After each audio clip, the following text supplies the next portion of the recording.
Hello and welcome everybody. How's it going? My name is Alexander, also known as Sandrievit. Today I will be continuing on playing Grim Dawn, continuing on my playthrough series of conquering hardcore difficulty with veteran included as a tank character. In regards to the previous episode, in case you missed it, it is already on my YouTube channel in the form of an edited video and highlight, whichever you prefer. You can watch one over the other. There are a lot of explanation in regards to mechanics, in regards to what I'm doing, what I'm planning to do, and so on and so forth. When it comes to this particular episode and everything that follows, you can ask me any kind of question, post your statements in when it comes to the game itself, when it comes to something that is happening, and for my part I will do my best to explain something to you, to answer to your question as informatively and elaborately that I can. Also, if you want to know more information about the game specific mechanics, what characters to start with, what are the good farming spots, and so on and so forth, you can utilize commands. List of those commands you'll find in the separate tab down below, so I encourage you to do so. But nothing stops you from asking me directly, like it's one or the other. What else? Oh yes, by watching my stream, you will be accumulating chat points. You can utilize them for various type of interactive actions. Among them are highlighting your messages in chat, requesting a personal shoutout, or demanding me to follow you on your Twitch channel or on your Twitter page, as long as you are a content creator, and like myself, I'm more than happy to do so. In the game itself, I'm using a mod called Grim Internals. There is also a command for you to use that will leave to you a link where you can download this mod. Basically, this mod highlights my HP bar, my enemy's HP bar, debuff and buff icons and on me and on them respectively. Allows me to auto-collect rare items, components, highlight legendaries with unique sound effects, nemesis bosses, but most importantly it shows the incoming DPS and I can determine precisely my character's strong and weak points in his or her defense and play accordingly to that. It doesn't take you that long to install this mod. You download the archive, you unpack it into your main game folder, and you launch the game by clicking the mod icon itself instead of the game icon. And in game itself, by pressing Ctrl F5, you can toggle on and off some of the functions that you like or don't like, depending on your personal tastes.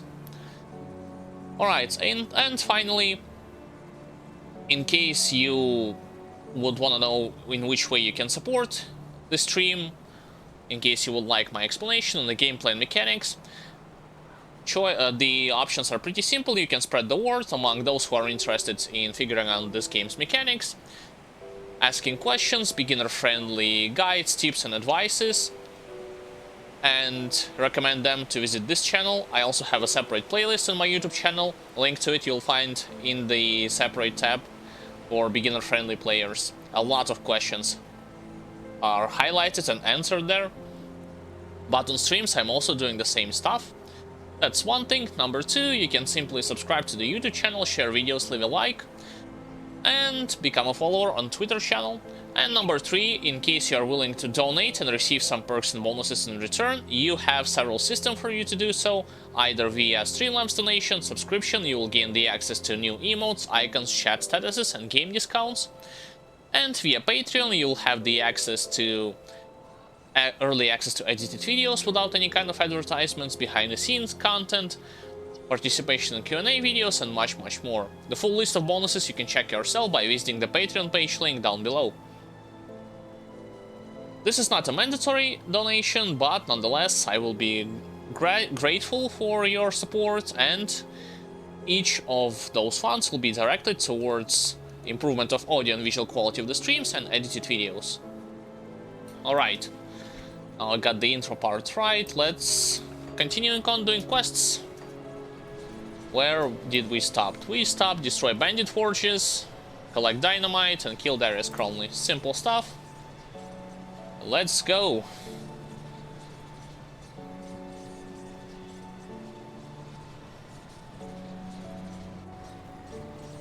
Whoa, what the?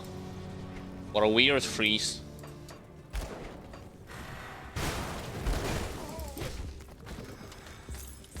I think I'll go directly in the mine itself, because there's a higher chance of me to collect dynamite. I already killed those fellas, so just skipping them.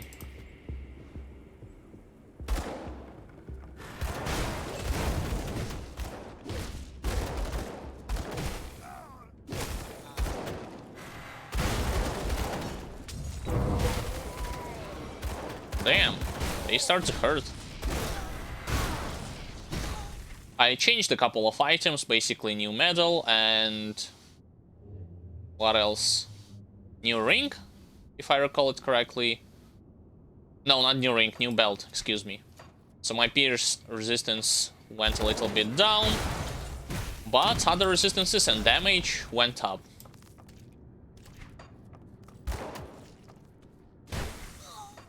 I do not need to kill all of them, right?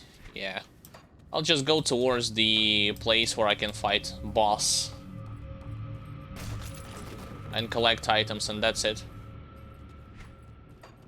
So is he there? The question. $1,000,000 question. He still was able to throw Molotov cocktail even though I just killed him.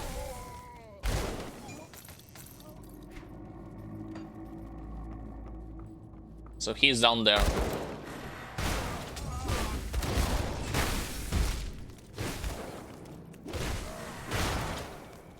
Skirmisher, arsonist, alright.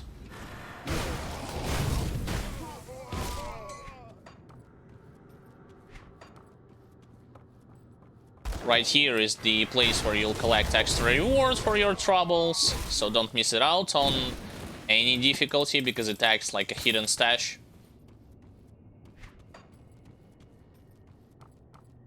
Now to carefully lure them from the bottom. Well, those guys are not gonna give any kind of trouble.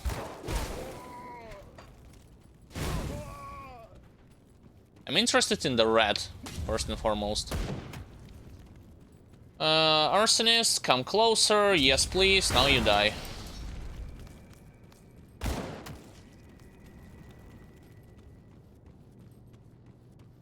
Same deal. Kill Arsonist first and then focus on skirmishers.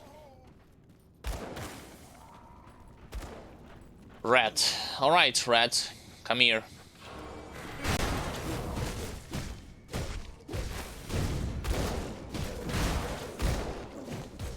Alright, this rat is dead.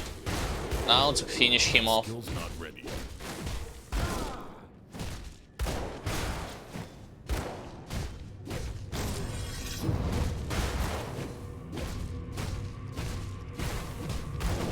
Yes, he's gonna interrupt my ability to utilize skills, but that's totally fine. His damage is next to non-existent on all difficulties. The most dangerous part about this fight is technically just his rat, and that's it.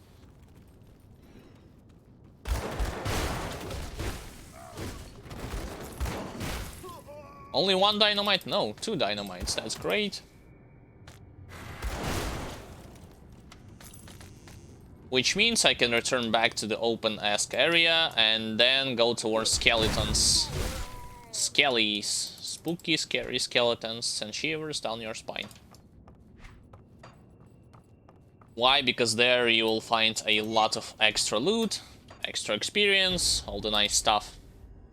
Yes, I'm using experience potions and mandates to speed up the leveling process, but I'm not using Lockar set because I do not have it on hardcore difficulty. My brother has it only on softcore difficulty. I do not think it's mandatory. Like, from seeing the diminishing returns in terms of experience, I would say the most important thing for you to grab is experience potions and mandates.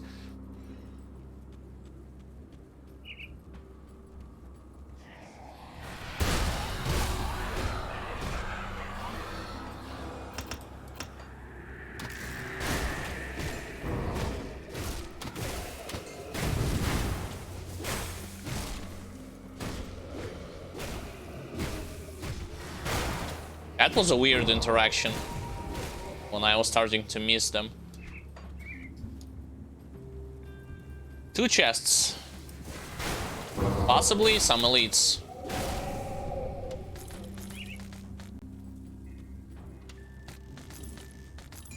Devotions so far were the following: Assassin's Blade, and right now I'm working to get Ghoulish Hunger, so Ghoul Devotion.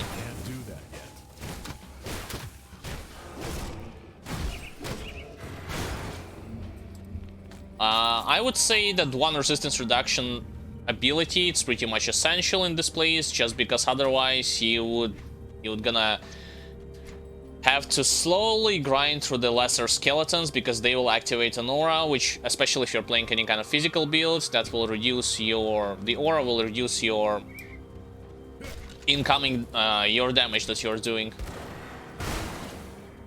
Yeah, I'll skip those guys.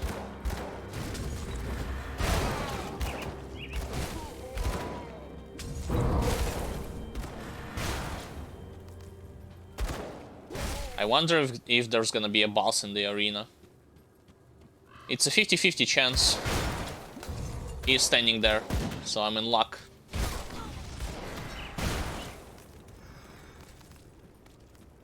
Boris, Master of Pit.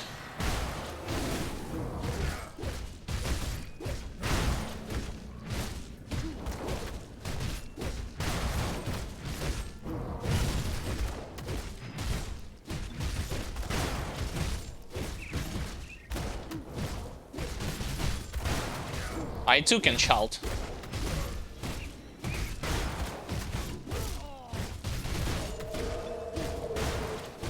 He's dead. Alright, any kind of loot that I miss? I don't think so. Just some axes without physical damage, so that's a bummer.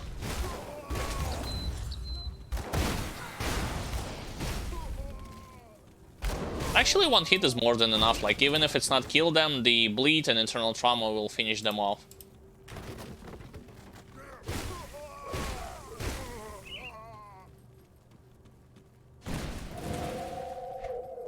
Alright, so let's go straight towards the next forge without wasting any time. You wanna make sure against bandits that your elemental resistances and resistances against spears is on at least on respectable level. Like, it's... I do not force you to go like soft cap or overcap, but at least have a decent amount of it.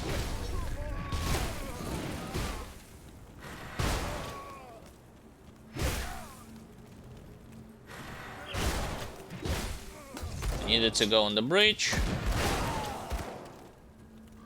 That skill's not ready. I enjoy utilizing Blitz for this purpose.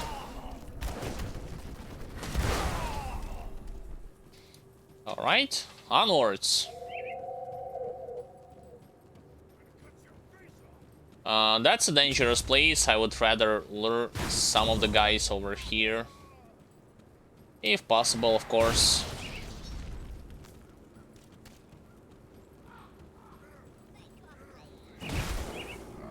Make 'em bleed. Yeah, right, whatever. Boom. Oh, so this guy is also doing charge attack. What the, huh? I definitely did not mean to do this. What the hell is he doing? Look at this elite. Is he confused or something? Wow. He was like, huh, this guy was using a blitz. Let me utilize the blitz even though I cannot catch him.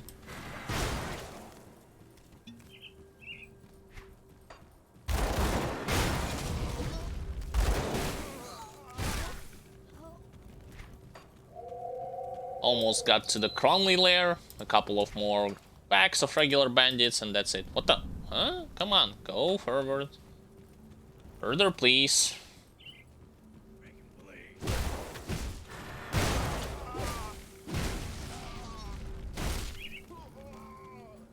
This guy is dead.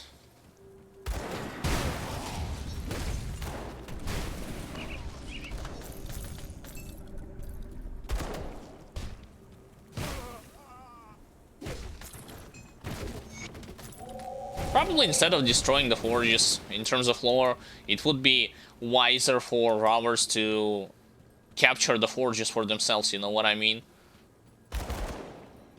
Alright, this guy can be scary, especially if he has a shield that grants him reflective aura. But if not, it's all good. Can't do that yet. Damn, I did not mean to utilize the mana potion. Alright, he's down 4. I don't want to go there. If not, like, probably dynamite would be worth it to collect, but I do not see anything here. Same thing goes for to the left.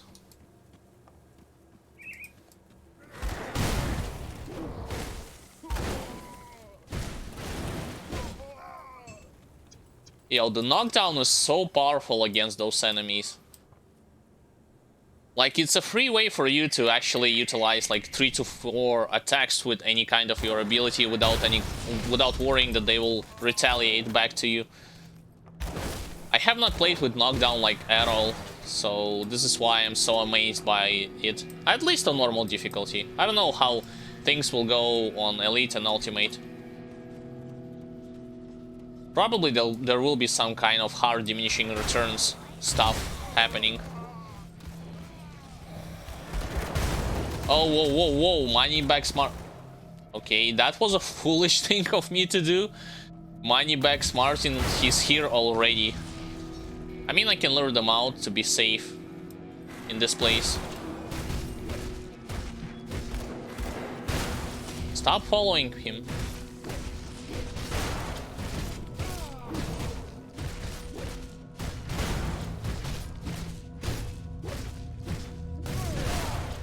Let's move from the Molotov cocktail, not stand on it. There, he's dead. No, you're killing each other. I'm losing experience because of it. Come on, stop it.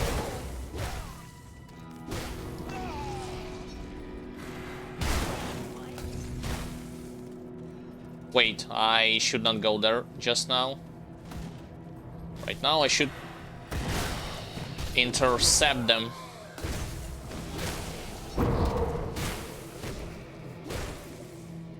And there's also an item like that you can, the hidden stash that you can collect.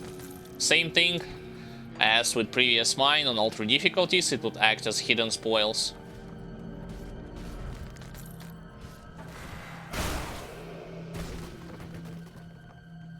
Alright, into the pit we go for devotion.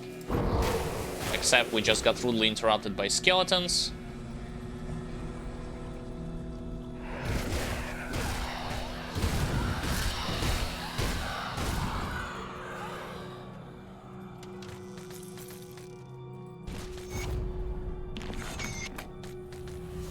Alright, now I got some kind of lifesteal, or attack damage conversion to life, as this game is calling it. Next knot will be the final knot in the ghoulish constellation, ghoul constellation, and then I will focus on getting to Azraka Eternal Sands.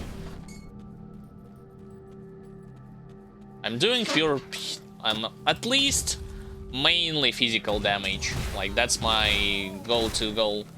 But physical damage works pretty well with some internal trauma, so it's not that big of a deal if you collect sometimes like some percentages of both. I already talked on the previous stream and I'm going to repeat it again. Physical damage works pretty well with bleeding damage, with pierce damage, and with internal trauma. Like those can go hand in hand very well.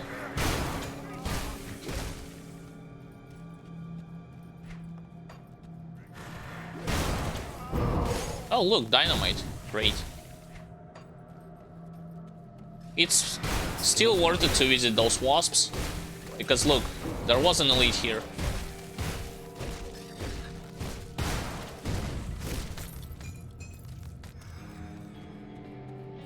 Nothing else? Nope, nothing else. Now we will kill Direni and a couple of more bandits to get ourselves level up.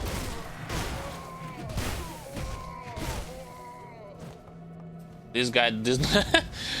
What the hell he was doing? Alright. Oh, that's actually an interesting trait that I just discovered. You see, like Warcry does damage when you actually cast it.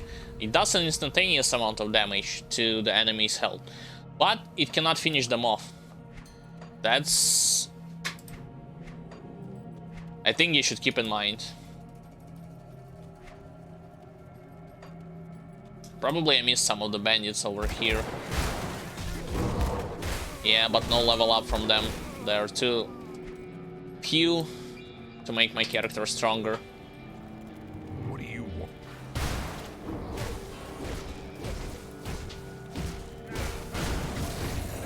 Alright, Direni, time to die. You already outlived your usefulness, so... Sorry mate, job's a job.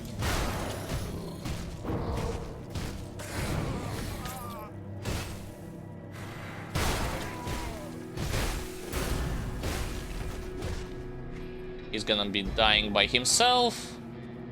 I got honored with Devil's Crossing, but that's not gonna resolve into anything because I'm still low level. I cannot get their items.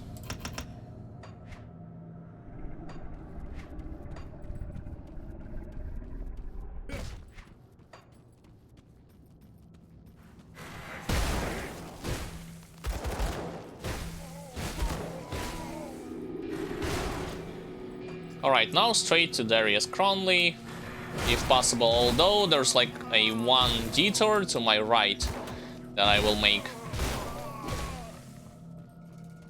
Yeah, towards those wasps. Why? Because there's a secret passage that I would like to check. That skill's not ready. Over... Oh, there's also an elite. Even better.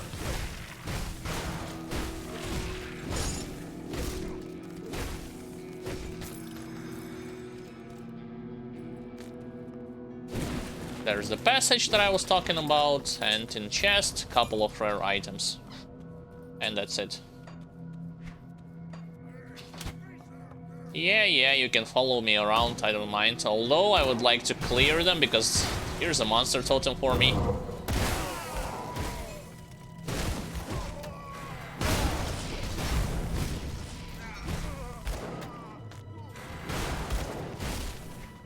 Sadly, it's Ether Ward, yeah, that means it's level 1. So no Forsaken or Ancient. Do I have enough inventory space? I do. This guy can interrupt me, so might as well get rid of him. Shall we go towards having more offensive ability? Yeah, why not?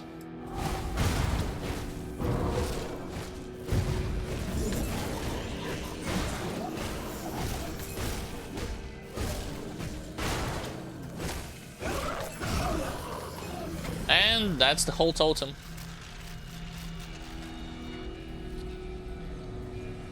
Cleaver, full bleeding, not worth it. Anything useful, elemental, pierce, all damage, vitality, nah.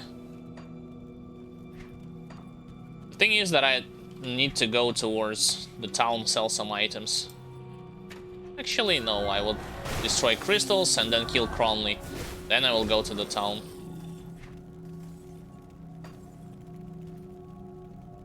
So, Mornay's little...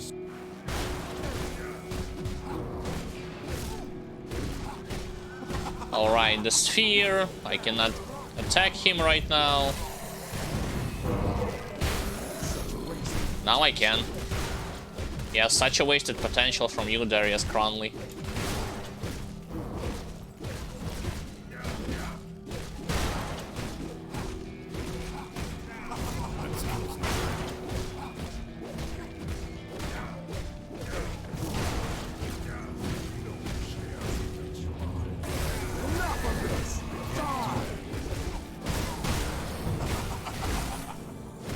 He still got his sphere, but no big deal, I'm gonna finish him off. That skill's not ready. There, got him. Alright, gotta get back to town. On level 35 I will be able to buy items. And actually I would like to go in this place just because there are a couple of quests that I would like to complete. With Rovers first. Alright.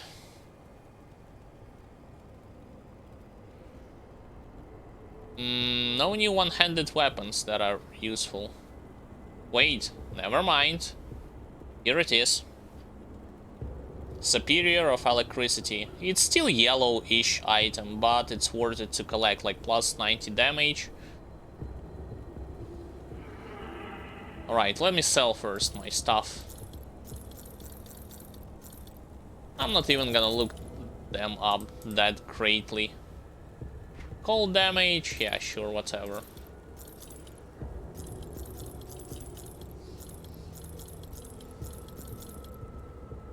Fire, just stats. Wait a second. Plus none. Forget about this axe. This axe is way worth. Okay. 40% damage to Blade Arc on level 35. Great. Plus 1000 damage from it.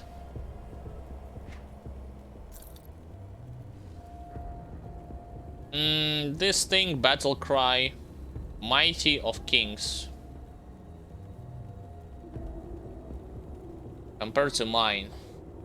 Nah, I'll sell them. Damage is not the problem for me right now. I mean, lack of damage, rather.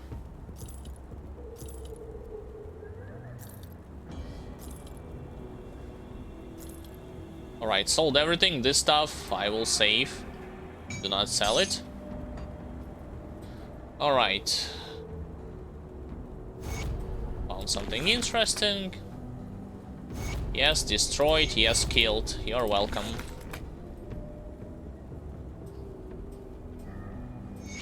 And the quest to restore the Shrine of McDragon, which you will do mostly when you get close to the end of the main campaign.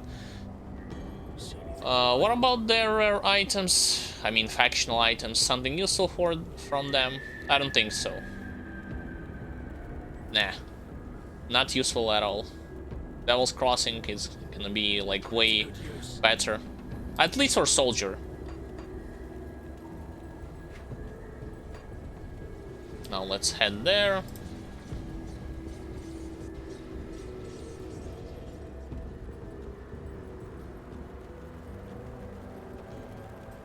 Well, the world. Damnation. Now that we're... Level 35. Time to change our gear. Still leveling up this exclusive ability. 1 into Cunning. Plus 1000. Don't mind if I do. I got to remove Severed Claw and put it back on. Helmet. This thing. Yeah, sure, this thing.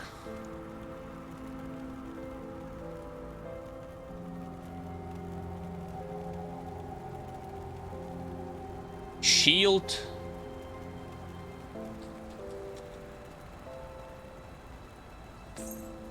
As well as shoulder guards. We shall improve our characters significantly right now.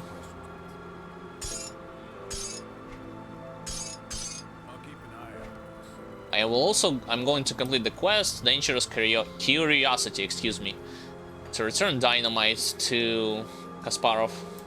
Come, friend, right to business. Nobody. Accept the quest to go to Homestead. Yes? Oh, of course. There you are. Nearly a century ago, a man named Hargate created the first slith. Needless to say, I don't think I will go there because it's a dangerous area for hardcore to visit. Keep the add-on. Immediately reapply it.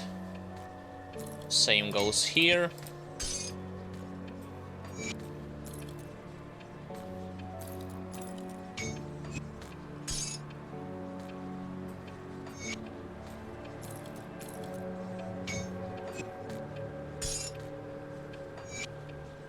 And finally, shoulder pads.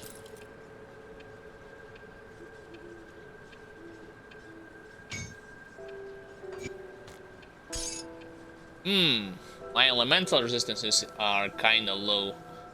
But the thing is that, if I remember correctly, Warstone can only go into amulets and metals. So Silk Squatch is still going to be the answer. Like 17%. If I go straight to the quest and ignore most of the monsters right there, it's still gonna be scary to go through. Even with that kind of gear.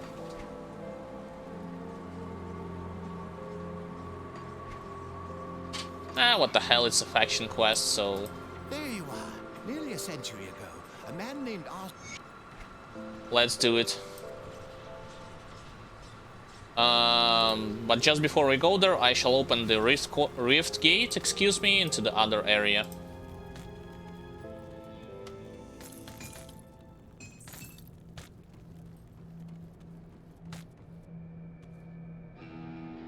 Destroy laboratory and the crystal.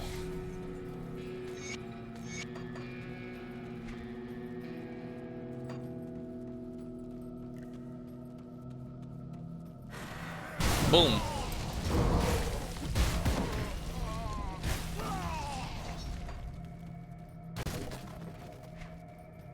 Onwards to glory, to victory. To kill this arsonist and then this guy. This guy.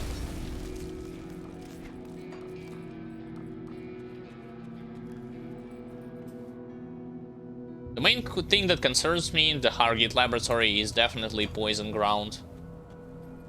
Like, that's the only thing I'm scared of. Not necessarily the monsters and elites and regular ones. Just the ground itself. This is the piece of content that will be in the next patch.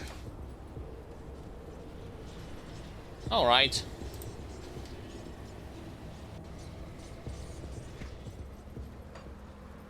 On to the Hargate laboratory we go. If I shall die, then so be it.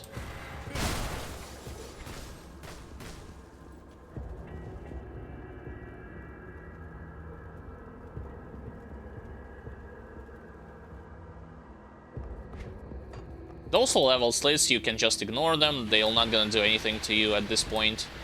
There's actually an elite, which is weird. Jump straight into the cellar.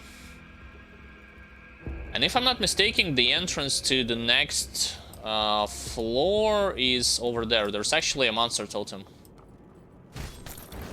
So I shall go towards monster totem. Yeah, I was correct.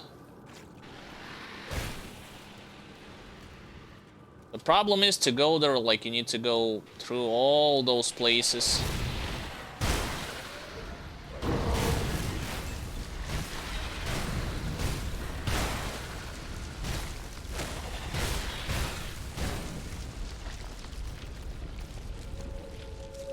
Waiting for my health potion to go off cooldown.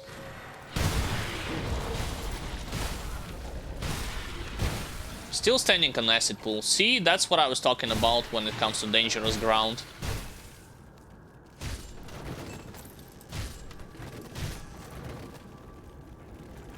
Danger it is.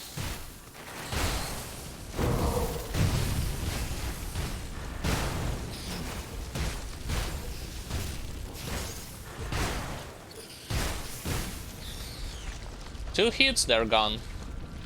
Yeah, I can collect the journal to pump up some more experience points if I want to, but that's non-obligatory thing to do anyway.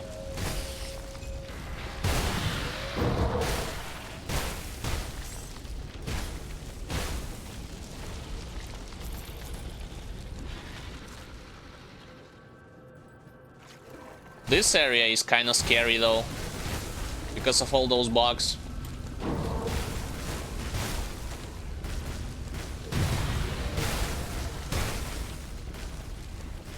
So you gotta kite appropriately.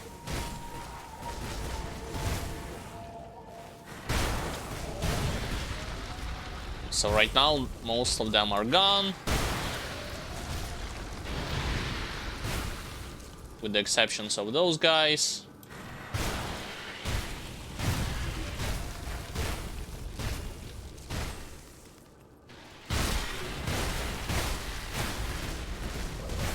Scary, because there are more of those cockroaches, oversized cockroaches. This is good. That's, I would like to call them oversized cockroaches.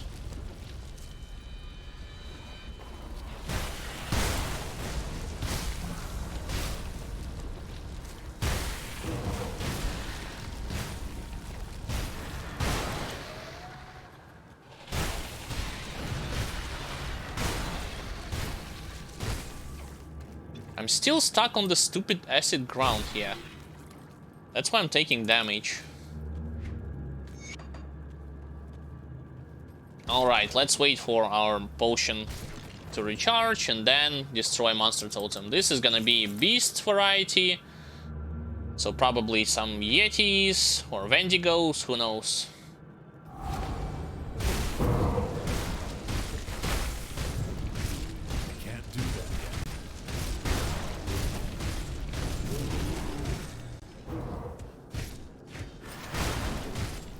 That was easier than expected.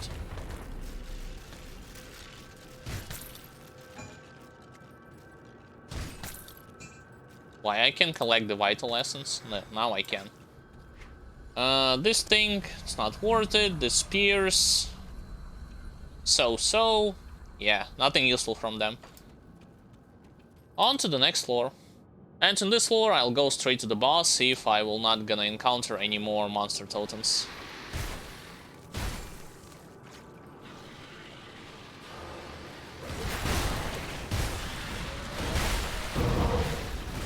Yo, that's a dangerous place where I actually popped in.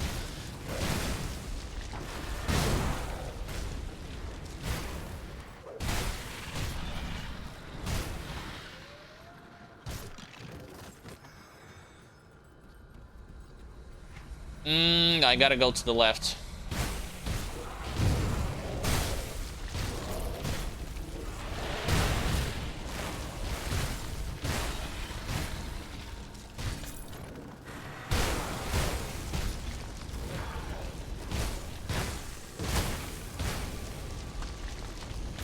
God damn it, how many ants are there?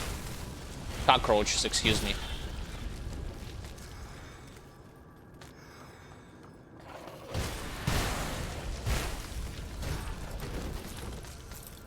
Boss itself, it's not gonna be a problem at the stage with that much HP pool. Even if I got shot by his ability, low icicle shards, I'm gonna be okay.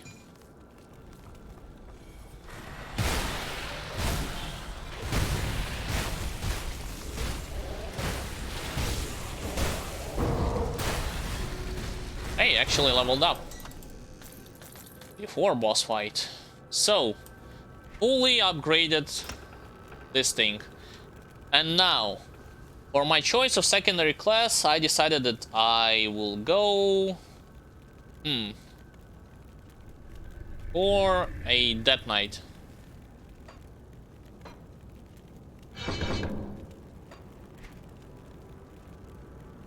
Reason is pretty simple. Death Knight is gonna provide me with resistance reduction to physical damage. That's what I'm seeking for. More HP, more offensive ability, which in return means more tankiness. And then finally, he has the damage absorption. That will save my character in a lot of tough situations on ultimate difficulty and even somewhere on elite. So that's pretty much the whole reason behind it. I could have gone with the cultist, I would have been able to get more damage, but I would be less tanky. Warlord, as I've said, I'm mostly interested in physical damage, so I'm not that fond of Warlord. Warlord, if I think I will create Warlord for softcore difficulty rather. Not with the shield, either with his spinning attack or the horse wave. So yeah, that's pretty much it. That Knight has been born.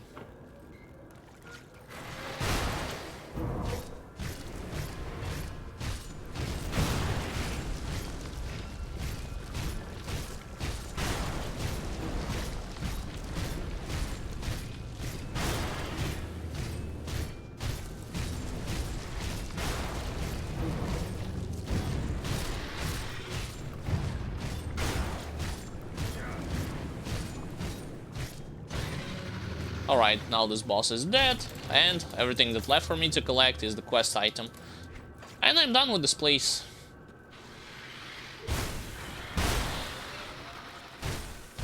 I can't do that yet. Yep, there it is, that's the quest item. A bunch of slits.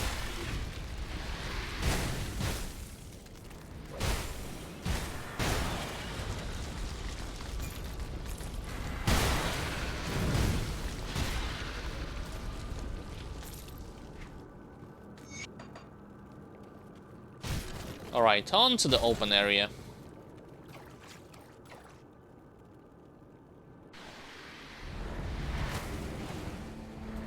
They will not do anything to me, so I can safely TP. Do you have something for me? Good. Yes. Here. Well, Alright, formula has been given, and that's pretty much it when it comes to Devil's Crossing quest line. Now continue on to the main quest. I'll go first towards Wasps and the Cave, and then I'll go towards Monster Totem and the Ocean Shrine. I'll ignore most of those skeletons for now. Give and send them to Devil's Crossing. In this area you can have a chance of encountering a lot of Wasp elites, so it's not a bad thing to do to just mow them down and explore this place.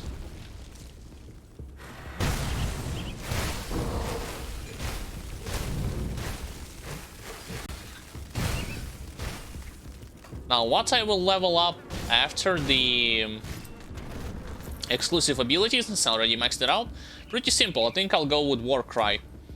Warcry, its modifier, and then Field Command. That's not the right place to be. This is the right place. In the cave, where I can find another boss and collect the Exalted Stash. Out of my way. Annoying insects. Exalted Stash should be further up ahead, if I remember it correctly. Yeah, there's the boss. I will fight it.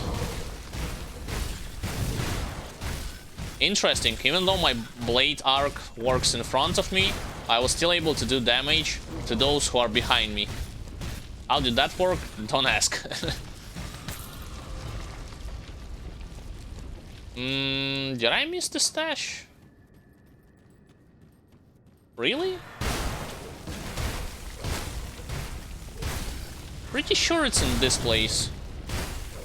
Yeah, in different area. There it is. Shard for lightning damage. I'm not using it in any way, shape, or form. Alright, so... What the... Yes, I definitely mean to do it. Now towards Monster Totem and Devotion Shrine. Using skeletons, not necessarily to kill them, but rather a way for us to use Blitz. But if there's an elite, yes, I will stop and deal with it. That skill's not ready.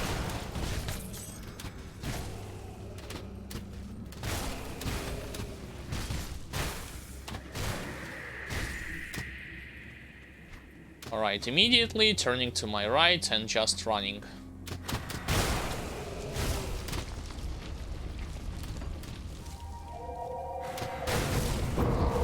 There's a lot of priests, so I might as well get rid of them. Level 37. You'll see once I start to pump up more points into Warcry, it's gonna be way more cost efficient for utilize as a tool to control the masses. What the? To actually allow you to interrupt my explanation. Come on, guys. Pay some respect towards my stream. So, as a tool to control masses, as a tool to reduce their health tremendously.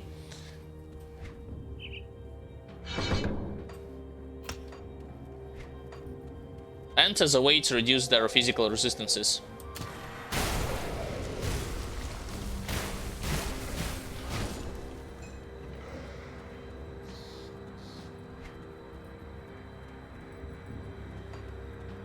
If I'll go here, there will be like a secret area and that's it.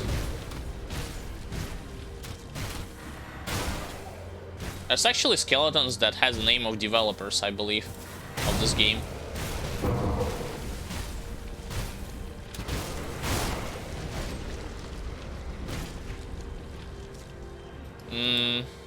I will need to go this way for hidden stash.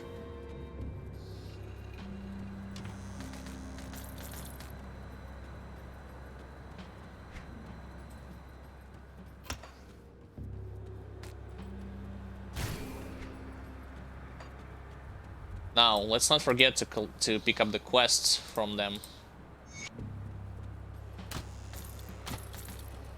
Because otherwise, my visit to Arkovian Undercity is not gonna be that efficient. A bunch of regular ones, I can ignore them.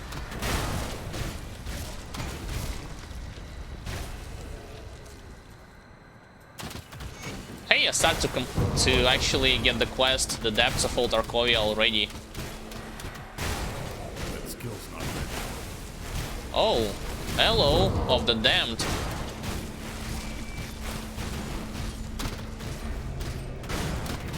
Please not heal him. Alright, thank you.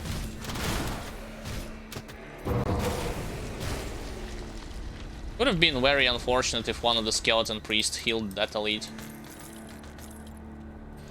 Alright, who is gonna come out this time?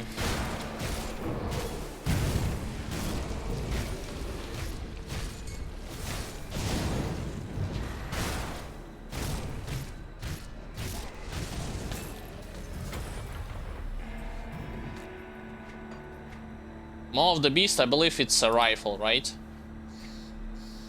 Is it? I collected something named Maw of the Beast. Probably already missed how it looks. Alright, Devotion. Ghoulish Hunger. A safe ability. An ability that will save your life. Once your HP drops below a certain portion, it's gonna give you huge attack damage conversion to life, attack speed, physical resistance. You gotta just attack your enemy. Like, when this procs, do not run, do not try to kite your enemies, no matter how low HP you might have. Just attack them with whatever you have until it goes on cooldown. Like, when it drops and you're still on low HP, only then you can run. In any other regards, keep mauling down your opponents.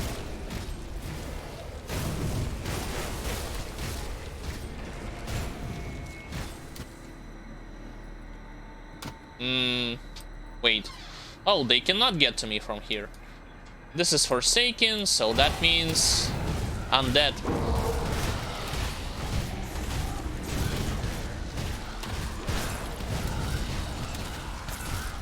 That skill's not ready.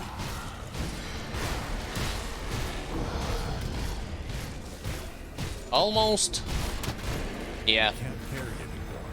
Damn, already inventory problems. I can't carry anymore. Yeah, I heard you the first time. Let me actually go to the town and sell some stuff.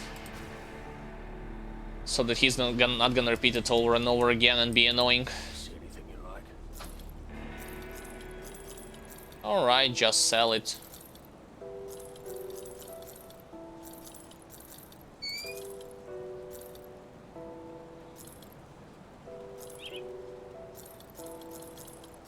Just sell it without even giving a damn about those items. Yeah, this is Maw of the Beast. 33% chance to block, 50 physical resistance, plus 3 to veterancy. I think mine is a little bit better.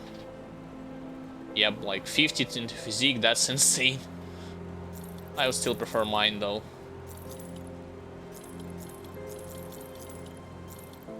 Wait. Requires physique, so well, I think my... what you call it?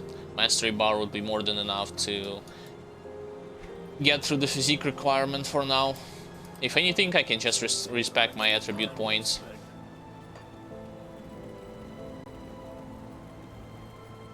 Movement speed is also nice to have because of the fact that your exclusive ability from Soldier gives this property to your character by running faster. It says in the description, plus movement speed, one of the attributes, one of the bonuses that you get. Alright, we finished with monster totems, so there's literally nothing here for us to do anymore unless you wanna like full clear the area, so might as well go into Arkovian Undercity.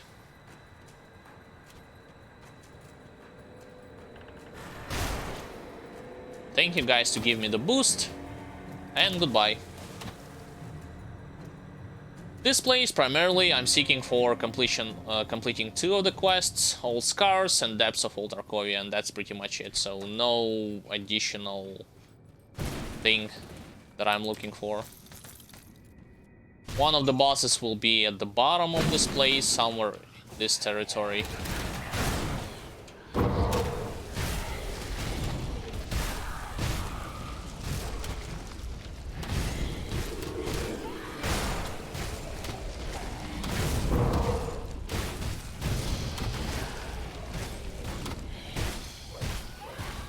Yeah, there he is. Alright, you pesky priests. Revenant think that he can actually tank me. Fool!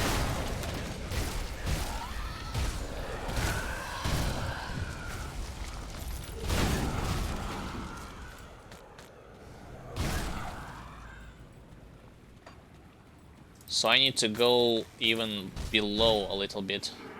Further down.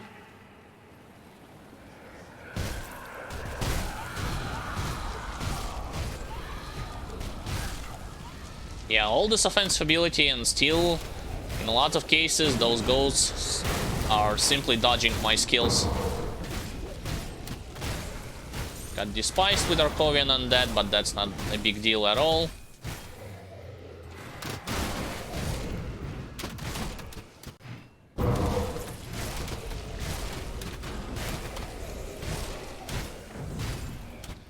There's no skeleton priests for now, only warlocks, bunch of Templars. That Frost Revenant is annoying though.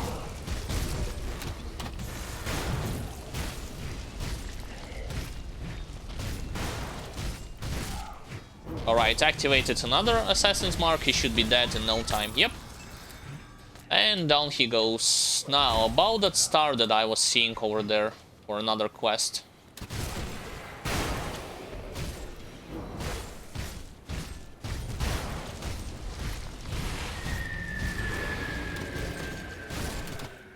There should be also a chest, like, locked in chains. Oh, the star is in another direction, got it. It's a long way to go to it.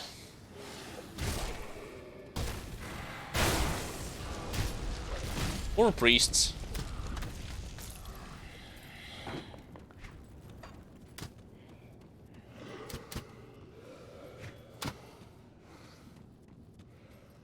I can go in this place if I want to, and already open up the portal to the next area, just as I was doing before when I was playing through this game, so let's do it. And then I will go back in this place. Meanwhile, picking this quest, I'm just saving myself some time. It's not a huge chunk, but it's still something.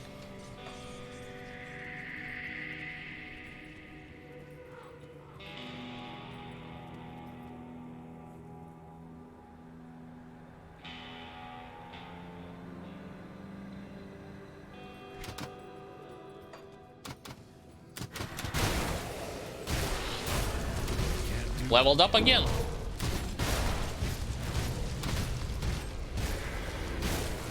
This guy couldn't even create his ability. Any kind of ability, actually. Alright, stop healing them.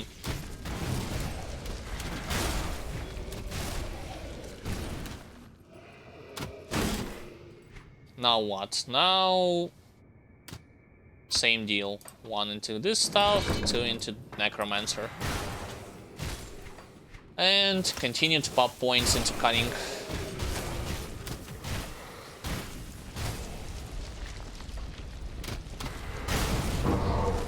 You see, radius slowly but surely increases, and it makes damaging them as well as controlling them a bit easier.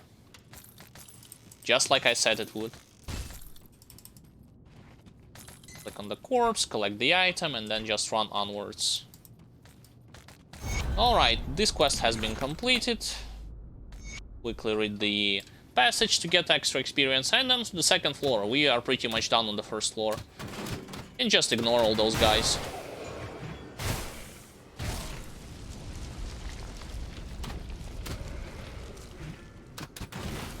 Yes, yes, don't mind me.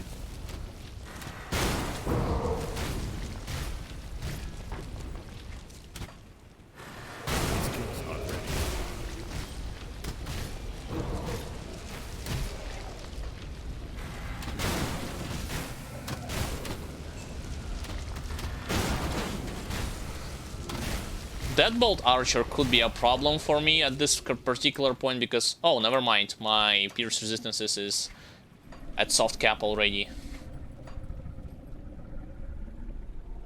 Alright, into the second floor, same deal. Just go all the way down and look for the boss. Oh, there's... I'm in luck, there's a monster totem.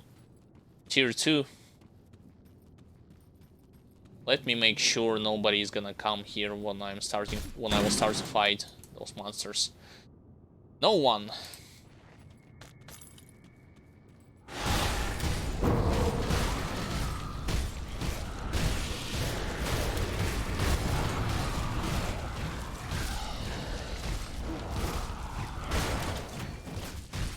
Look at this guy. He's actually like trying to attack me from afar. How dare he? Whoa, Dreadnought Footpads, level 40. Don't mind if I do. That's the whole thing. I enjoyed monster totems a lot. When they were implemented, initially I thought that they will like not intercept but rather remove, like would be used instead of corrupted devotion shrines. But it's not the case at all. Oh boy, that's a lot of warlocks and skellies. Let's get rid of them. There's actually an elite. 2 elites. That skill's not ready. Thank God my damage is more than enough to just mow them down. But on the contrary, monster totems are a very useful thing for you, for each and every one. Whether you are beginner, advanced player, to actually speed up the process of leveling, acquiring new gear, friendly faction, infamy faction experience, and so on and so forth. I made a whole video about them in case you're interested on my YouTube channel. Sort of a guide. You can check it out if you want, later at your own leisure. Alright, I killed this boss, so I might as well go into the third floor. There's nothing for me that I need to do here.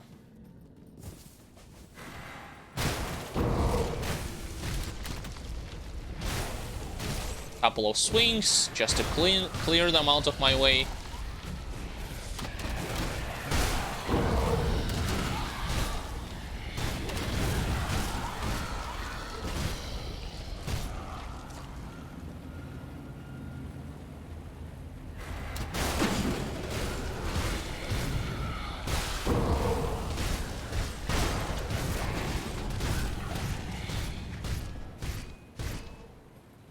Alright. Should be, yeah, I was about to say there should be like a hidden stash. I got something with Oleron's Rat, what is it? Gloves. Yes, I will change them as well once I get to town.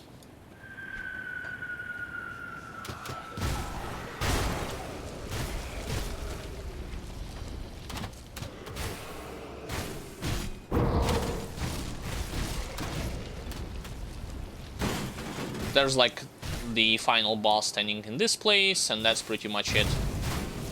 The final boss for a quest, that is.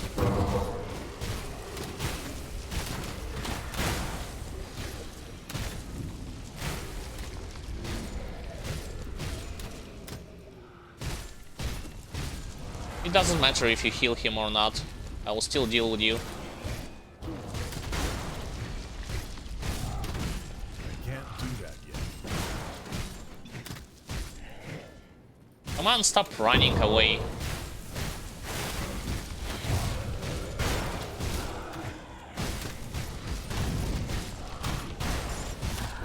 Can't do that. There. Got her. Let's go to the hidden spoils behind the wall. Oh, yes, yes, I know. There's like a 2 packs of skellies in this room. One of them should actually spawn here, but it doesn't spawn in this place. I mean, at that time.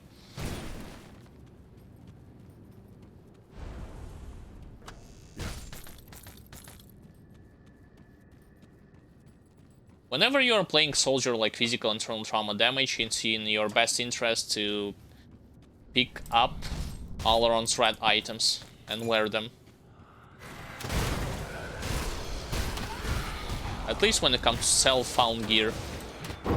Oh, there's the chest locked by chains. It was here. I did not expect it to be in this place. Open sesame.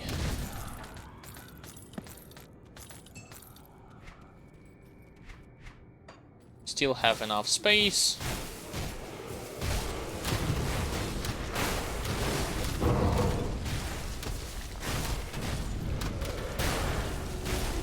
Leveled up again. That's great.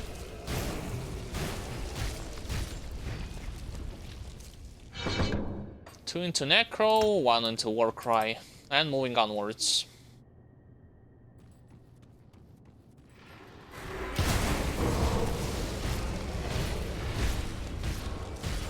There's a lot of tough enemies here. Primarily, I would need to focus down the priest.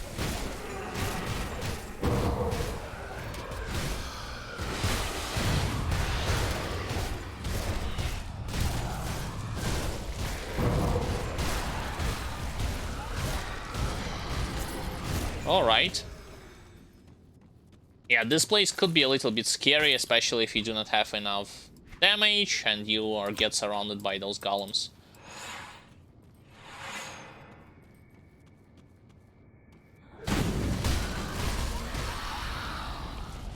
Come on, Killerian, get over here.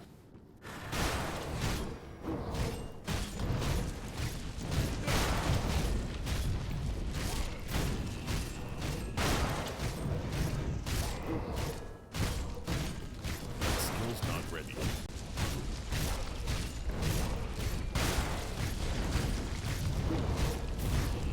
Assassin's Mark lasts all the way. Foolish Hunger activated, that's okay. There.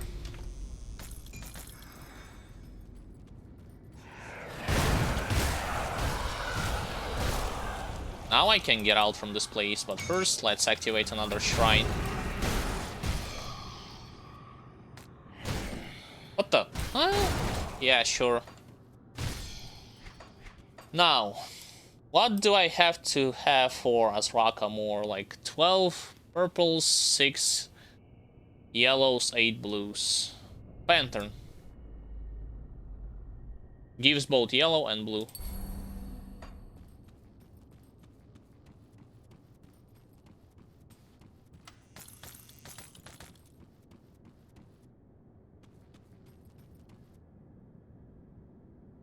I'll go to the initial area, Steps of Torment, but I will not go into the Steps of Torment themselves, because the only thing that I need to grab from it is Devotion Point, and that's pretty much it.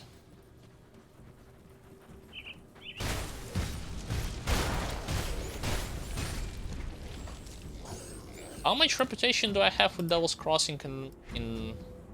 I'm honored with them, so once I get to level, I think 40 or 45, I can check. I'm actually honored with Rovers already? Oh, I should have checked if they have a better jewelry. It's one of the two.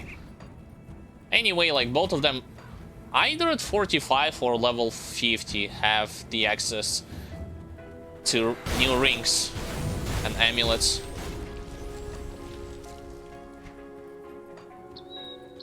Alright, just ignore those animals. use them as a boost. I would like to craft a better relic, but right now I'm out of... I do have to have a club from a giant troll to be able to do it. I think when I was killing the troll for the quest, he did not drop me the club. You know, the troll near the Rovers encampment.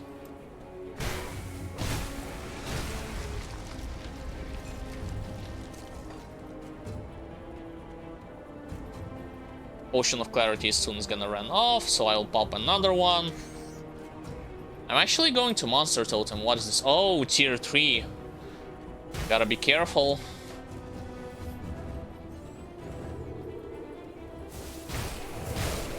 Clearing the surrounding areas just in case I would have to kite.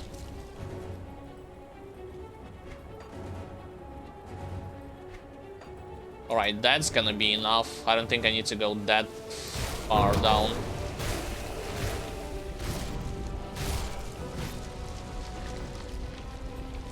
Let's pop another potion.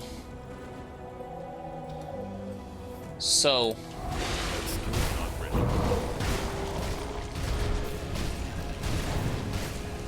I'm standing on ether pools.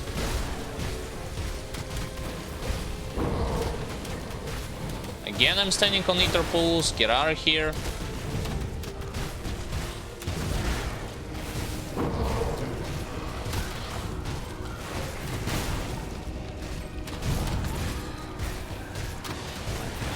Alright, that's much better. And I already filled up my inventory. Oh boy. Yes, I heard you.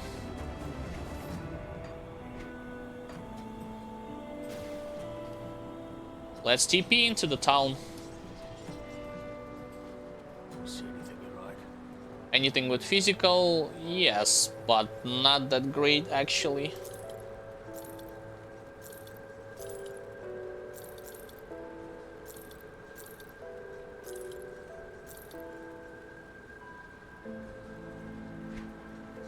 This is... I should not sell it, I should just stash it all immediately. Because I'm gonna equip it in the next level. Those new boots. Wait. Oh, it's way worse than mine. Got it. And this stuff, I'm equipping it immediately right now. Wall warding, no thank you. Ether, scorching, that means fire. Dread gaze, poison. Wild for pets. Supremacy, crushing bone, holy moly. Yes. So in total I already have like 2 items right now and 1 item to the next level.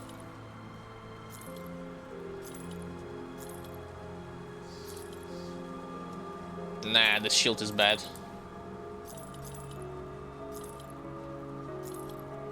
Lighting, more lighting damage. Girdle of attack. Nope. Relic I already know about, and just a bunch of trash otherwise. Yep. So. Inventor lady. New gloves. Keep the add-on. Reapply the add-on. Now, amulet. Keep the add-on and reapply it back. There. Finished. As soon as I got my hands on, hopefully soon enough, on the troll club, excuse me, I will start crafting a new relic or soldier.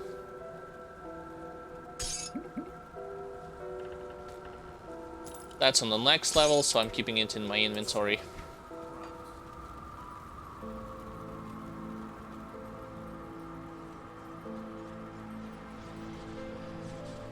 Alright, let's return to this place.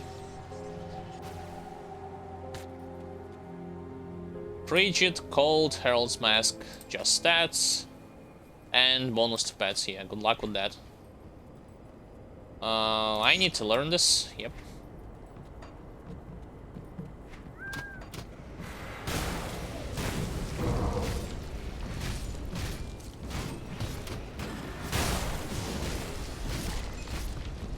They're gonna face this Zertulian priest, but I gotta be extra cautious.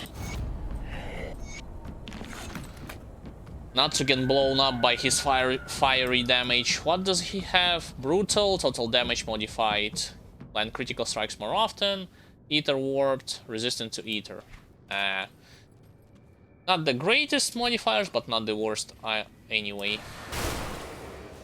Yeah, I'm skipping them.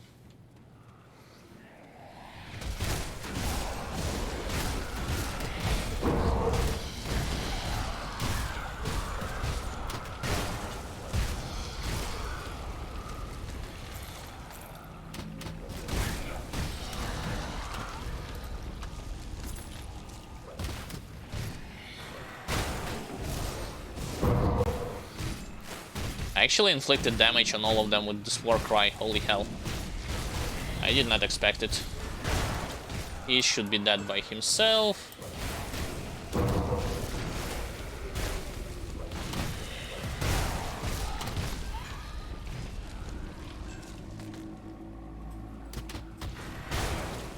As far as I remember, there should like be more skeletons in this place. In Cell's Cage especially.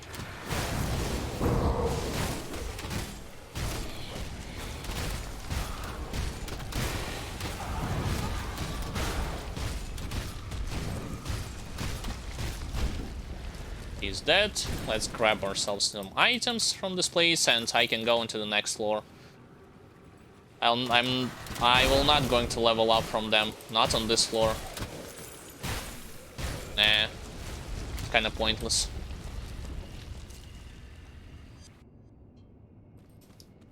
All right, this place goes straight towards next devotion altar.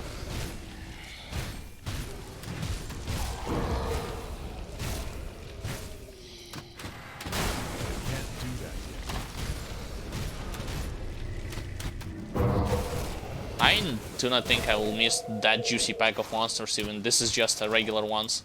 At least most of them. Did he just block my blitz? I think he did. Because he has a shield.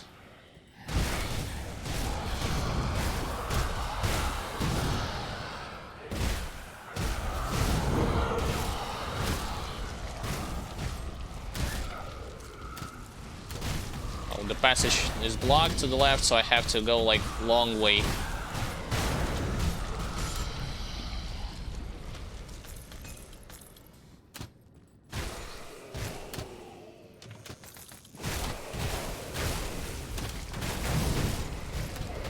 I was about to say that if I go to the center of the room there will be like more skeletons, but I don't mind. Look at this! Wow, this again. I'm gonna use this into highlight again. Like, they are glitching so hilariously when you're using a knockdown in this game. Actually glitching mid-animation, like... Wow.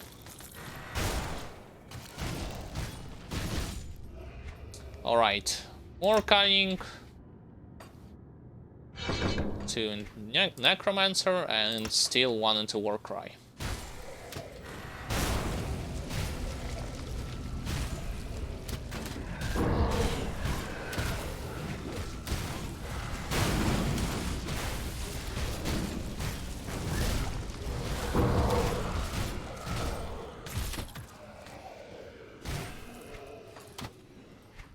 Oh, I forgot, on the second floor you do not have any kind of devotion shrine, it's in the third floor. My bad.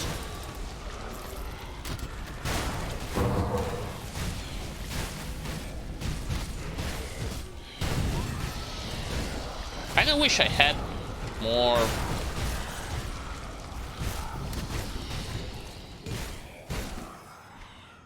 My mana did not run low so often.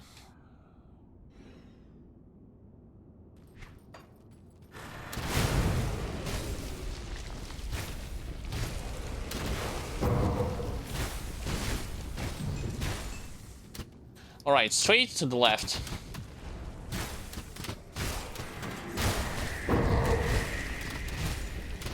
reduce their damage a bit so that I will not getting shot that hard by those crossbow archers.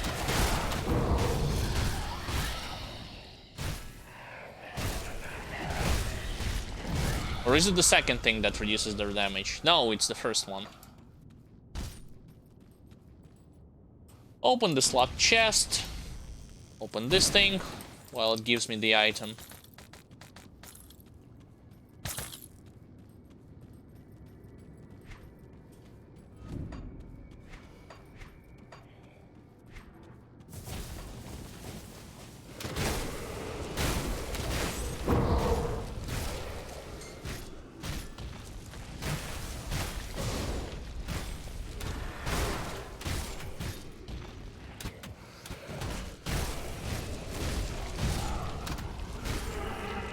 Alright, no more skeletons. I will be busy with this corrupted shrine, desecrated shrine.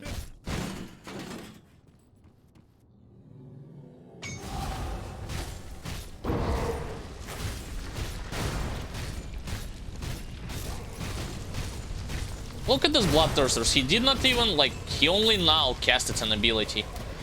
Like, he got full, like, knockdown for 10 seconds or so.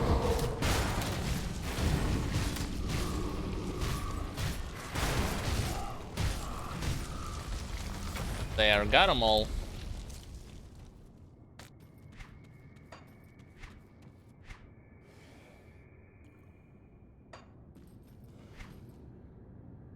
Yeah, but the shields are not worth it.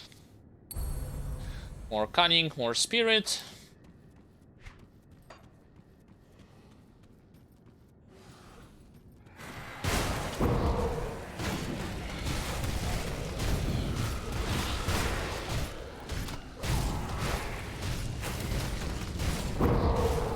Alright.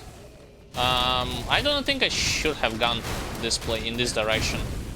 Just saying, because it's a dead end. On second thought, exalted stash, it's never a good thing to have. To miss, excuse me, not to have.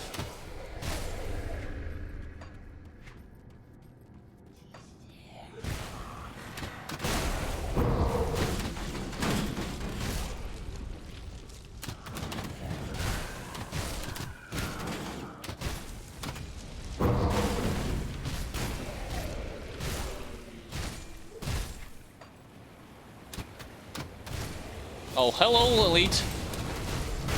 Hopefully you're having a great time, because I'm about to ruin your day.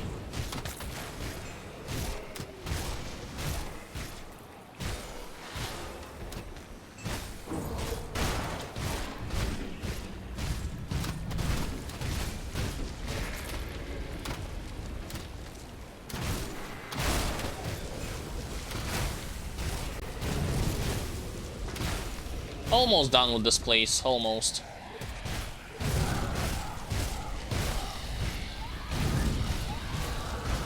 Pointless anyway to do Steps of Torment right now, since if you want to do it optimally later on, you will get a quest from Anastasia the Outcast, and this is when you should revisit this place. Right now I'm just in for merciful, like, descent into torment. Slay Grand Priest, and that's pretty much it. My inventory will be full, so I might as well just go back into town and sell items before I start this fight. I'll give you a good price on what I've got left.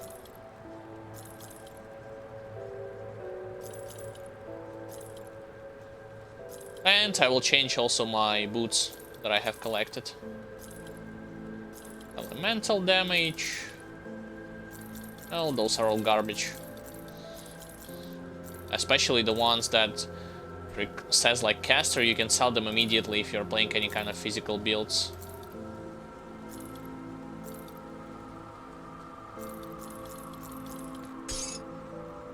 Alright, new boots. Yes, please. Let's take a look, shall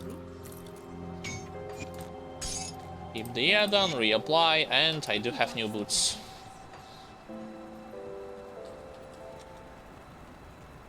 Now I shall check from what level I can buy and wear those new rings, but I imagine like from at bare minimum like level 45 or 50. We'll see what's left. Let's see, honored. Wait a second. What about the wielding 2 melee weapons? I can craft Devil's Court instead of my belt and had like +1 into soldier. While I'm literally dumbass, I should have been doing this like all the way back when I hit like level 35. Alright. How is it called? Devil's Court. And I can, from level 40, I can collect. I can actually buy those items. So... Here's bleeding offensive ability, rings and amulets. What about resistances? Do you have fire resistances? Only rings and amulets, right?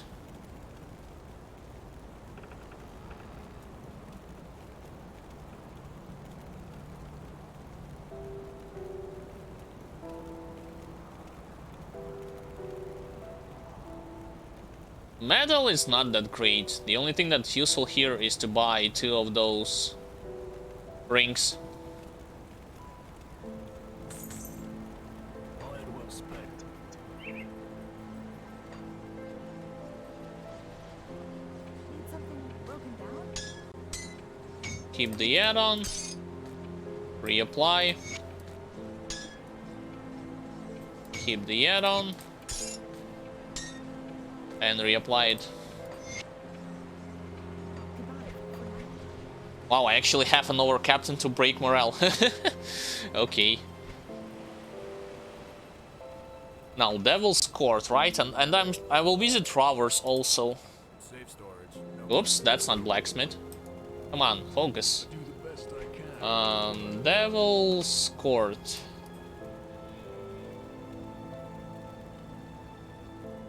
I need Wardstone for it. Wardstone. Let's do 5. Devil's Court, 1. Physical, internal trauma. Physique, increase armor, and earthquake. Yeah, but sadly, like no resistances. This one has resistances. It has burn retaliation. What the? Oh, scorched ends. Yeah, kind of bad. Physical pierce cold, ether resistances, frostburn. Aggressive Devil's Court, offensive ability, physique.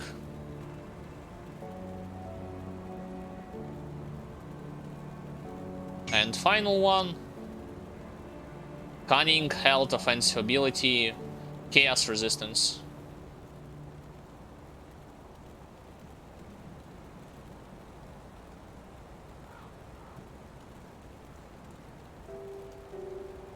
Sure, let's do chaos resistance. Go on now. Sell the other ones. Anything you like. See you around. Put ourselves some chaos resistance. Tinkering is my specialty. Keep the add-on, reapply. And what about, like... Yeah, the relic I was looking for, like, at level 35, so never mind about this one. That's not it. I would like to visit the faction vendor from Rovers to see if they have a useful amulet. Mine is pretty good though, but I would want to check if anything is better present here. They have elemental resistances.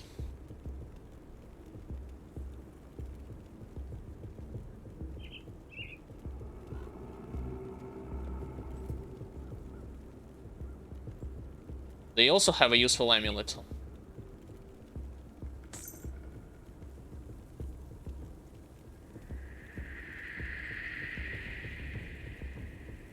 The rest is not that great. Put it to good use.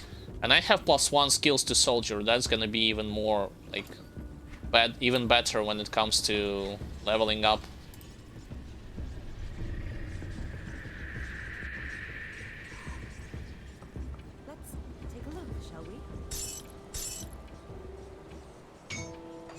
Keep the add-on, reapply it.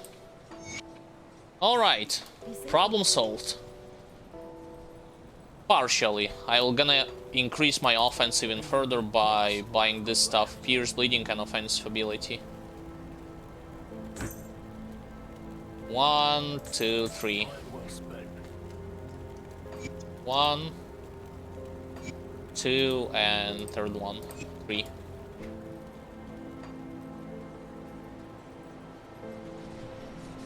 Now I'm ready to fight this guy.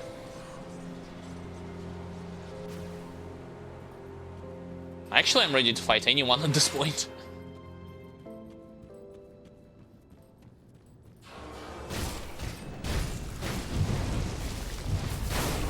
I'm not gonna utilize overguards right now. I'm gonna clear those guys and those ones. Now, you.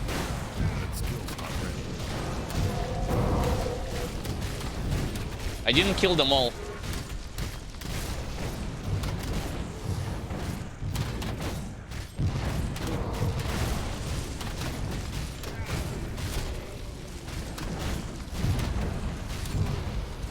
Almost dead. Yep, he's dead.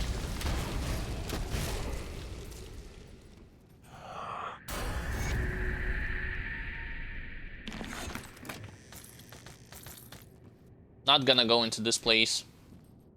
Like I've said, it's pointless to do at this stage. Alright. Continue on the same path. And let's get back to the Broken Hills territory.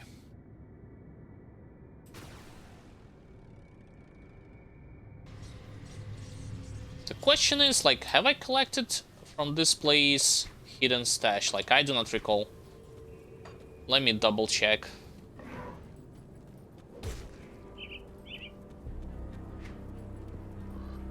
You see, with the exception of Ether, excuse me, Chaos and Stun, but Stun and partially Anti-Venom, well, Poison and Acid, most of my resistances is already at soft cap, if not even overcapped.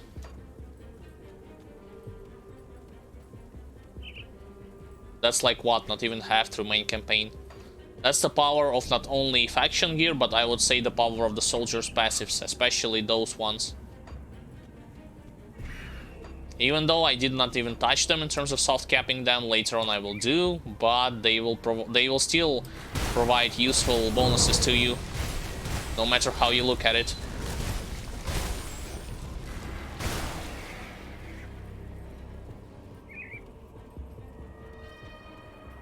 So normal difficulty, it should not be that problematic.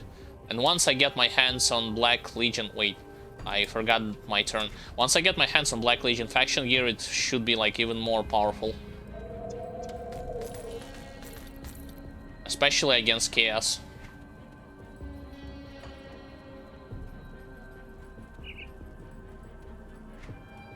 Alright, now I go straight to the next devotion point, and as well as monster that I need to kill for acquire an extra attribute point from him. He's not here, he is further away.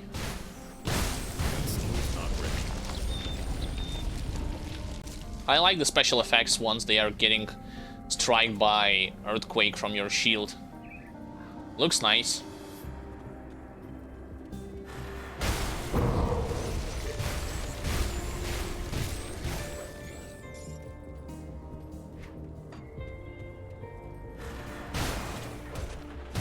It's still not the right place. Need to go further.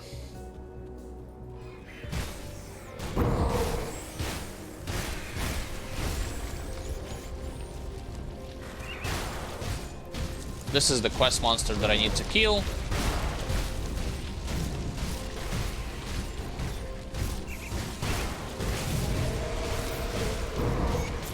There, she is dead.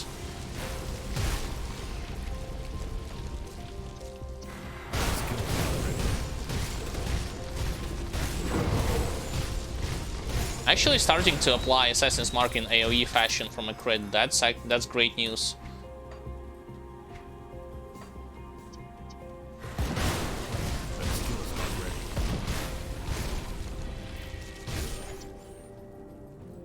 Yo, this boars got wrecked. I might check this passage because, generally speaking, you can encounter some elites. Oh, it's actually not here, it's all the way there. My bad. Are you the elite ones or just regulars? Nah, you're just regulars.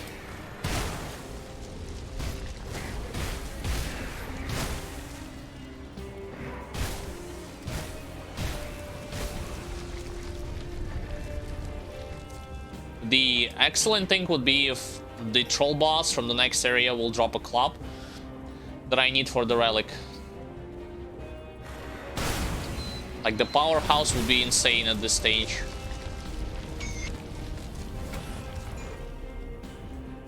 Rebuke? Yeah, that's again lighting damage.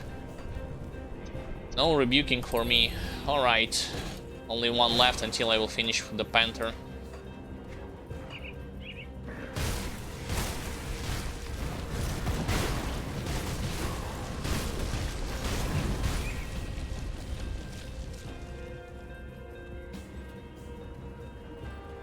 Here's Elsa, you can talk to her in case you want to. I already know what she wants to say, so I'm just ignoring her.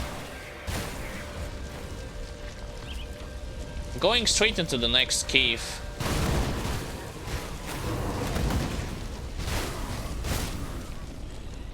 I actually got rid of the hunter before he was able to trap me with the net.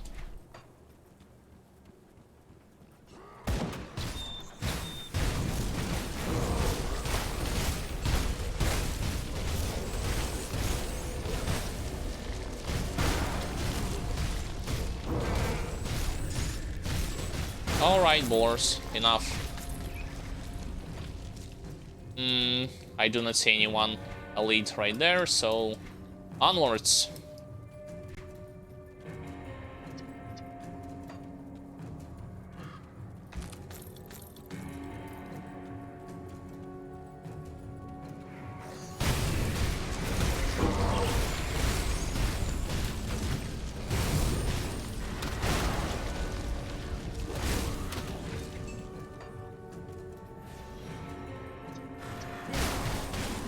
You have a slightly chance of encountering the Ball Shatter Elite, I believe it's called, in this area, but it's not a...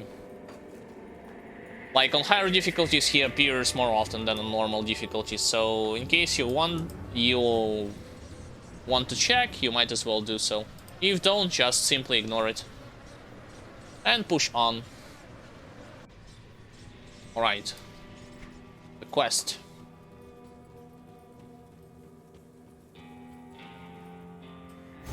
Yes, it's done. Give me that spirit, that cunning.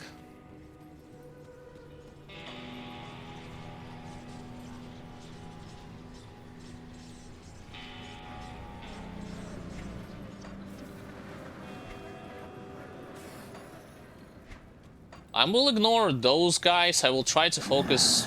Well, never mind. They will not gonna ignore me. I want to say that I will try to focus on trolls most of the time, especially like those bigger ones. Because they have a chance of dropping the club that I need for relic. Ethereal, sadly, they are not doing it.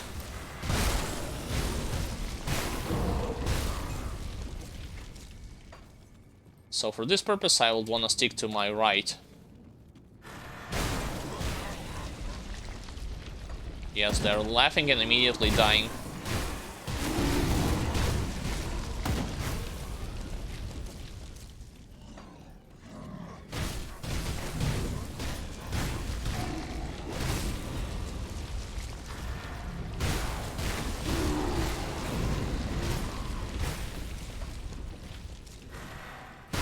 I should actually do immediate war cry because my range now is more than enough to inflict area of effect, debuff and damage on them.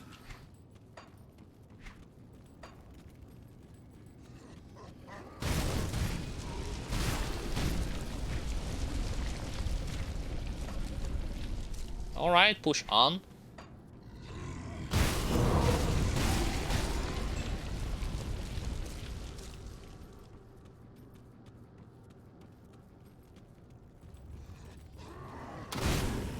There's an elite.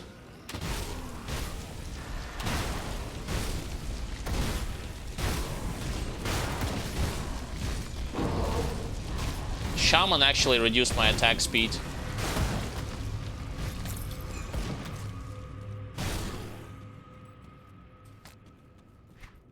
Now there's a boss standing over there. I would want to get rid of his minions first.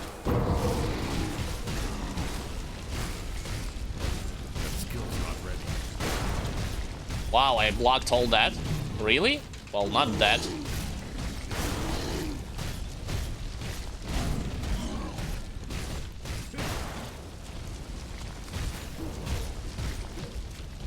And no club from him. God damn it.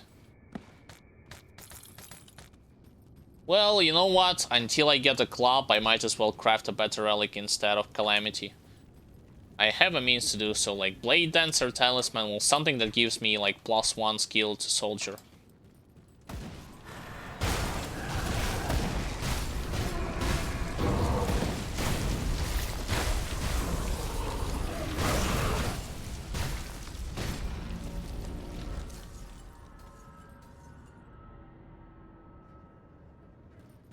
I'm about to level up, and in this place I will also find the, what you call it, Rift Point.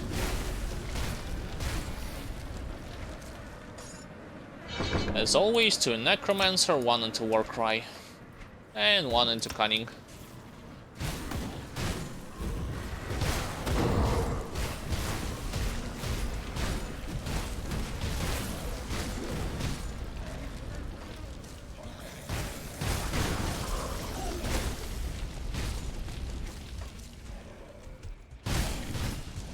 I still think that knockdown is not gonna work against Ethereal Titans, Colossus, and Abominations. Well, Amalgamations. Flesh Hulks, so on and so forth. Just saying. Alright, what was I about to do? Oh yes, craft a better relic. Things that gives +1 to Soldier.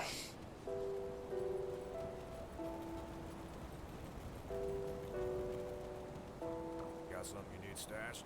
That's not... Come on, that's not a blacksmith. Wait. Physical Ether... Oh, it's for Cadence. I'm not using Cadence. Soldier. Relics.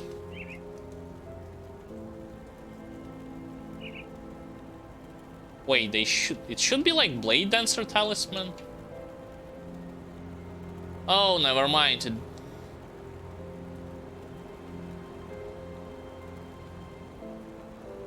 For Soldier, you do not have any, like, you do not have multiple choices.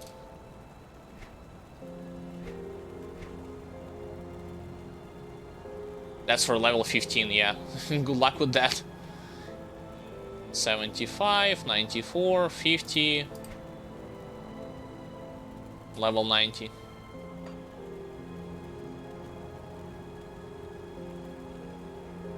So what are relics for level 25 then? Lighting damage, either just health, sanctuary, ruination. I could have crafted this thing, rampage, physical bleeding, cunning, attack speed, instead of mine.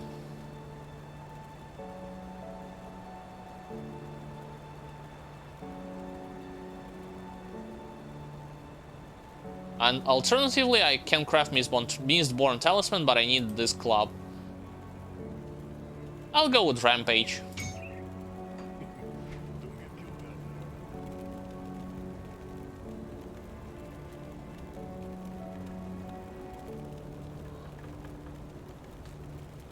Instead of mine.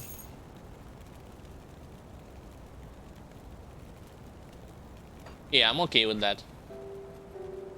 Let's continue. And we shall go to the Deadman's Gulch. Immediately into the cave, skipping most of those trolls, ethereals, even though they are aggroing towards me.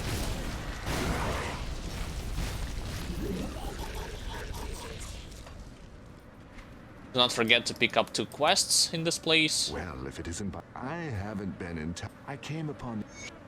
That's 1. That's 2. Into the cave itself there will be another devotion point. Most importantly, do not forget that you need to kill quest boss. And there's also a chest like strapped around with chains. I'll go first towards excuse me, devotion point. Altar. For that I need to stick to my left, but the passage is blocked. Great. Oh, never mind.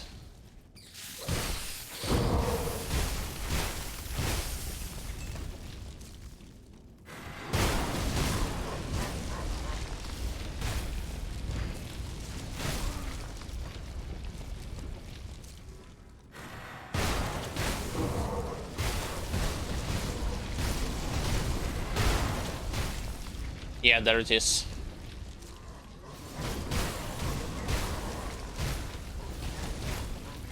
Yes, it's partially protected by trolls, and there's also a chance for you to encounter elite worms that will come out on underground, but that's about it. Like, it shouldn't be that problematic for you to deal with them. Purging gaze.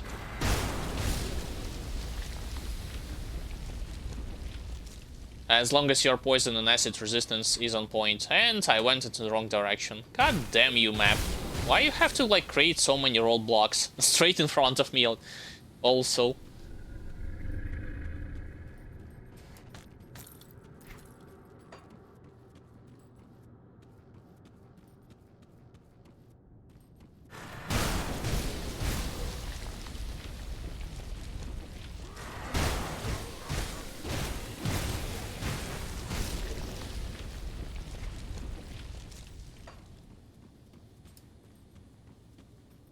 Alright, no chest in this place, which means it has spawned in the other territory to my right.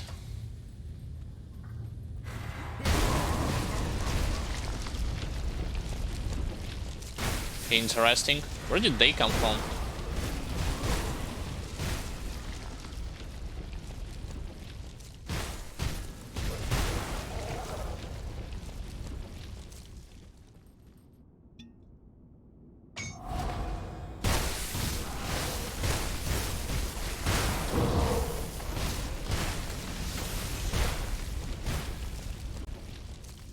Inscribed bracers, that's elemental damage, handguards of perdition. Oh, it's retaliation damage, yeah.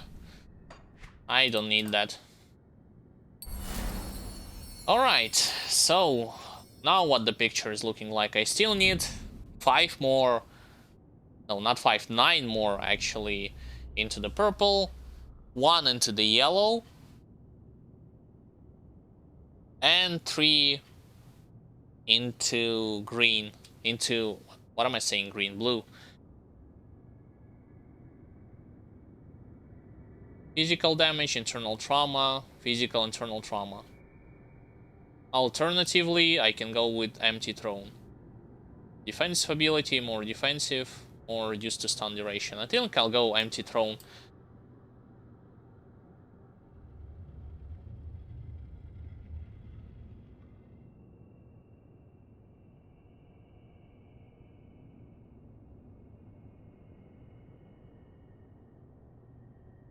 This one also gives purple and green.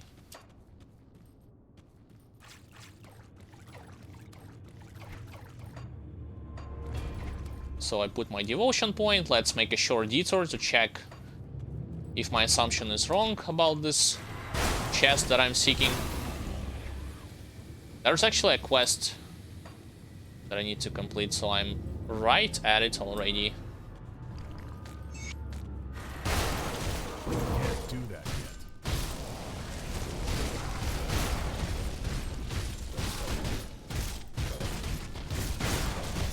There.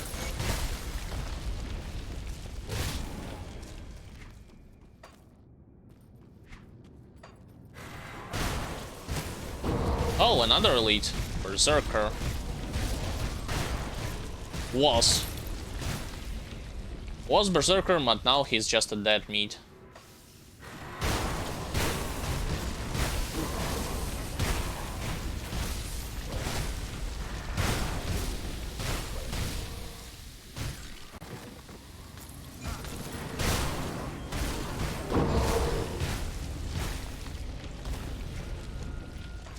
Now, the chest should be in...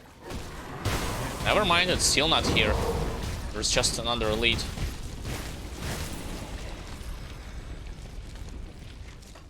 Oh, it is here. I was looking at it, but I was not seeing it.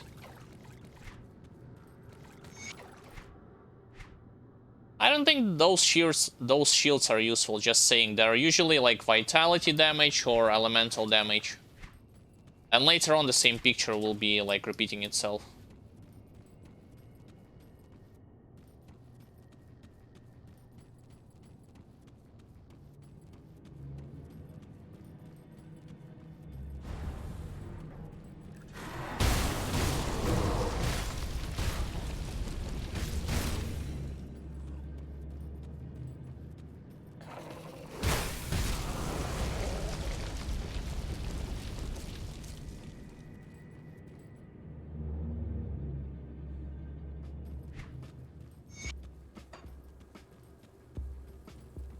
Alright, so first and foremost I will go to Homestead, then I will go to Pine Barrens territory to complete quest.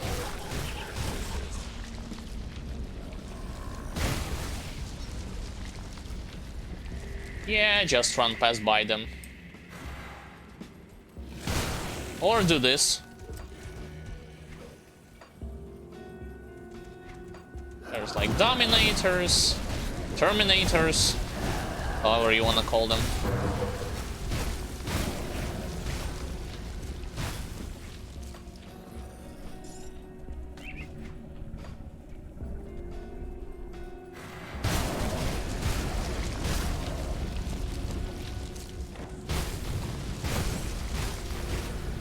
Yeah, it's a dead end, so I would need to go... Oh, there's an elite. Let's not skip on those guys. Every elite should be killed by you. Just saying.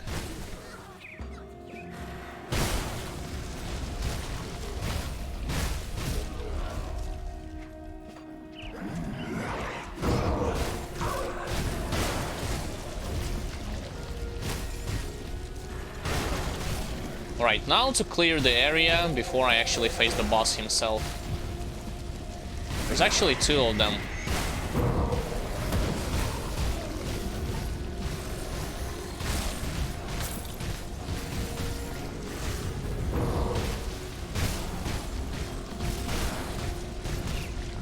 I would prefer you kill Rotting Ember Guards over Burning Dead, just because they are the ones who are gonna debuff your character and reduce your movement speed, your attack speed, and casting speed. So I did this stuff, let's go back to the Ulgrim. And the other guy who was asking to seek his sister. To search for. Alright, this side done. Good work. Open the Rift Gate.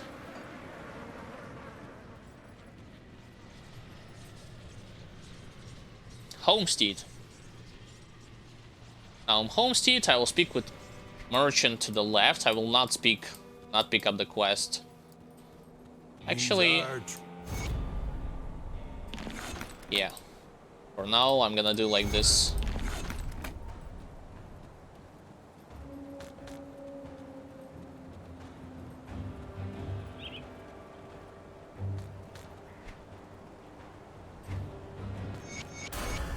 Level up.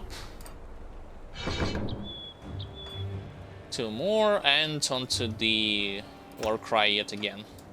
I wasn't sure you'd... I wish that... I'm going to check in with... I'll skip the pleasantry. The Legion is split on... I do not want to talk with her right now. Just leave her as it is. With Black Legion I also utilized, yeah, the bonus reputation thing. So, I'm interested in... Weapons are not useful.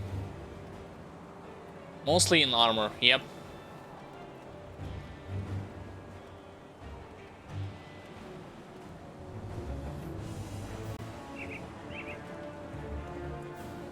Wait a second, I could have gone with Oleron's blood already and inserted in my weapon.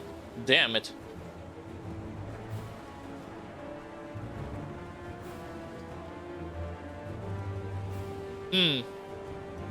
Probably that's the good call.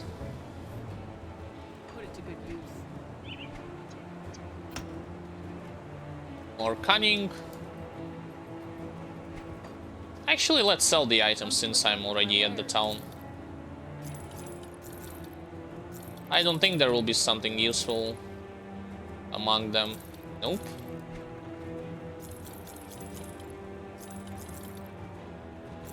Elemental, yeah, it's stuff for casters. That's actually Pierce. And I will craft dynamite just because I needed to open up more chests, more secret passages, and so on and so forth. Yeah, Calamity, I'm selling this, I don't need it. That's a low-level relic. And this blueprint I already have.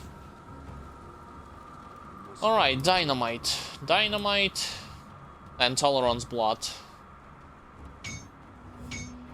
Okay, this is 11 should be more than enough. I'll keep your stash safe.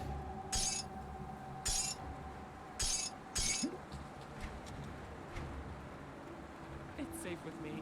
Promise. Yeah, return the cannons. I will do everything, but later. Right now, I'll go to Devil's Crossing, craft Oleron's blood, and replace it instead of my Severed Claw. Actually, you know what? Like, Severed Claw is the component for level 35, right? Or is it just for an item? I do the best I can. Oops, I typed it wrong. Oleron's blood. Physical, internal trauma, offensive ability, total speed.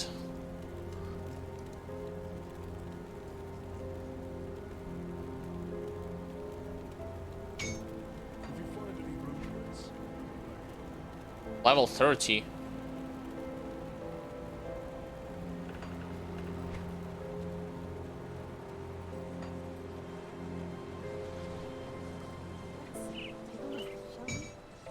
Whoa, whoa, whoa, whoa, whoa, not keep the add-on, keep the item. I almost made a terrible mistake. Alright, Oleron's blood, here we go. Now return back to the homestead and then go straight into the Pine Barrens, because there are two places where I will get the access to 2 devotion points.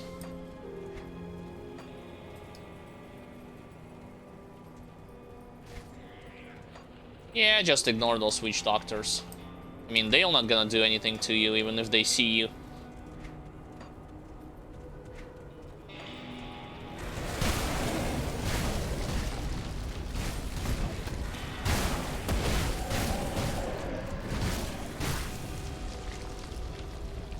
Most useful thing to get from Prime Barons is definitely the beginning of your friendly relationship with Black Legion. Because from there you can start to do their quest line, to get more extra experience, and so on and so forth.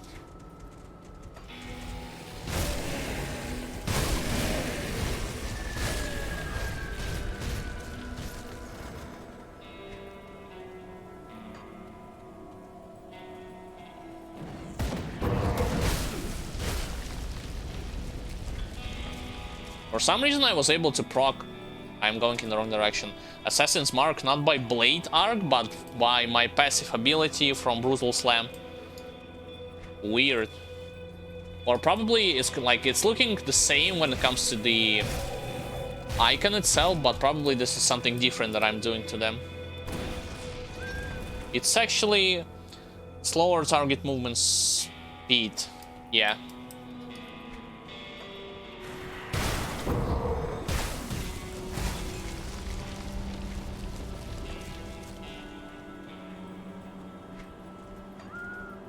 Let's collect the quest note in this place.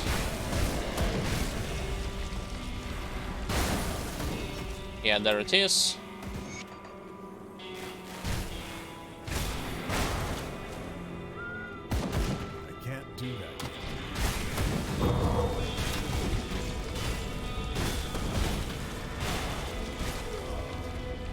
and immediately going towards those NPCs to start those quests, to start the quest line.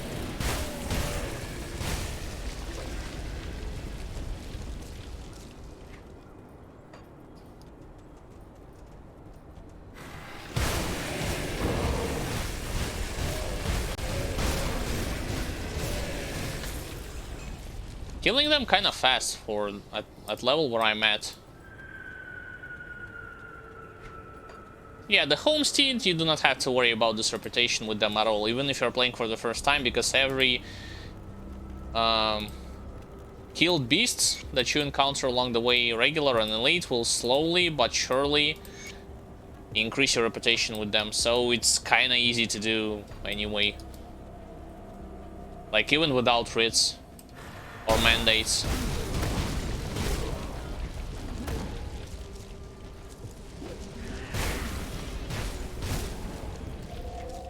Going straight for manticores.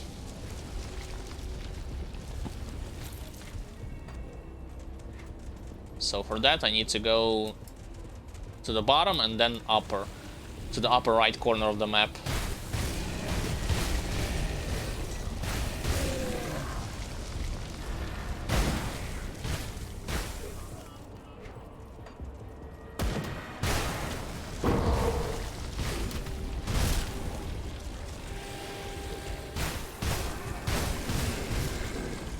So they are also susceptible to knockdown.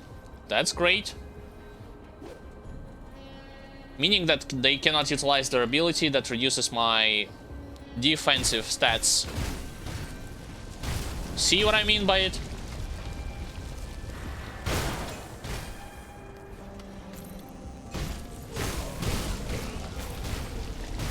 Yeah, like they were charging at me in this instance and they were trying to power up their attack, but I disrupted it with a knockdown.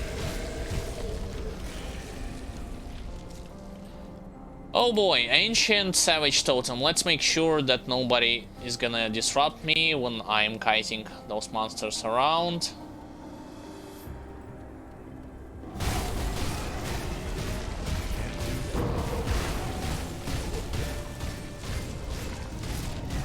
Shamblers. Kill them in melee range. That was tier 3. Wah. That's kind of a bummer. Zolhan's Battle Plate, it's not bad at all. Physical Pierce, Physique, Chance to Wet Projectiles, Resistances. Life Bloom Band, that's kind of a meh. Alright, now to Manticores to get their eyes.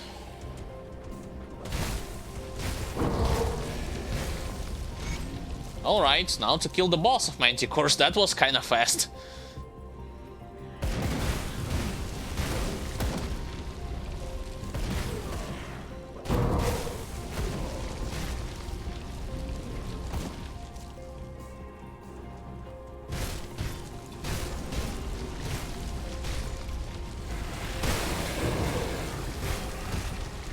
That's not the right way to go.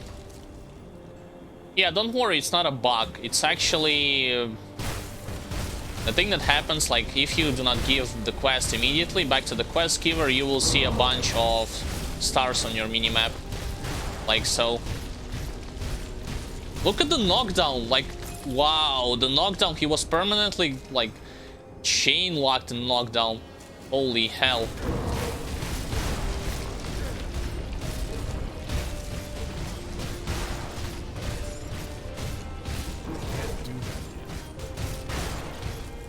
Yeah, but it's not working against bosses.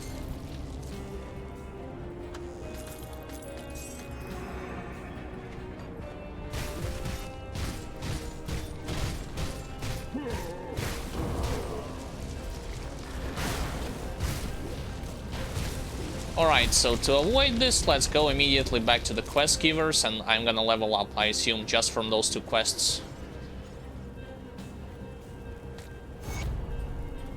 Yes, continue. Yes, I will gather. And next one.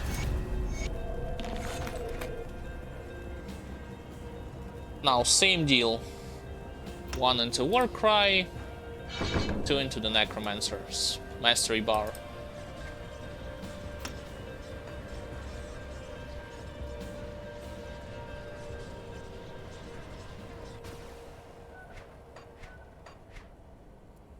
How many more points do I need? Just 2 to get it to soft cap. Although I have with +1, so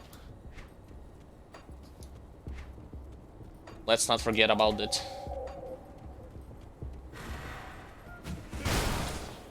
Talk about saving time.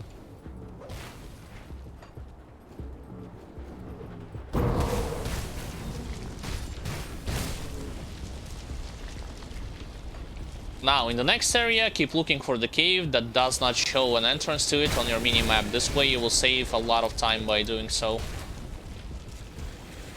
Because if you would go like in the cave that has the entrance marker on your minimap, you will still have to search for another one.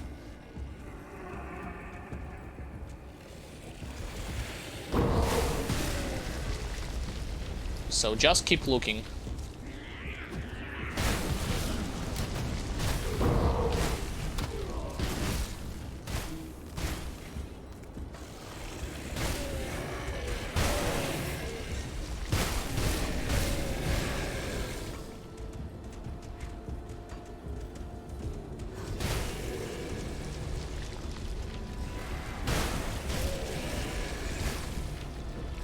That's the entrance of... Oh, I already found it.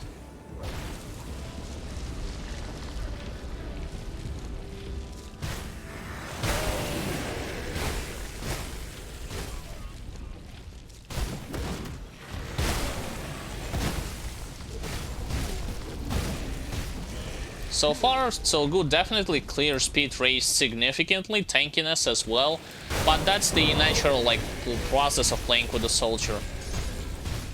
With the shield, excuse me, with soldier with the shield, or sword and board playstyle in general.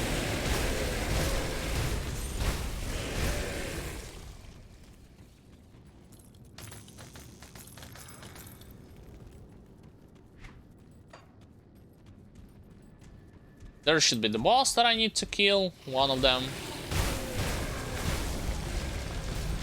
Yeah, there it is.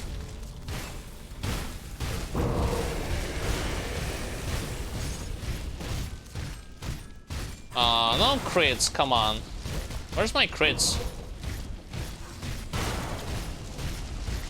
Still no crits?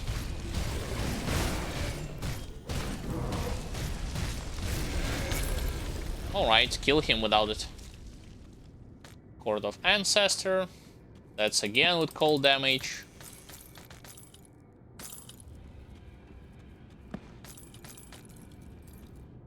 Now into the next cave, I'll go rush straight to the next devotion point spot, as well as another boss that I have to kill. Luckily, they are close to each other.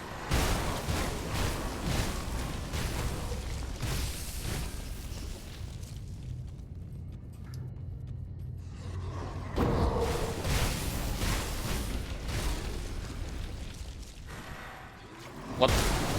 Weird. That looked incredibly weird. The charge, especially the fact that those guys for some reason did not aggro towards me.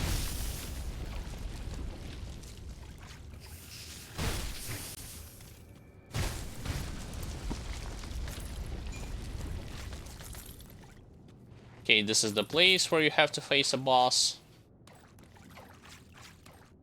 And there she is.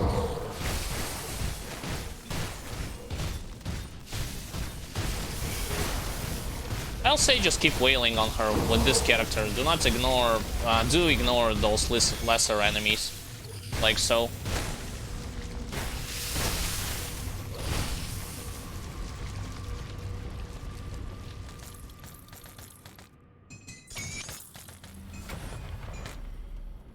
Alright. Pretty much done with this place, so next devotion. I'm debating, should I go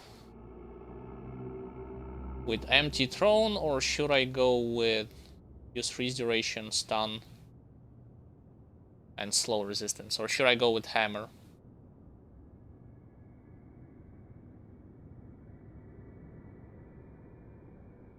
Nah, I'll go empty throne. It's softcore, so I do have to be more cautious. Not act like going all out of the way and putting everything into defensive stats, but at least more cautious. It's not gonna be a bad thing to do. So, 2 quests done. Now to do the last quest from their quest line.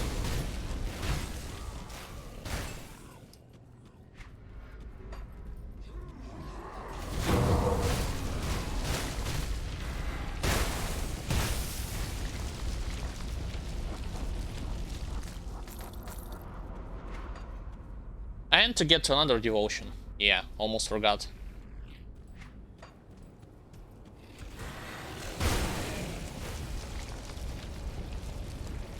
In interest of saving time, I'm gonna ignore most of those monsters anyway, so...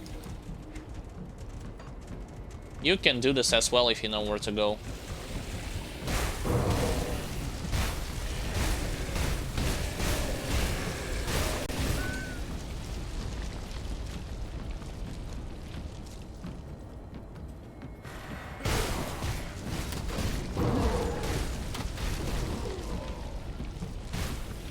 That's the devotion spot that I was talking about. Oh, I'm in luck. I already got to another chest.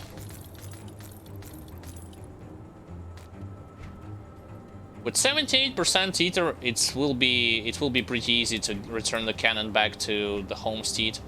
I might as well do that before starting homestead questline and Black Legion questline.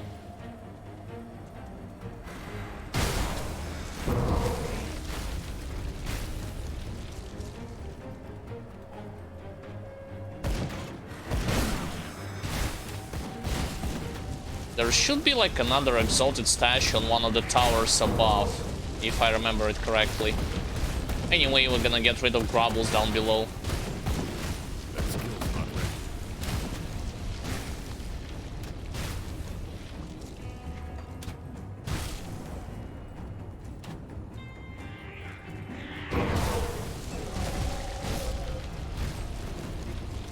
Potion of Clarity almost ran out, so I'm popping it again. It's, mechanically speaking, like, do not forget what I was telling on the previous stream, it's gonna allow you to significantly speed up the process of not only your general experience by killing monsters, completing quests, but also leveling your constellations, leveling your experience with factions, and so on and so forth.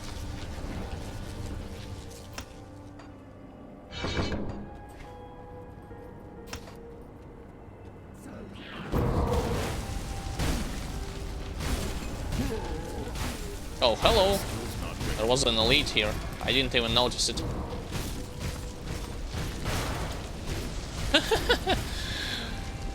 Great knockdown. So, I was mistaken. It's not on this tower. Probably on another one. And it also should be a lore node hidden.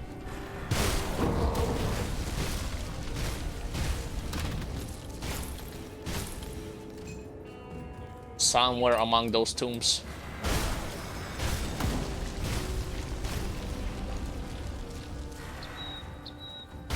Again, saved a lot of time by doing so.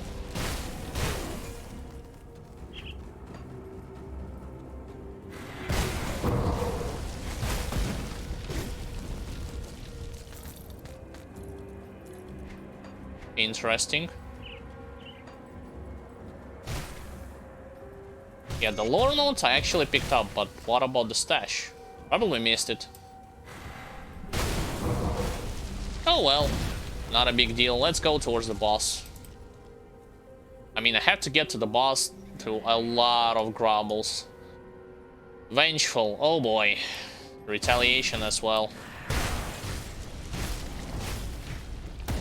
So that means I have to kill them quick.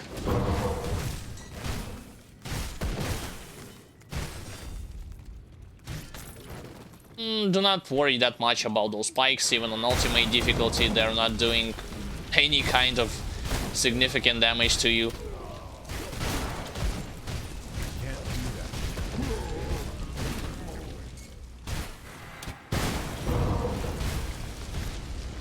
Like, you can pretty much dance around on them.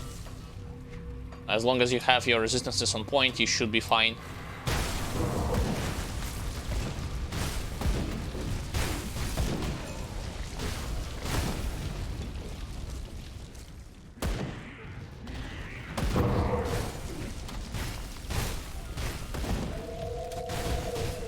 Where did he come from?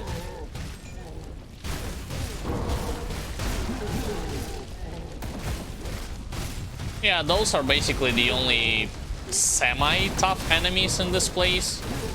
I shouldn't be all the way here. I should actually get a little bit behind the wall. I got stuck between two, actually 3 Dragonhole Tyrants.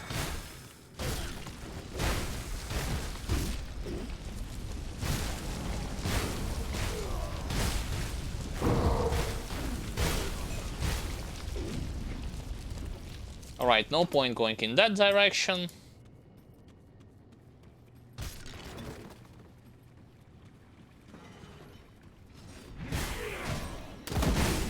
Wait, if I remember correctly, if I go in this place, I will be able to pick up dynamite. Oh, never mind, it's not there, it's actually on the other balcony.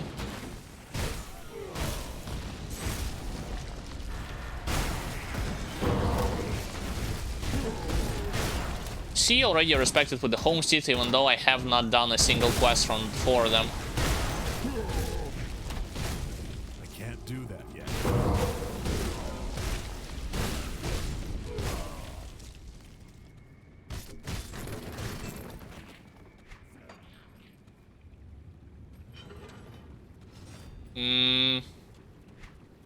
Wasn't there supposed to be a dynamite somewhere in this place? I guess I was wrong.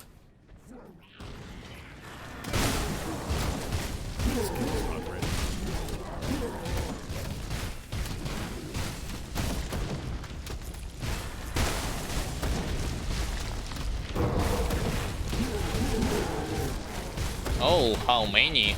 And an elite as well.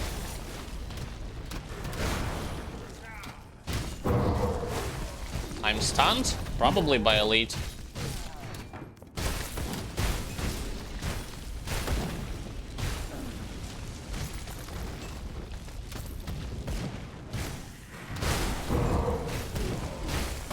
In this place, guys, they will just keep coming until you kill them all. Like, as soon as they will aggro towards you, yes, you can de-aggro them if you run very far away. Yeah, there's the dynamite that I was talking about. But it's easier to just get rid of them.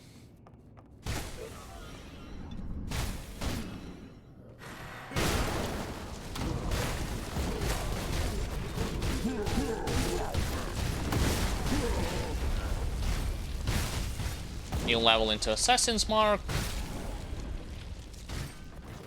Almost done with this place. But I think there will be a short detour to the town just because my inventory will fill up. If not in this place, in the next one, most definitely.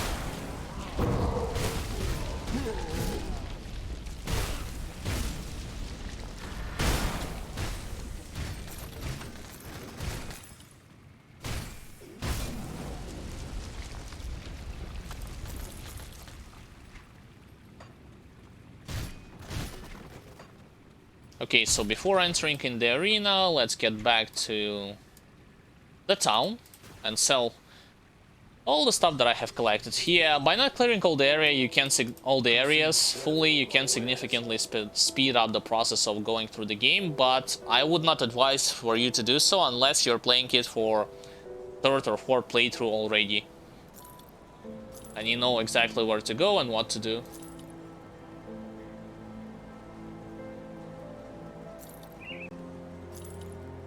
All damage, fire damage.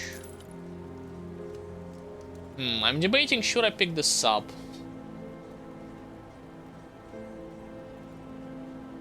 Over my item. Nah, I think I'll sell it. Alright, a bunch of stuff for casters. Wait a second. Take a look at this. Subjugator, Mogara's Fangs of Squalls. Physical, +1 skill to soldier. Damage to blade. Bonus to pets, yeah, it's okay, but... Lightning Electrocute, kind of a bummer, to be honest. Damn, that +1 skill to soldier and bonuses to blade arc would be so useful to have if not for the fact I will still try it. Lighting sphere. Damn, useful item. I actually think it's the item that they have added in this patch, in terms of rarity. I'm just not amazed by lighting electrocute and bonus to pets. Oh well, just selling it.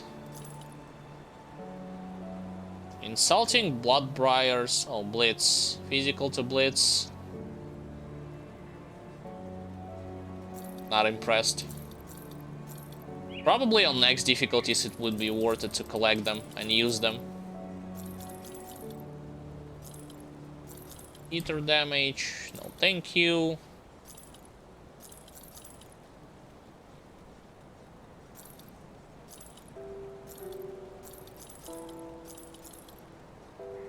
Physical trauma, but no resistances at all. Yeah, good luck with that. That's not great. Mind well spent.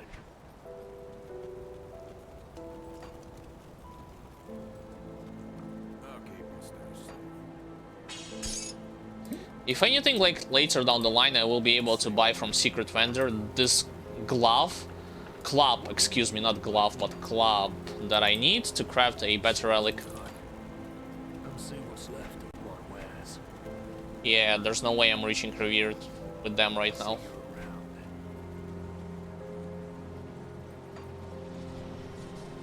Alright, let's get back into the Tyrant's Hold.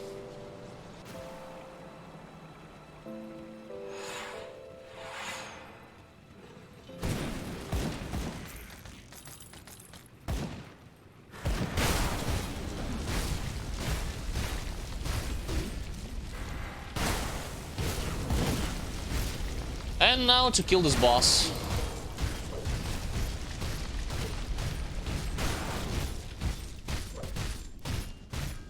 Where's my crits? No crits.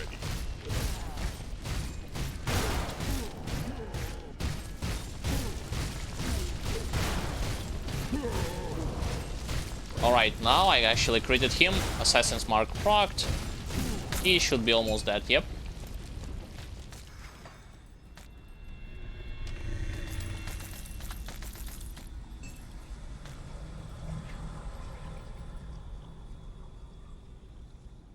The stuff that I collected, it's not great from him at all. Even for other builds, it's kind of trash items. So, this place, I already finished with everything. Let's talk to those guys. What, did you just saw what happened over there? Holy hell, there was a kind of a black hole appearing on my, like, right-hand side of the screen. Hopefully I recorded it properly and I can show it to you like in the highlight videos. What the hell was that? Black hole and cairn, ladies and gentlemen, they are real.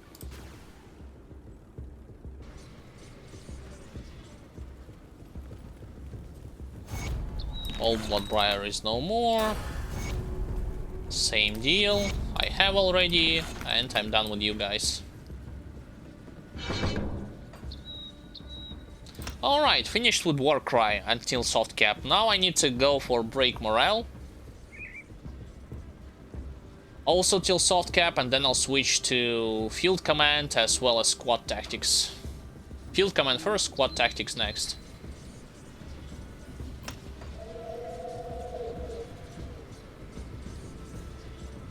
I think I will go straight towards Conflagration area. Return the cannon, and I might as well go into the port of Albury, but not in the port itself, rather going towards another devotion altar.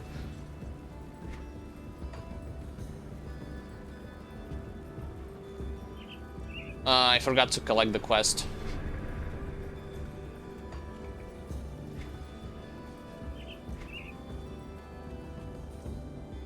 I'm also thinking, like, should I remove all of the pluses from now and invest them into Spectral Red to be able to dish out even more damage?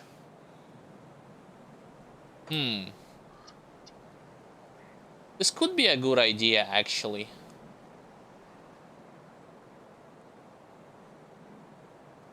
sure my survivability would be slightly diminished by it, but my damage increase will be very noticeable.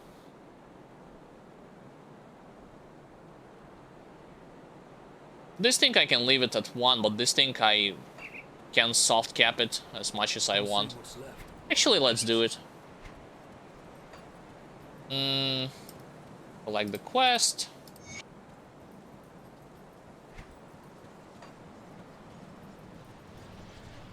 To do so, I would need to return to Devil's Crossing. So this thing works when you are getting attacked. Spirits start to attack your enemies and inflicting debuffs on them. What troubles you? Alright, so...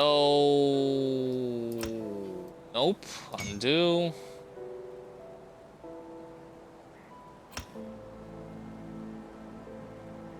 I need it to be as it is. I cannot. I mean, technically I can. Technically.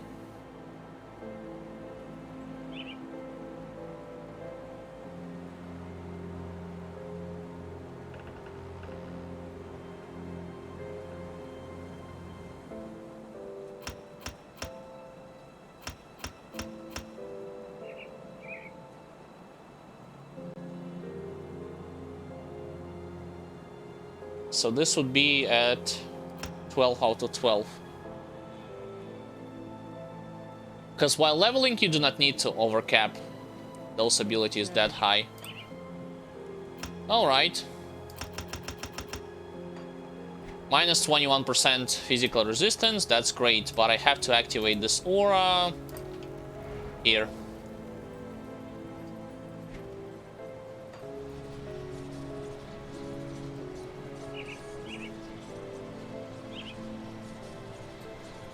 Let's go back into Homestead. I forgot to put devotion point. I'm a dumbass. Okay, 2 more until I will get empty throne.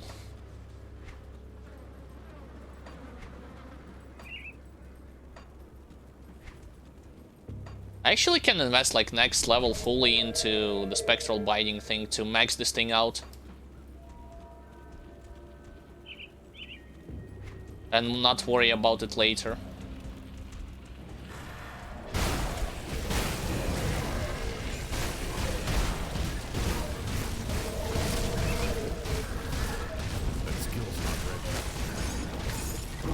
Where are you going? Come back here. What's your problem? Stupid spirit. Oh, armored.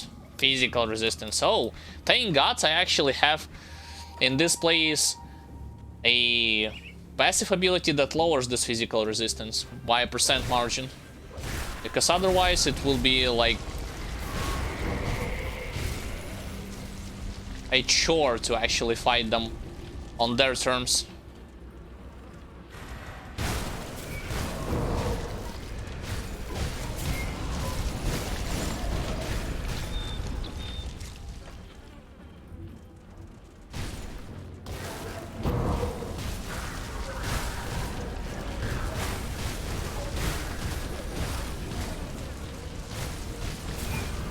Alright, first things first, return the cannon, and then go towards the devotion point into Port Valbury.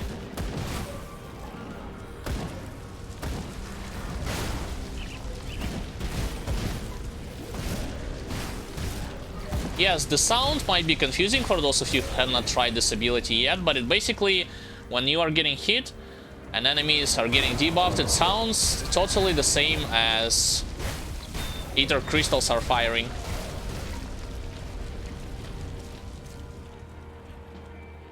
There's several ether clusters over there.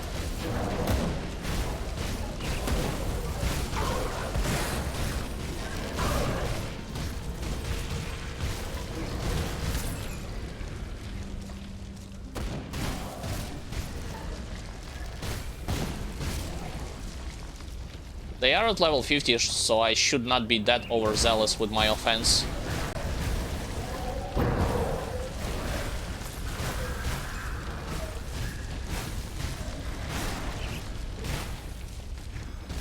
I can't do that. There's also a tier 3 totem, and it's gonna be one of the hardest battles on this stage, because there will be Ethereal Colossus and Ethereal Titans. I mean, usually you have them in numbers, and in elite variety as well. First things first, no Ether Crystal. Not in this place, not in that place as well.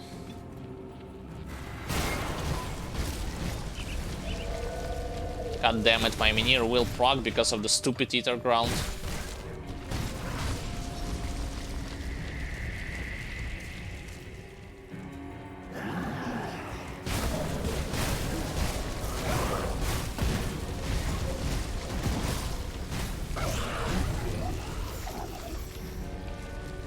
Hey, at least Monster Totem is not on Ether Ground. I just have to make sure no enemies are roaming around this place, and this will be a great leeway for me to kite if something goes wrong.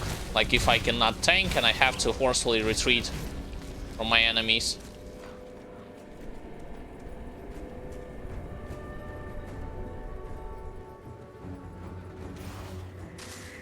How many elites? 3? Okay, okay.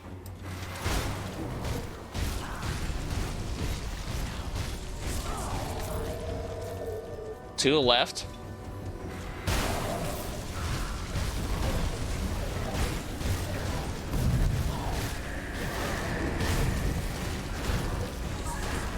I gotta kill Supporter first, before I will focus on Starfire. He actually... well, I was about to say that he regained my MP, but I need to correct myself. It's actually the spell that did it, not the monster itself.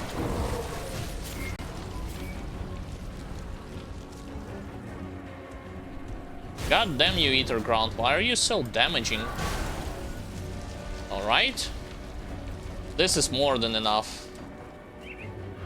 Now I have to be extra careful in those against those monsters that will come from this place.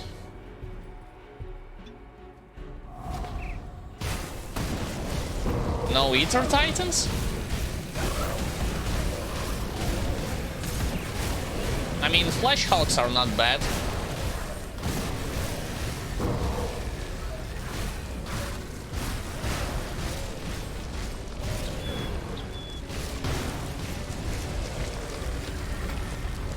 Wow. I guess you can say that I was overly scared for no reason at all. But still, on hardcore it's better to be safe than sorry.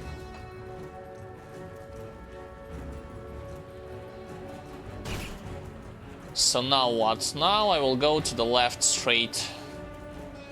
And down there.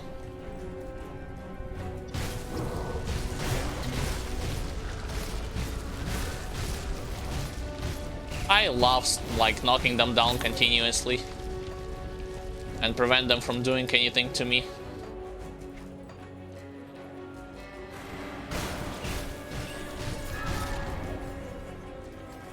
For having 17%, I actually I'll take that back. It's because of the Ether Ground, most definitely.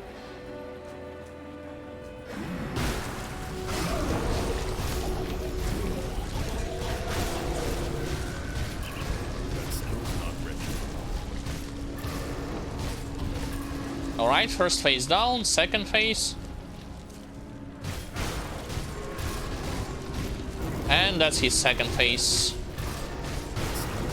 Thank God he actually replenishes my mana by doing his abilities. Nah, I'll still focus on the boss, I'll ignore the Slash Hulk.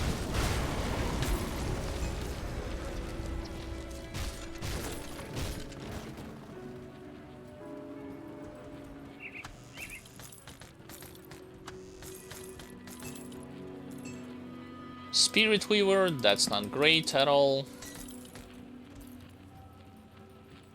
I can return those cannons for Black Legion, grab myself a dynamite.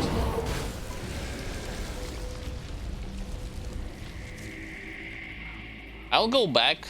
Well, actually, I will go towards the area that leads to the Port Valbury. We'll go back to the homestead itself. I'm in the wrong spot, right? Yeah, right. Level up by completing their quest.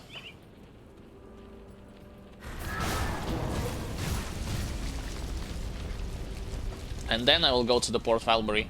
Not in the Skeleton Key area, but rather in the area where I will collect another devotion. And that's pretty much it. I actually should tell you that I do not think you need to complete those roguelike dungeon quests on normal and to a degree in elite difficulty. In case you really think about it, the only useful, like, the reputation itself you will gonna have at Rear status anyway by a certain point on elite and especially on ultimate, so quest rewards are not tremendous at all.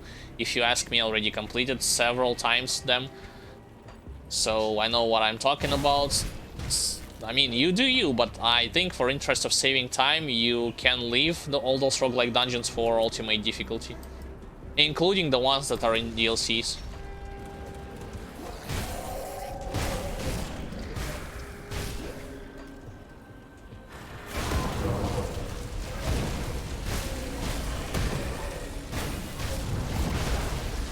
Alright, leveled up. Good news.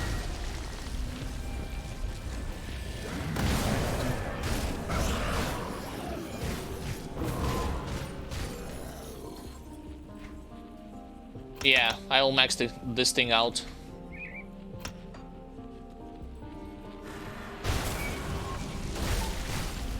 So I will be able to do even more damage.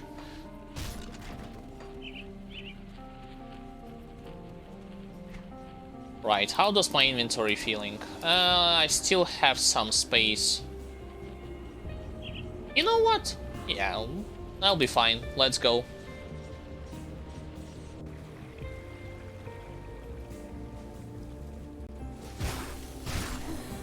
What am I having here? Poisonous. And the next one, brutal. Landed critical strikes. Okay, hopefully... I mean, it's not the helmet that reduces my damage to physical attacks, so... Hello, Archimage. Die, Archimage. So to get to Devotion Point Altar, I would need to go... Well, not in this direction, I think. By the way, take a look at this Archimage. Even though he aggroed towards me, he's not doing anything right now. Oh, except for the fact that he reactivated his shield.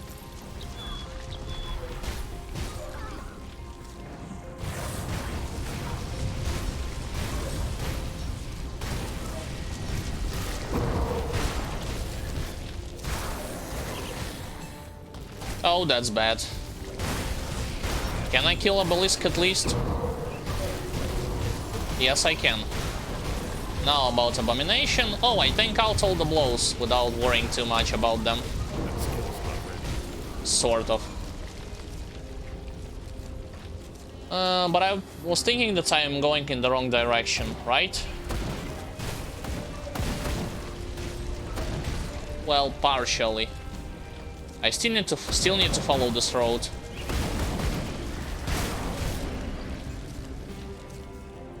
Yeah, there's that point from which I can get this devotion. What the? Did you just saw what happened? I actually activated Blitz and somehow I telekinetically strike the Tether cluster and it blown up.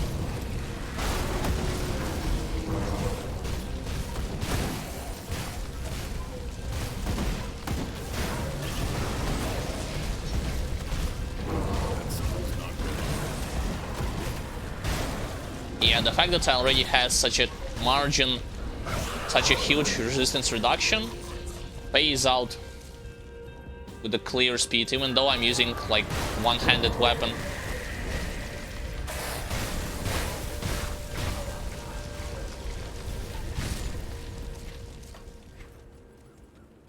I'm looking for a way to cross, like to go on the other side. Can I do it from this place? I think I can.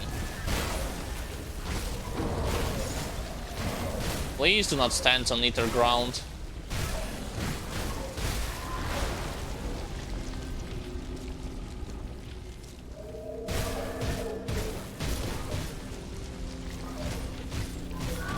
I said it and I'm still standing on it for some reason. What the hell is this? That's nonsense.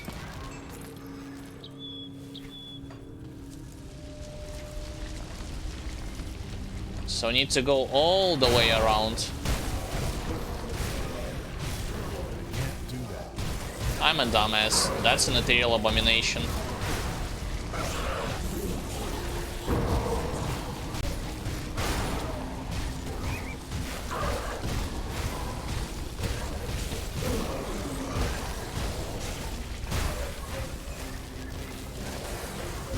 So now they... yeah. They've stopped their assault, so I can go further.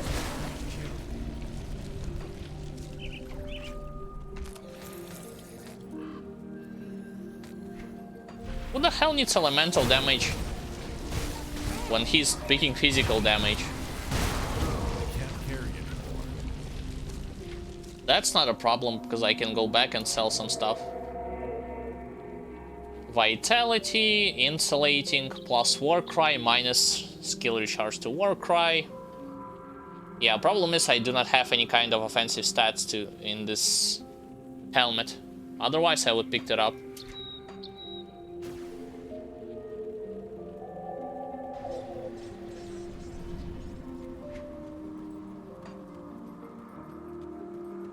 Alright, you.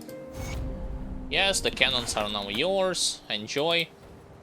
I'll give you a good price on what I've got left. All of those items I'm simply selling, right? Yeah.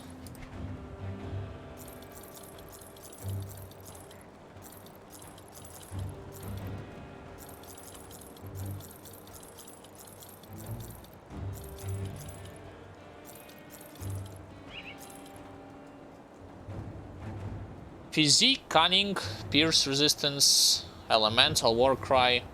Yeah, but for level 50. Vigorous, Cask of the Wolf. I still prefer to have it like physical damage and internal trauma over just Physique and Cunning stats.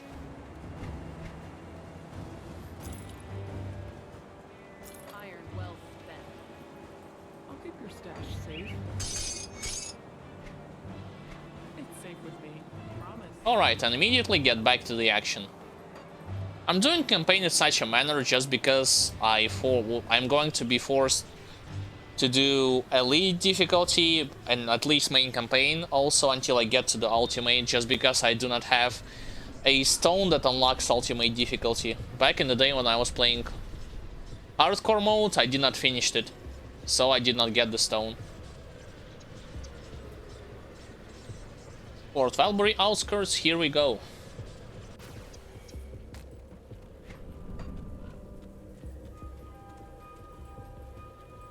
There will be a lot of enemies in this place.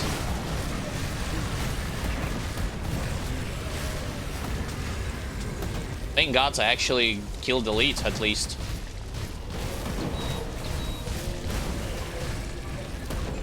The stupid ether clouds. Wait, what? Huh? How the hell did I pop up Ethereal Abomination already? What?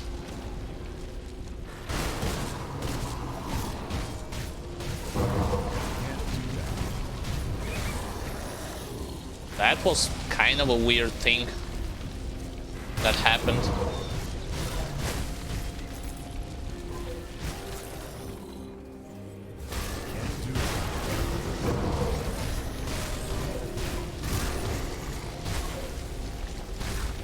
Obsidian Grasp, fire damage and physical, wow. No physical internal trauma or pure physical. Always some mixture between the two.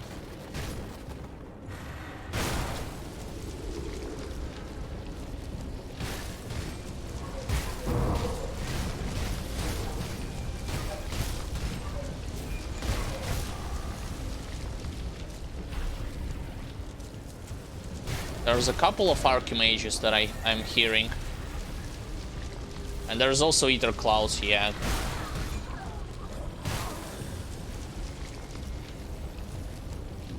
I'm fine with this. The only thing that I was seeking is this thing. And probably defeating the last boss, because I'm not going into the port itself.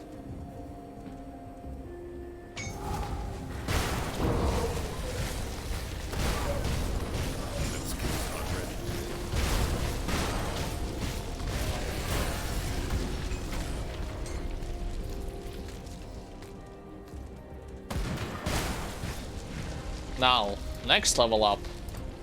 1 break into break morale and 2 into mastery bar because I still did not reach mark of torment.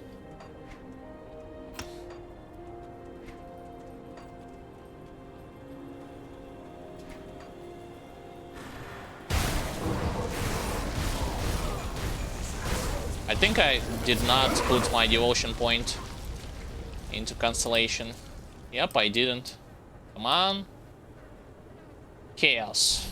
Yeah, let's do chaos and reduce the stun duration.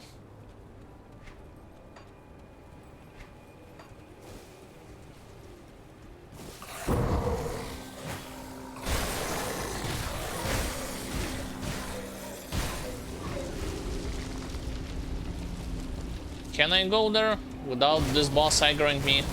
I don't think I can.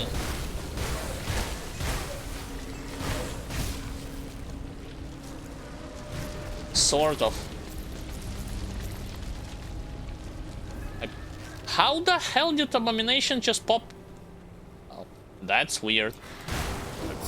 My passive that leveled by 1, it's not a huge thing to actually break the crystal itself and force him to go from the ground. Alright.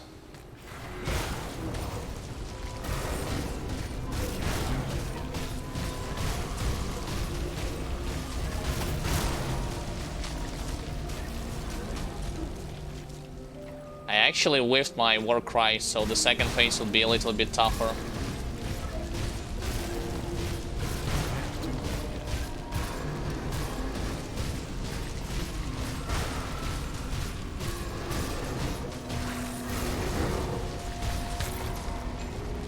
Never mind. Got him. Shield is kind of this not really good. I collected some. Yeah, I collected this sword. Drain essence, ether converted to cold. This is actually another new item that they have added, if I remember it correctly.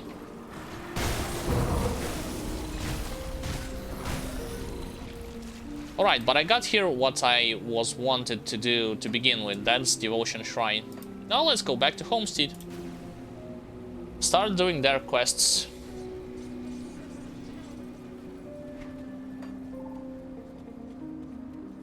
I need to talk with you. And then with the Captain Sommer. I see you've returned. The Legion is split on 2.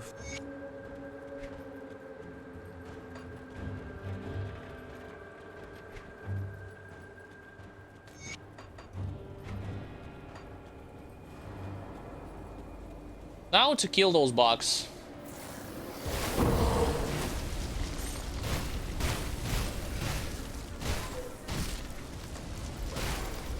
I'm gonna be heading towards the direction of another devotion point, as well as the house. That will give me an optional quest that I can complete. Can't do that.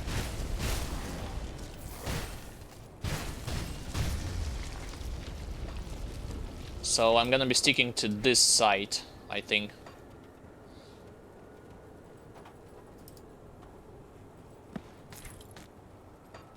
But visiting those farms is not a bad idea, just because in one of those you can find a rotten corpse, and he will be unlocking for you yet another optional quest, basically hidden treasure.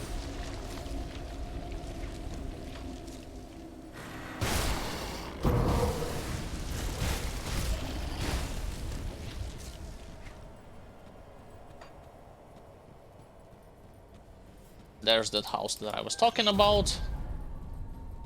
That's one quest.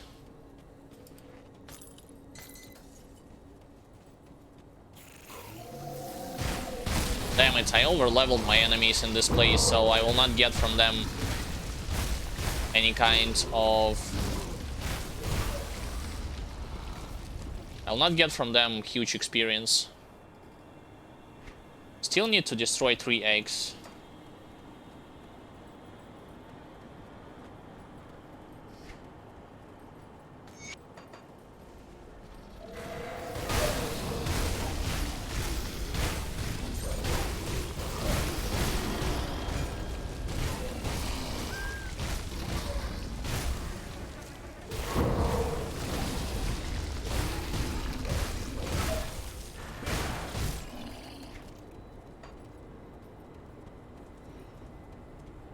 No more bugs. For now. And finally, open this thing up. Now, Ulzad Herald of Korvac is still locked. I mean, I can go like put 1 point into Crossroad to start unlocking Ulzad Herald of Korvac, because I want him in my build primarily for physical damage and also for resistances, but useful proc, do not forget about it.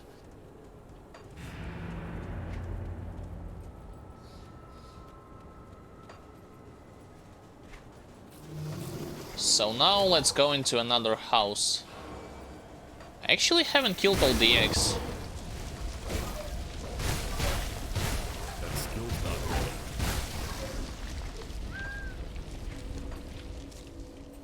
Yeah, I finished with empty throne.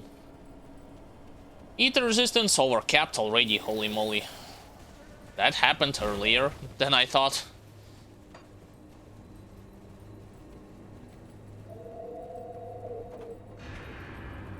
Are you telling me the eggs are only on this territory? Because I'm not seeing any kind of stars on the other farms. Probably it's the case.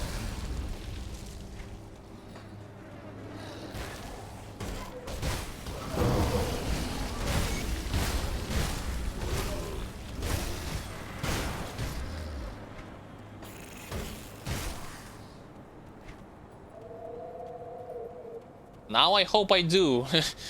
I am already done with this quest.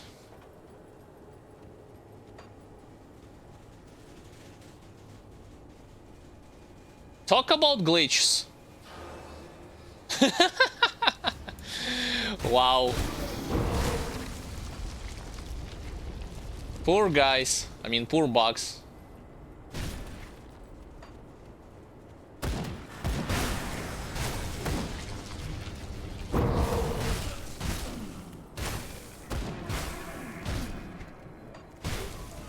Oh boy, I forgot to actually clear this house.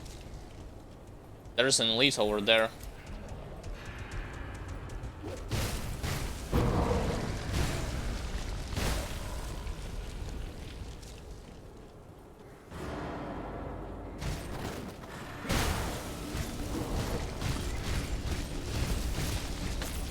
Thank God he wasn't able to clone himself.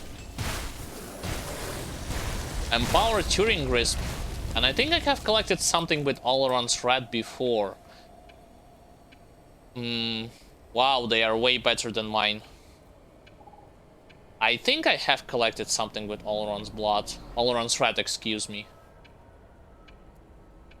Let me double check. Yeah, there it is. It's the new armor for next level.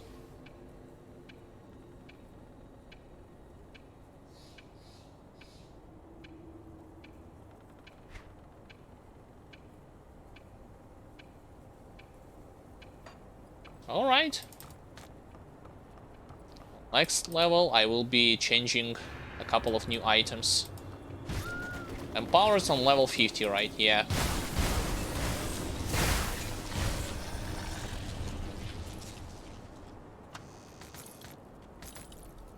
Sadly, no corpse that I can click on, which means I still have to look for another NPC in this place. What the hell is Origin of the Sleet Part 2 doing here? Weird.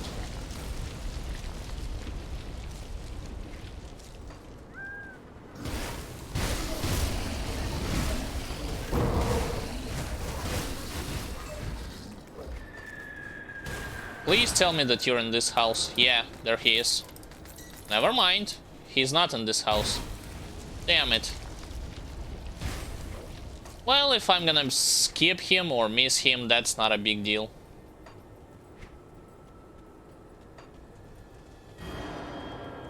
I'll still lose some experience, that's non-negotiable, but I'm not gonna like clear full area because I missed only one corpse.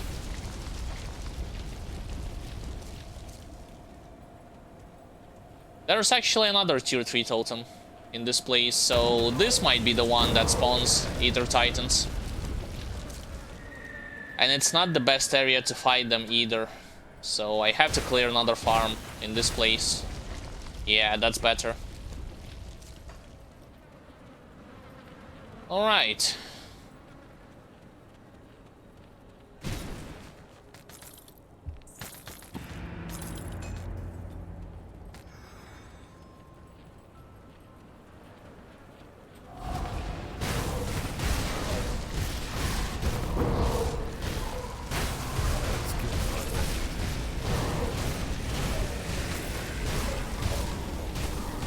I actually prefer to kill like Ironside House and Flesh Hulks over Abominations. Oh no, that wasn't too bad. But no Titans right now.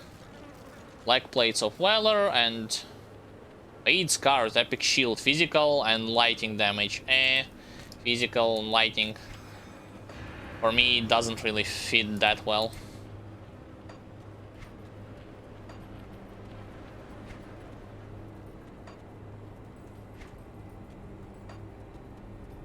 Alright, down we go.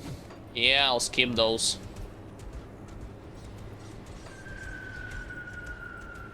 Why I'm going all the way to the bottom? Well, because there will be an optional cave for me to visit. Oh boy.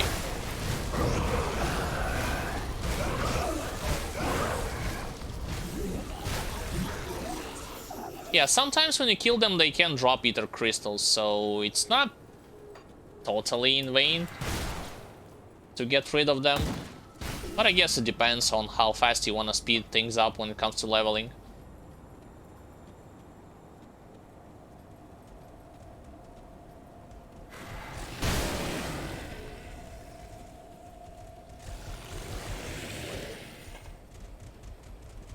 And go straight to your right.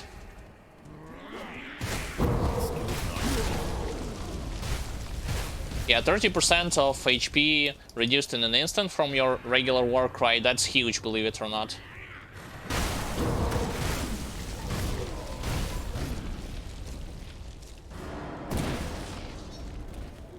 Like, even it's at this stage huge, and ultimate it will be even greater because the amount of health that enemies will have will be significantly higher.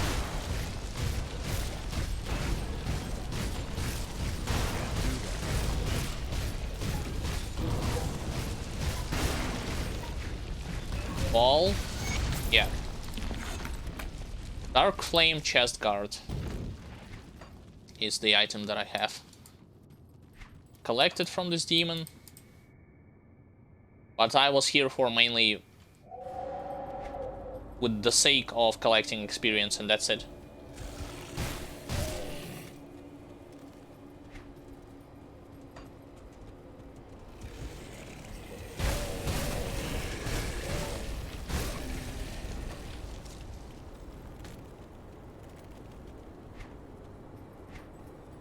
Journal.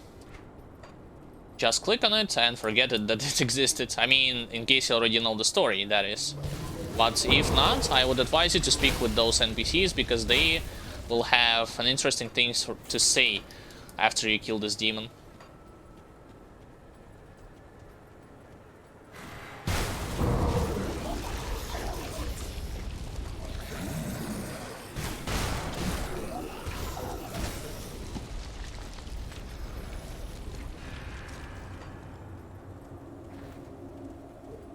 Still no corpse, come on. What about this house? Like, this is the only house that I... Yeah, there it is.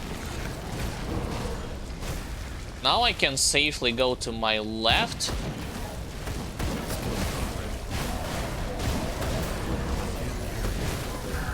And fill up my inventory. I can't carry anymore. Yes, I heard you.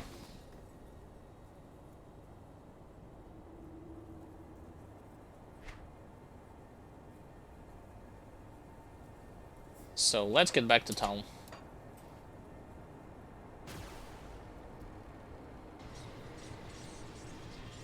At level 49 and at level 50 you'll gain, like, you'll have +3 to your skill points. Starting from level 50 you'll, like, at level 51 you will get +2.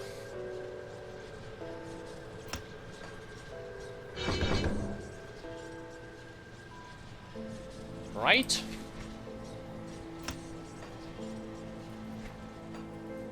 See anything you like?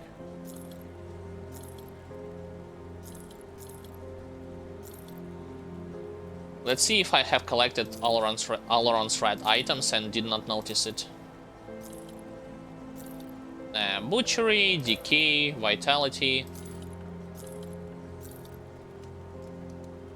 With the exception of this armor.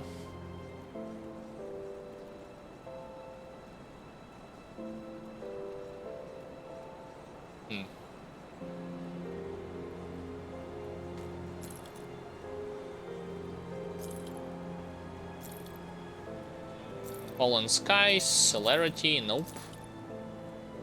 Okay, so let's not sell those gloves, let's save it until level 50, because they'll be super useful.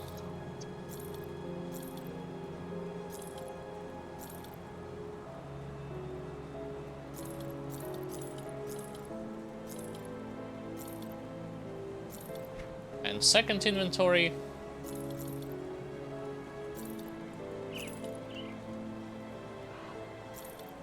Haven't got a better shield in a while, probably from Black Legion. Yeah, I'll grab one. Because all of those doesn't seem like very useful. See you around.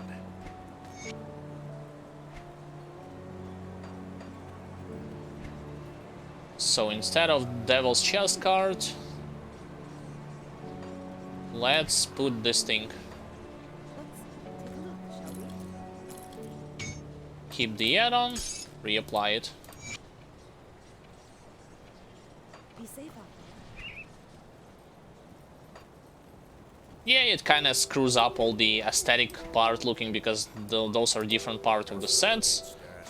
But for stats, I'm willing to sacrifice aesthetics for more efficiency.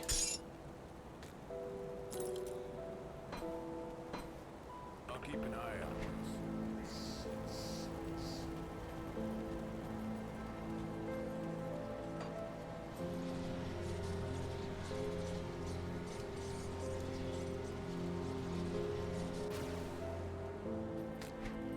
Now then, where was I? I was about to head all the way to the left. Because there will be another cave that I can blow up and open up a passage that leads to a chest.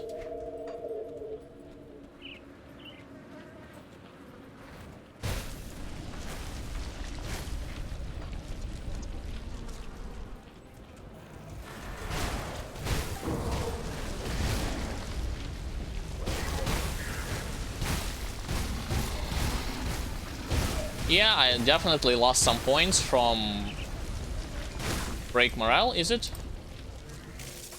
Yeah, because I swapped one item for favor of the other one. But I will correct those mistakes by leveling it back up.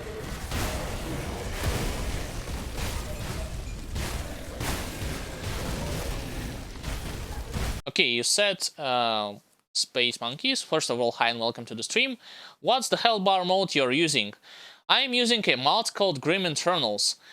Grim Internals is the mod that you can download completely for free, and you can easily install it just by unpacking it into your main game folder, and it does wonders for this game. Functions of this mod are the following. It can highlight the enemies and your character's HP bar. It can also show buffs and debuffs on your character and on your enemies, so that you can easily keep track what you're doing. It can show you offensive ability and defensive abilities, so that you can determine your chance to crit, enemy's chance to crit, how defensive and offensive you are. On top of that, it will also going to play a unique sound effect that you can tune in yourself by collecting legendary items. For now, I'm hearing the Diablo 2 sound effects, but you can tune in however you like it. There is, I believe, a command for this mod that you can use in the command list on my toolbar, on the total general command list, but in case, I can send you the link directly to it. Hold up. Grim Internals.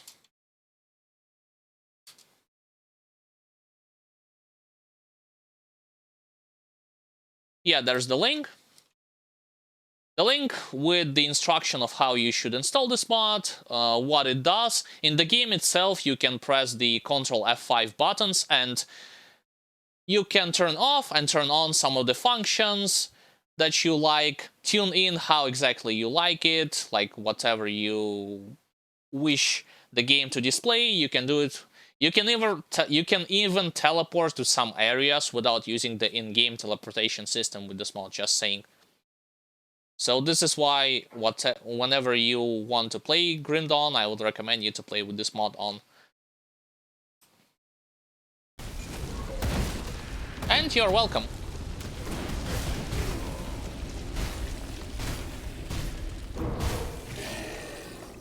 Alright, so I opened up the passage. Now I'm going to go straight towards killing the queen and collecting yet another devotion point. Let me first find the area, the cave. It can spawn in different farm places among those rotting croplands, so you just gotta keep looking.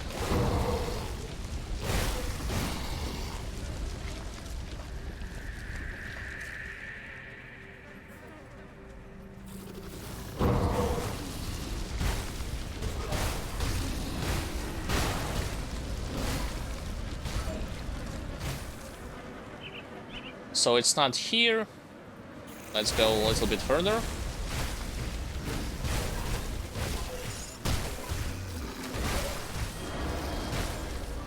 It's not here either, so it can be in those two places or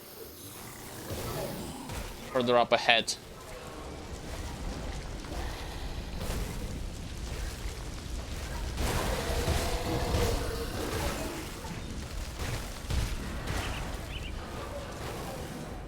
Did I just got shot by ether crystals? I think I just did. Oh, never mind. I actually got shot by ranged enemy, and then I confused the ether crystal animation of attack with my own resistance reduction ability from Spectral Rat. Sorry, this thing can happen.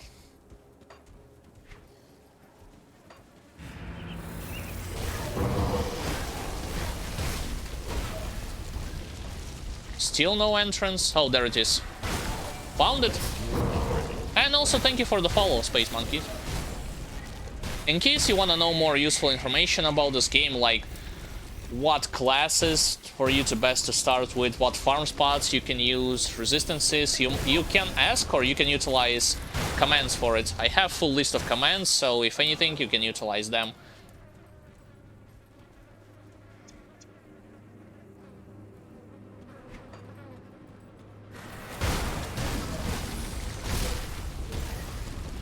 I almost missed this elite. Come on, let's not do so. By the way, speaking of the power of resistance reduction, because at this point, like, enemies do not have huge armor, even though you have, well, in my case, I have an underwhelming weapon, because it's like level 35, come on, I'm at level 50 almost, you can negate it if your resistance reduction is on point, at least on soft cap level, like 10 out of 10, 12 out of 12, whatever the hell it may be. Especially if it's percent based, like tier 2 type, that you can combine between each other, or with each other. I'm going in the side caves, because in one of them I can find Exalted Stash.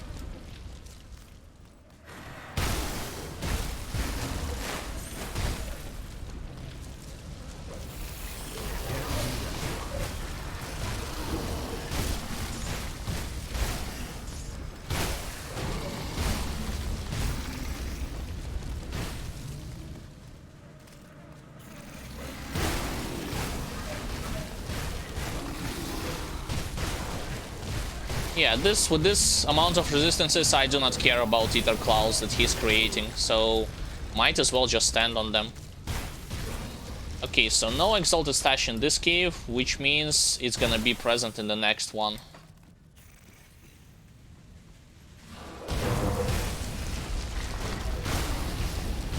Let's speed up the process of actually getting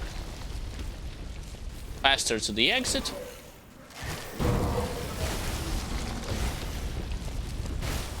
Damn, I blocked myself.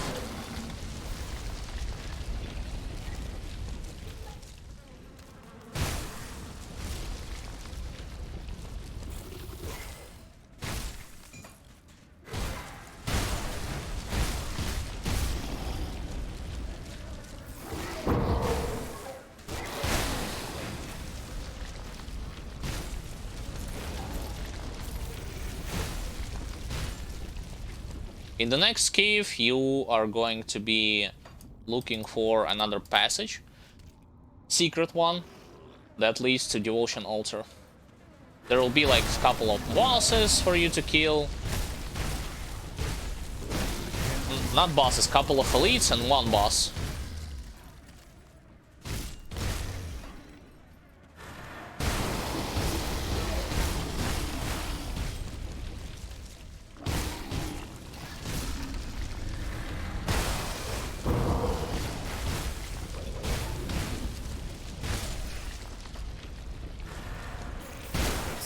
That was an epic charge.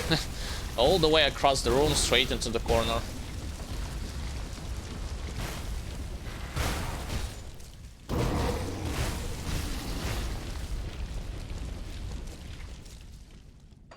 There, I should head to the left.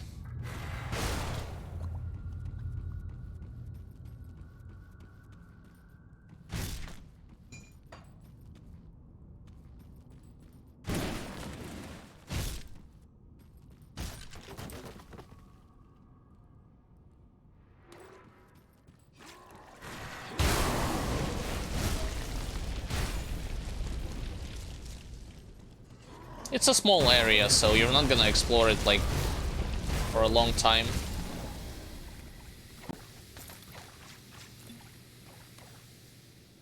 Four more minutes before I will pop another potion of clarity, so I will be fine.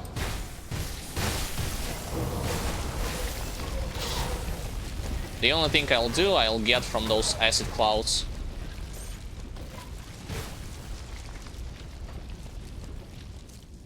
So what was I trying to achieve? I was trying to get to this Ulzad Herald of Korvax. So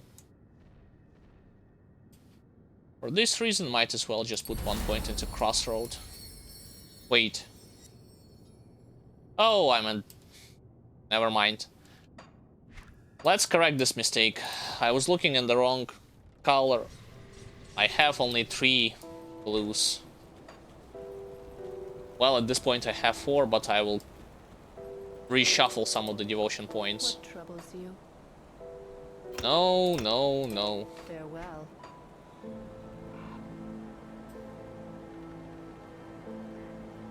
So how many do I need for him? I need 3 more.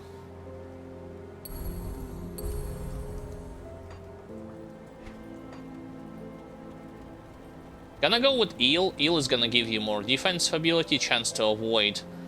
Avoid, basically completely ignore all of the incoming attacks from range and from melee. And what did I miss? Oh, more resistances and movement speed is always great to have.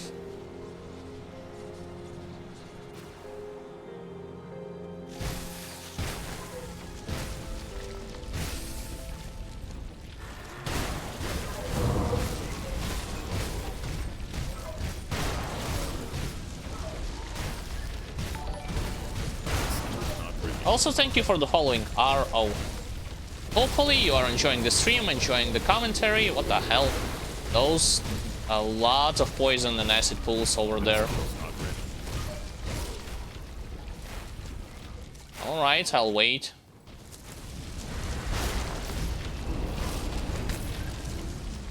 Oh, he also had ether clouds. One he created and the one left after he died.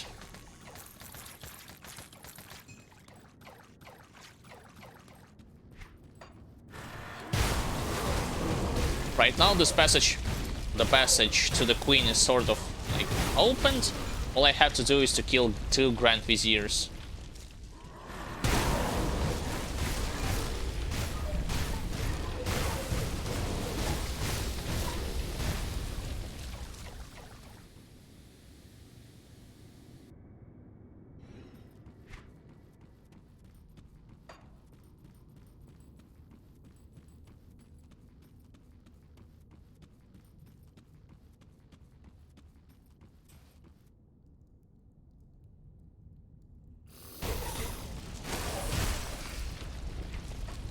One of them can be to the bottom right, the other one like further up ahead.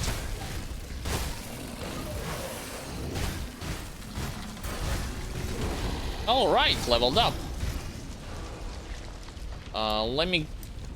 Well, I got rid of those sentinels. There's one Grand Vizier.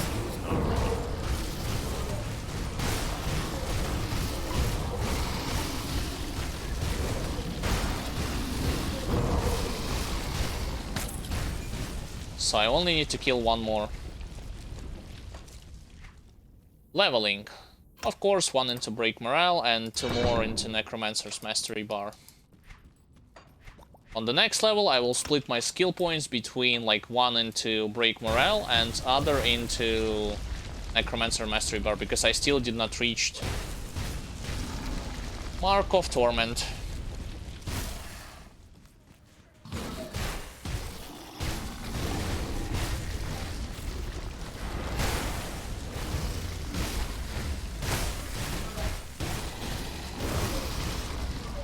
Where's the next Vizier? Did I miss him somehow? I think he will be in this place. I can't open it. Yeah, because you need like the item to open the path to the Queen.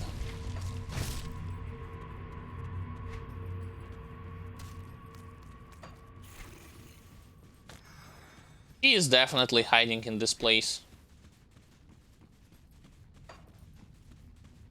What the exact item name? Oh, Pheromone Gland. There he is.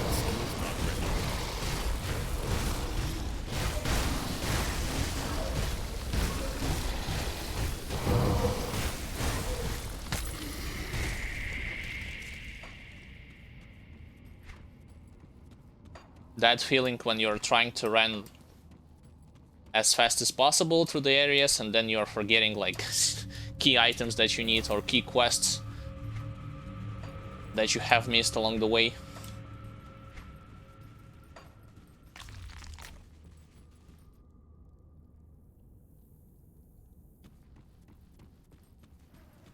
And as always, before killing the Queen, I am usually clearing all the room from the lesser bugs.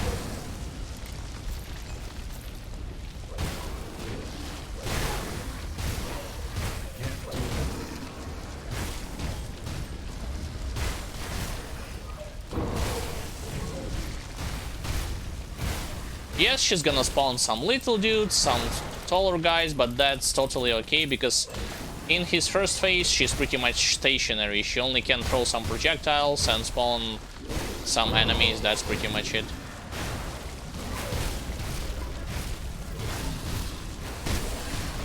That skill's not ready.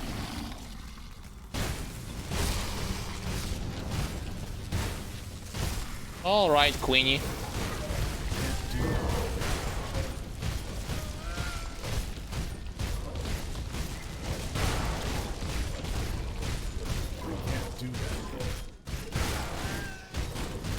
Damn, I'm out of mana. My Ghoulish Hunger procced also. The second phase is about to begin, so in the second phase, the most dangerous attacks that you need to watch out for is the rocks falling from the skies. That's pretty much the whole thing. Yeah, when she shouts like this.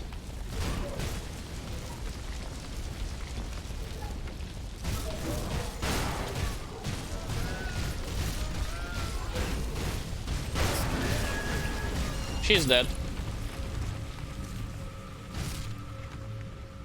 I got some kind of a new item from her.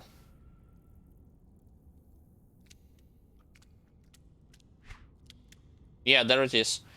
Corrosive, Ravna's Claw of Alacrity, Acid Damage, Aegis of Menhir, Merciless Repertoire, Retaliation Damage, and Converts to Acid. So it's pretty much for Dervish, if they want to play with Acid Retaliation. Dervish is a combination of classes between Old Keeper, for those of you who do not know, and Nightblade. Usually they're building around poison and acid damage to begin with, whether retaliation or pure poison and acid damage. So the only thing that I left here to do is to kill the ethereal monstrosity, and that's pretty much it.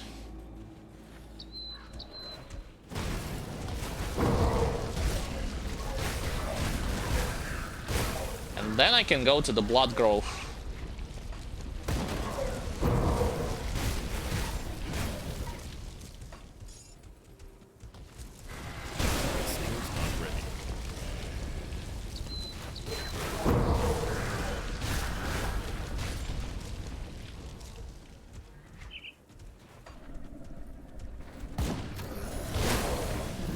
Yes, sometimes when you kill those scarecrows, from them you can encounter multiple copies of the same elite, but I'm not trying to clear everyone like on the map when I'm doing this particular playthrough.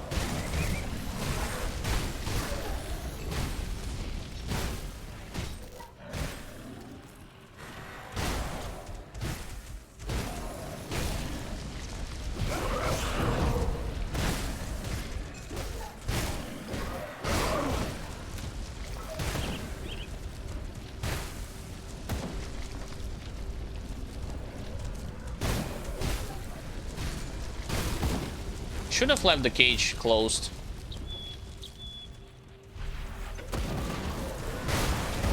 Alright, before actually engaging against Archmages, I would like to kill other enemies first. Yep, I did it. Now you...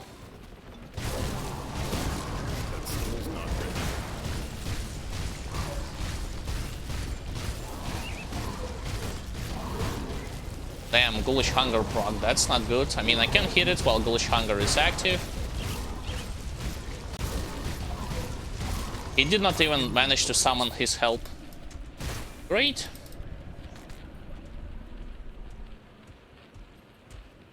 Haven't I picked this item before? I think I did.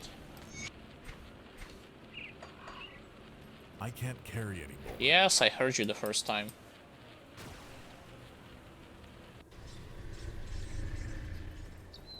See anything you like? So on level 50, I'm gonna change those gloves that I saved.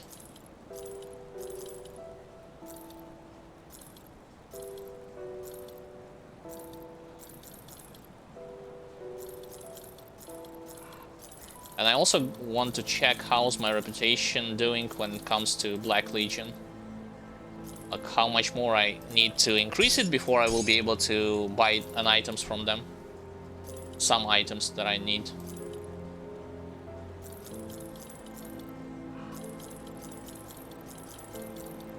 Iron well spent. So currently I am at friendly, but not yet at respected status. I'll keep this first. I'll keep an eye on this. There's a bunch of quests that I will complete in the homestead once I get back to them.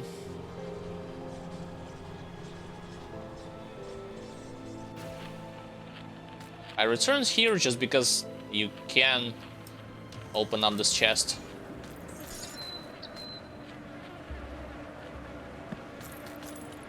And collect some items from it.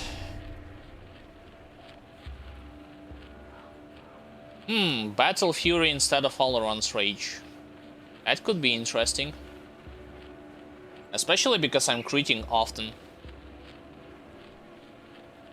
So those of you who did not know, like I was explaining it already before, and it actually is explained in my guide already, but having more offensive ability do mean that you will gonna hit enemies harder.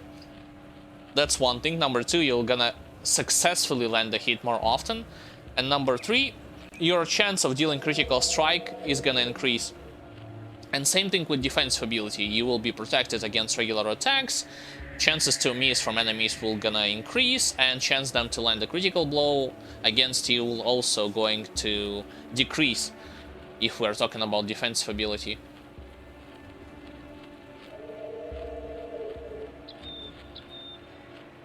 My problem is like Mystic. It's not the great suffix to have on rare gloves. Oh, what am I saying? Gloves. I had gloves already saved for it, for level 50. I did not pick them up from my inventory, from my stash. Empowered Turing grips. Yeah, those are the one.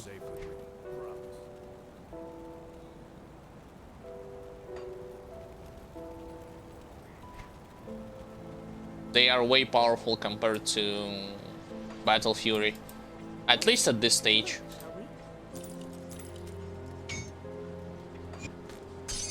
Remove the component and turning back on. Let's go to Homestead. Pretty much done the whole quest line for them, with the exception of their own like quest. When they have harvested food, harvested and produced food, they are gonna ask of you to get this food to Devil's Crossing.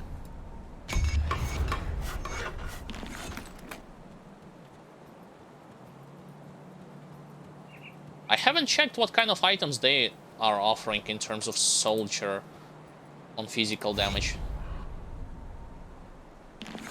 Or Death Knight, I should correct myself. I'm not already a mere soldier, I'm a Death Knight. There was much I see my scouts have reported. I will rescue the prisoners. Just the person there are two other groups. Oh yeah, I totally forgot about this fact. So, when you are playing with Necromancer, doesn't matter if it's a Death Knight, if it's a Necromancer and a Cultist, like whatever you are combining your main class or secondary class, if it has a Necromancer, then the only choice you have, I mean, it's not a choice after all, it's the only outcome you will have between two factions, like Order of the Death's Vigil as well as Kaiman's Chosen, is to side with Order of the Death's Vigil.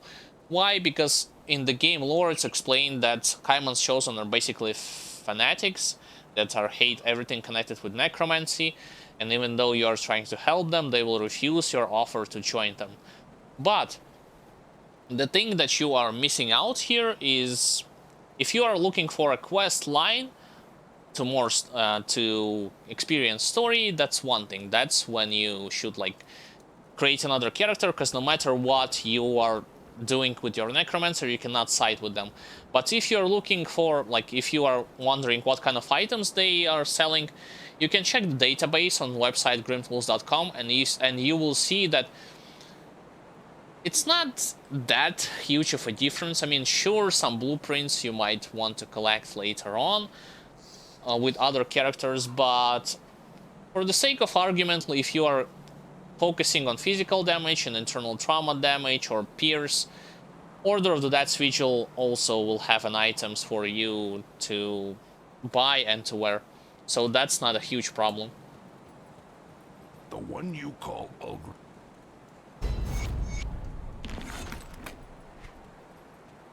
Okay. So, report to Barnabas in Devil's Crossing. Yeah, sure, I will do it.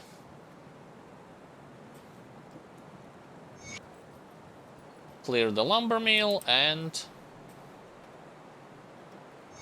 honor the dead.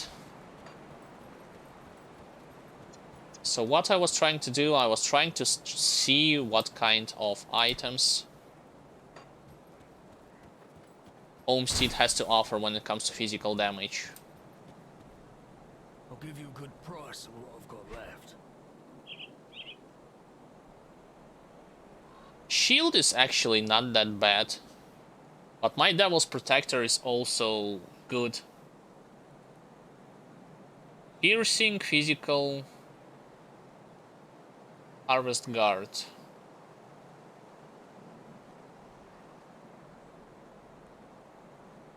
Actually, I think Homestead Shield might be a little bit better than Devil's Crossing, just saying. Even though it has a lower chance to block something, in terms of stats, it provides more benefits to me.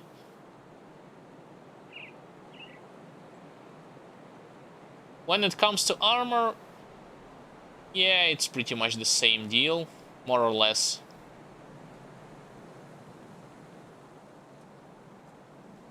I do not see any tremendous benefits of buying their armor, just saying. What about the components? Components... That's the totally different story. Components I do need to buy from them. Stone Tusk Hoof.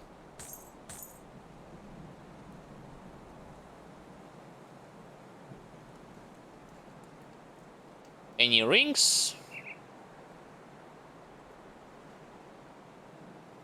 Well, they technically do have rings like Harvester, not the ring, but rather Amulet. With bleeding damage and +2 to Blade Arc. What about those ones? Nah, those ones are not worth it.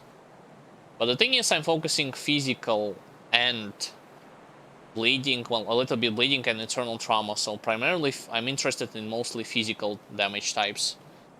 That's why I'm not buying any kind of rings from them, but the shield...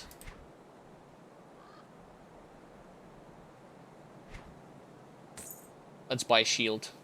Iron well spent. Apply on this thing and apply on my weapon. Need to go back to Devil's Crossing to change components. Primarily, Severed Claw.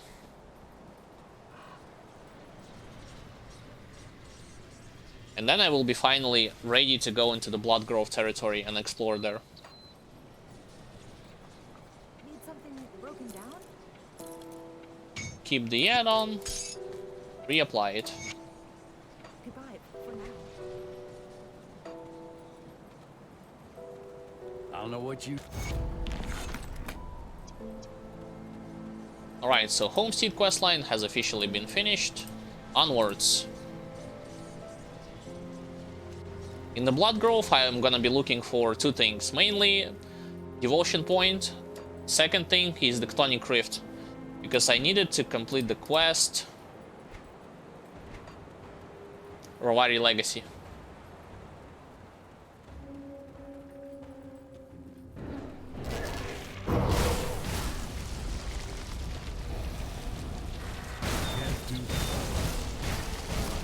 Wow, level 47. They are so under-leveled. I mean, I am so over-leveled compared to them. Void Touch Totem tier 1, so that's not a big deal. I should start worrying more about chaos damage, just saying, because this territory will be full of cultists, and later down the line I will be facing demons. More of them.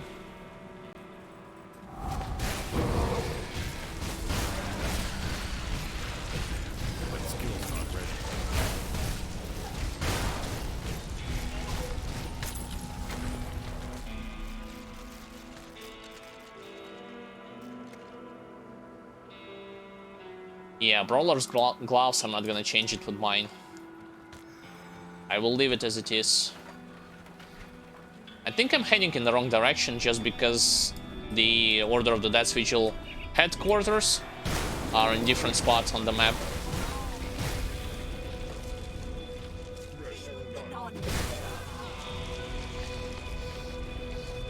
I think here you can...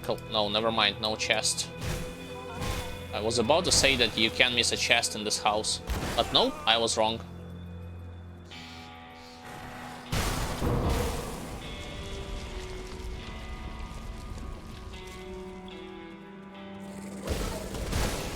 There's another elite.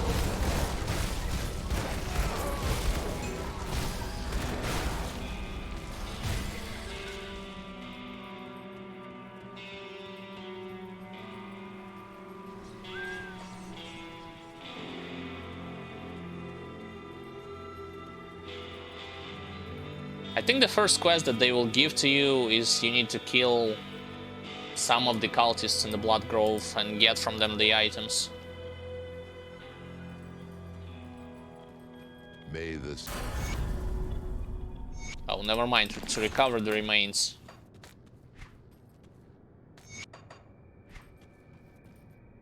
Alright, 2 points, 1 into Mastery, 1 into Break Morale.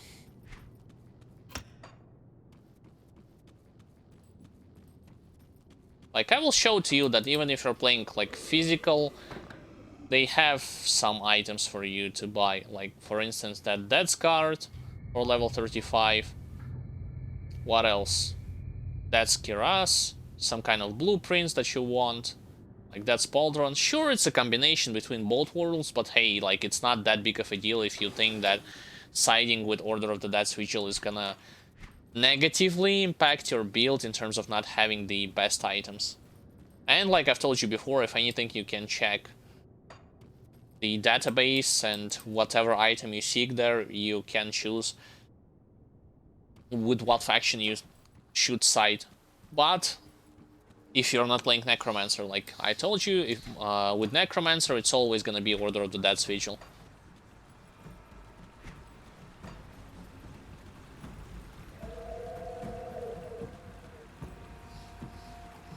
Alright, Chthonic Rift. Wow, so many elite all of a sudden.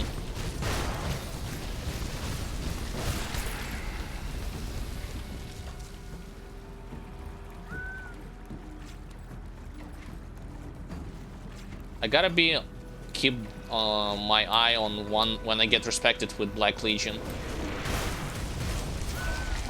Because Black Legion gear is so powerful at this stage. Like from level 50 and beyond, like all the way until the end of main campaign, and I would argue like at the beginning of the first DLC, is gonna carry you tremendously.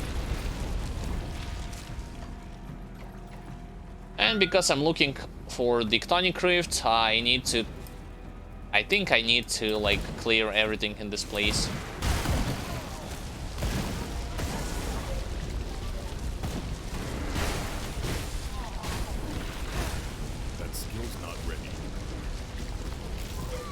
There should be another monster totem to my left, if I remember it correctly.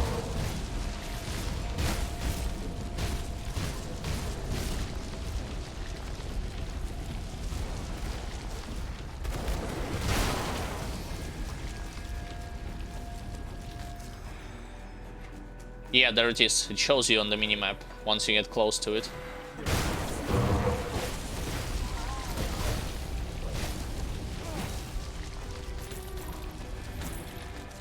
Right now it's Forsaken, which means tier 2. Let's see if I will be able to kite if something goes wrong. Like, I will clear some surrounding areas first. This should be enough. Wait a second, I can go through the river and open this chest, yeah.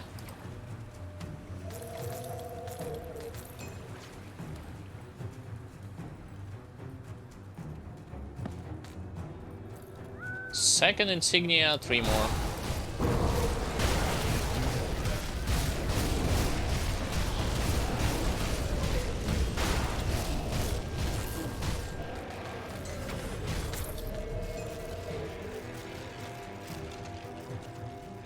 Yeah, it's a two-handed sword, so no, I'm not picking it up, even though it gives like +4 to blade arc. This one for Force Wave. Just a bunch of stats on this shield, so no big deal. Right, where was I? I was looking for... yeah, there's the devotion point.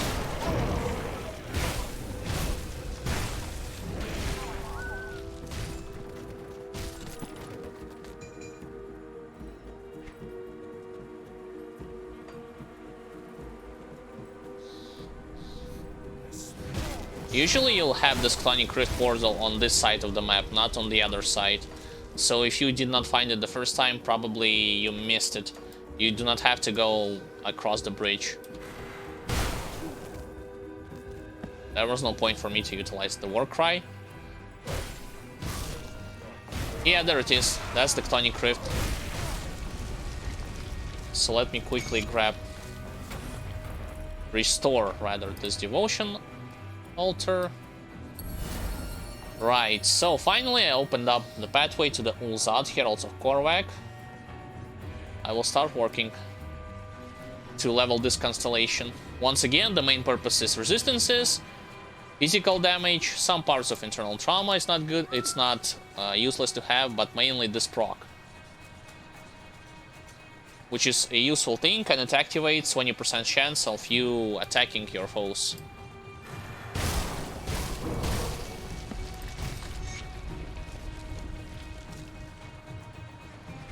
Do I have enough inventory space if I go into this place? Just to be safe. Let's go here first, and then in the homestead. Because I already completed one of the quests.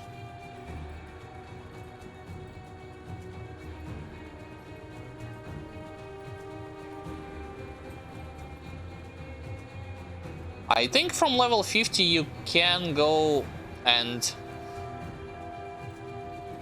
craft a rune that allows you the gives you the ability to teleport.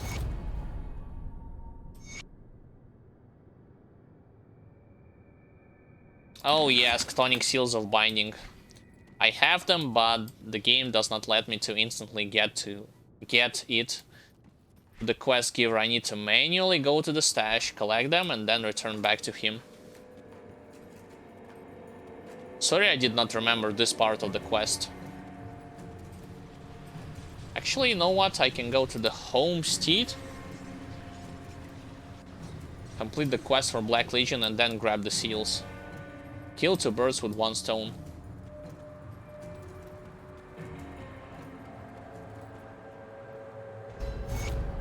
Alright, respected. How many they need? Like 3, right? Yeah, 1, 2, 3. I'll hold on to that for you. Now, about the gear that I was looking for, that's not the vendor. I'll give you a good price on what I've got left. Black Legion equipment. What do I need? What do I need?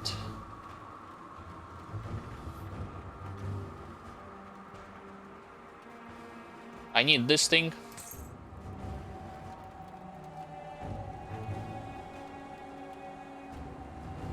I do not have enough physique. Really? 529, right? I can remove some of the points from my skills and put it into mastery bar to do so. Nah, nonetheless, I still need this thing. Weapons, sadly, are not good. Like, for me, they're not useful.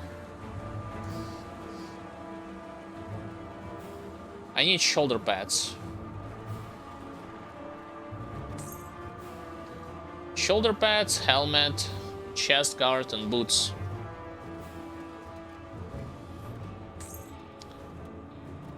And in regards to the item that I can craft, nothing.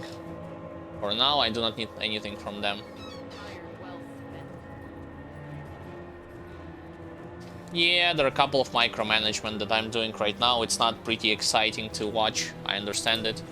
But since it's hardcore, I do want to be as safe as possible in regards to my protection against physical, against other types of elements, so to not die easily from it. So what can I remove? I can remove some points from what? From break morale, probably. I sense turmoil within you. Stay Will it strong. be enough? Let's see. 1 point was enough. Alright, then let's put it back on.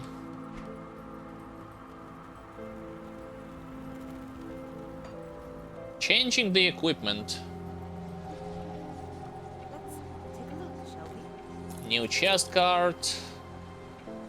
You gotta be kidding me. Oh, it's still not enough. Okay, I'll still figure this stuff out. No, that's not big of a deal. Wait a second. Level 40, level 50.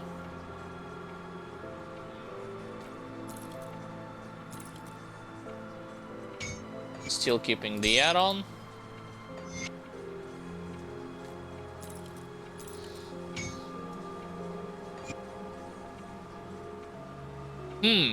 So instead of going for Runestone, I think I will go for Sanctified Bone, just saying, because my elemental resistances are more than enough right now to cover me.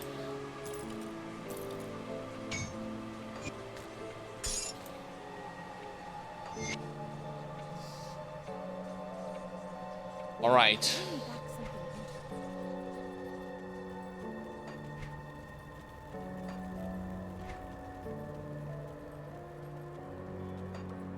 Let me clear your mind of regrets.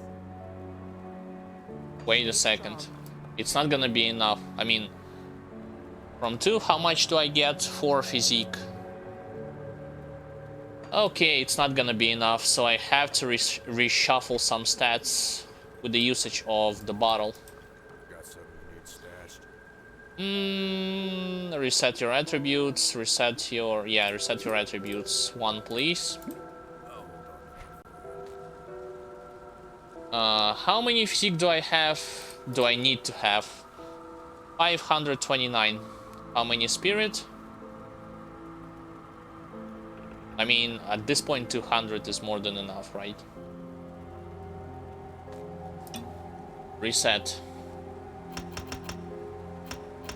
540, 529. Undo.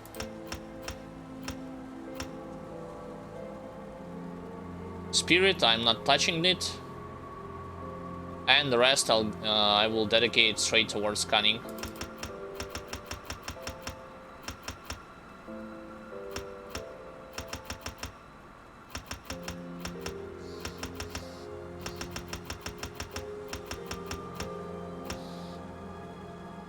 Right, that's better. Now to craft sanctified bone. What brings you to my forge? I need 4 purified salt.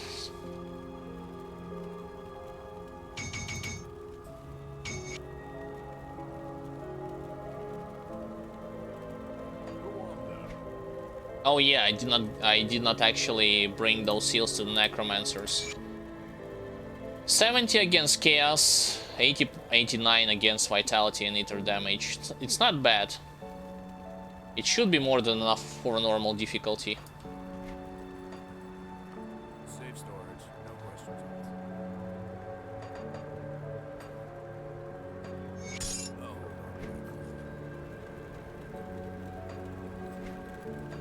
Let me actually quickly sell the other items. Since I'm in town, might as well do so.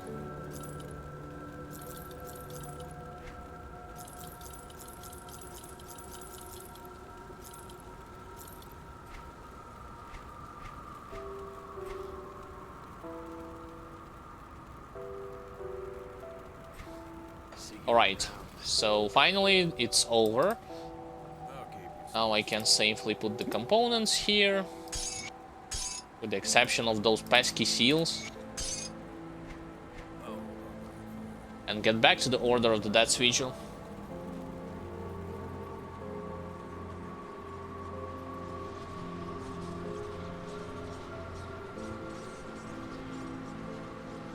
Because I believe after seals they will send you to the Bastion of... not the Bastion of Chaos, but rather in the second Chthonic Rift. To kill Demonic Elite. Something like that. I mean, it's been a long time since I was siding with them. What's next? Oh, never mind. It's to kill the Ether boss up north from the Bloodgrove territory.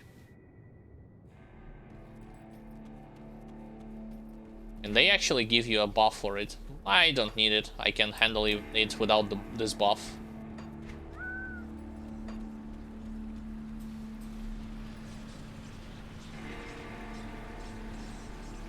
Alright, finally we are going into the Bloodgrove. It's the area where you cannot teleport back, similar to the... I mean, by your own teleportation, you would have to find a rift to get from it on the open-esque areas.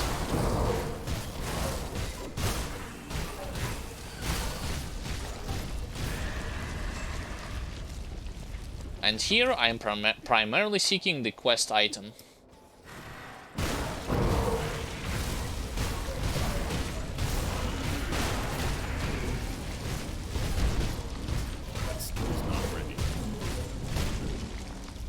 There it is.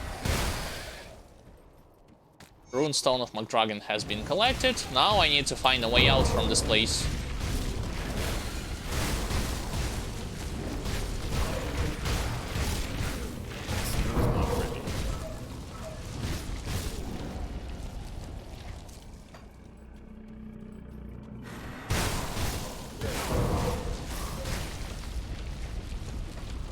where this rift might be.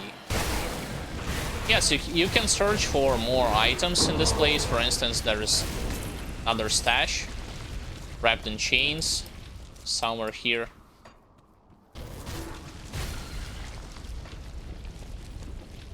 What? There it is. I was lucky I actually stumbled directly in front of it.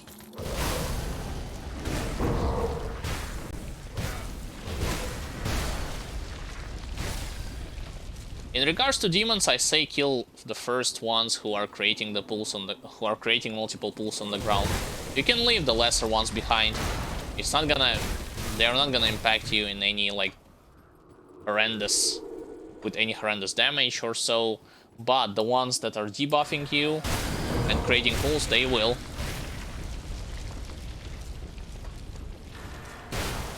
Skill's not ready. I still did not found the rift. I found another elite, but oh, I actually found elite and a boss. Could be dangerous. Let's see.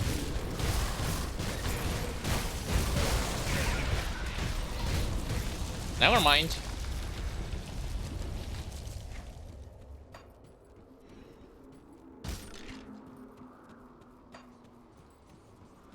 I hear actually a rift. Yeah, there it is. So it's on this side. Let's look for more elites before leaving this place.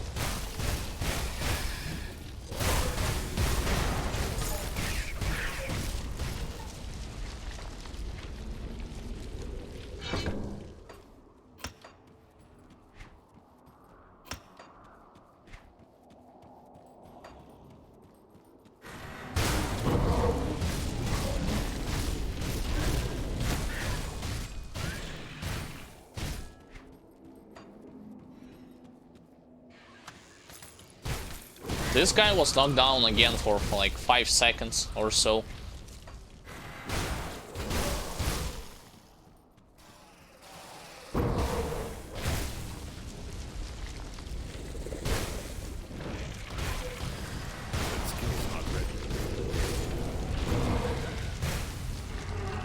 I'm actually surprised how one-handed blade arc is doing. If one-handed blade arc is so good, I cannot even like imagine what two-handed blade arc is doing to the enemies.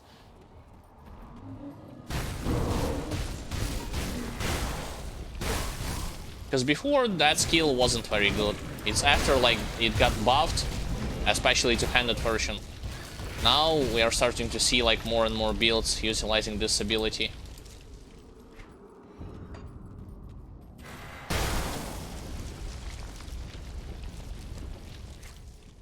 Alright, I cleared everything here. Unintentionally, but I did.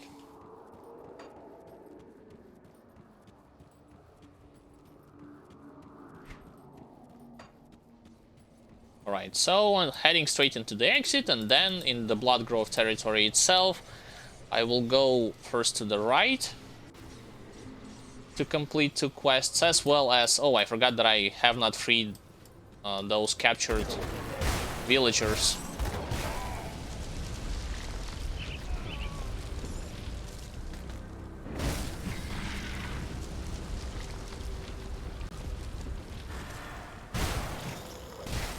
I think they are higher up. Yeah, there they are.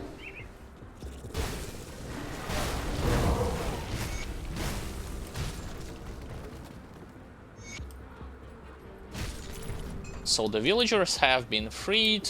What about boss? There should be a boss in this place.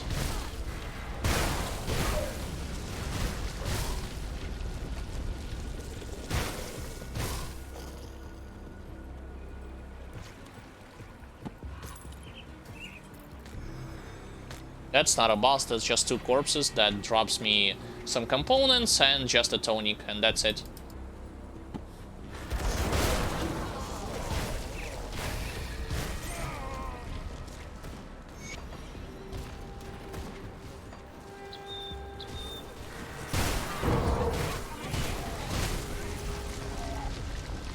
For you, if you are wondering, against Kaiman's Chosen, it's good if you maxed out your elemental resistances, especially against lighting, because they are love to throw lighting at you.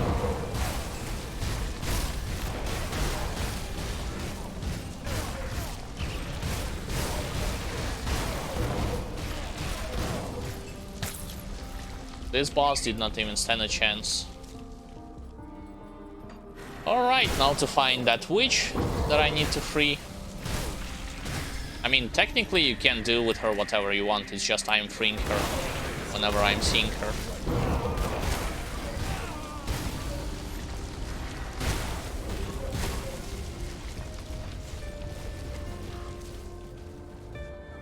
She should be somewhere here, right?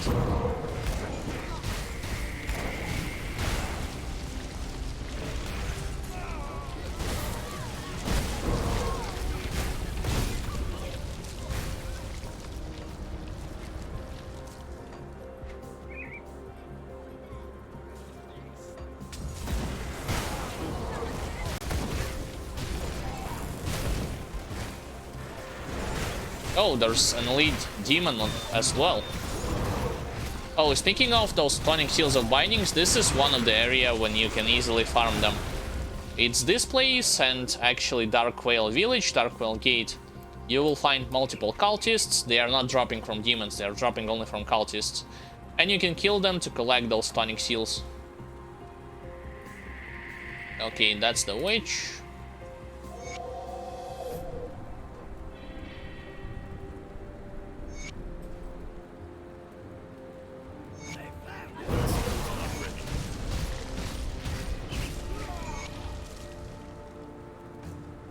And now just wait until she slowly frees herself. And that's it. I mean, you will encounter her in the first DLC in case you did not play this game so far. And wondering, like, what will happen to her.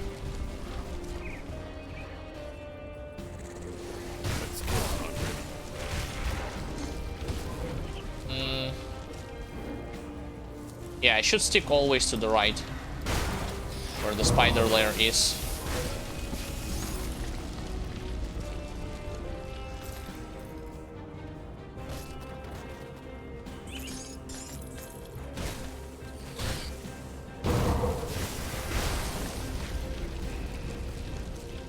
I missed the entrance to the cave.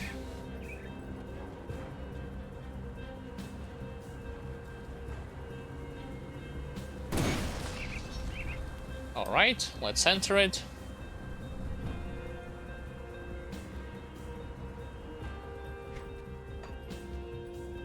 And then head straight to her, kill her.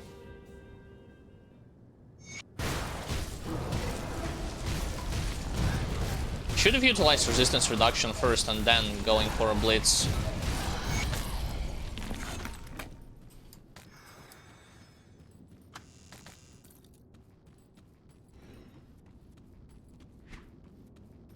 Now, and as a final note to conclude like today's stream, I'll go towards the ethereal boss from the quest of the Order of the Death's Vigil. There's actually two, like if you side with Order of the Death's Vigil, you have to fight two bosses there, not one but two.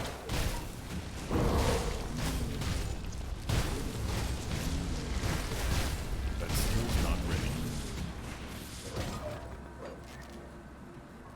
Like there will be one Flesh Hulk and the other one is a mage boss.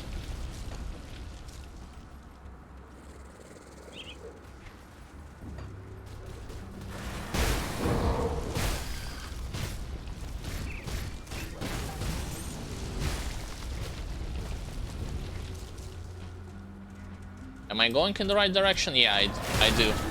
This is the entrance.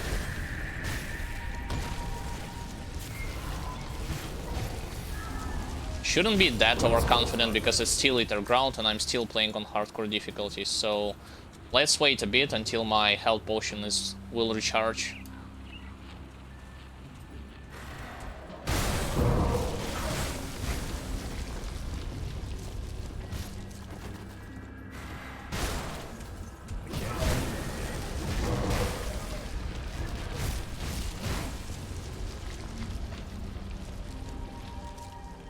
Yeah, there will be some ether crystals here, but you can maneuver around this place more or less freely, I would say.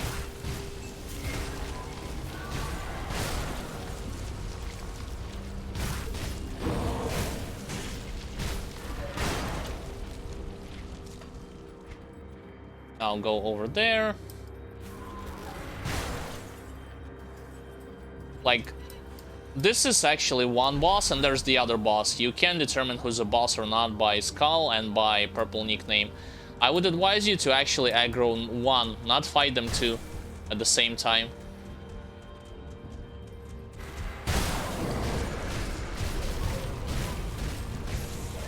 Damn, she's using reflective aura. That absorbs a lot of damage, but not anymore.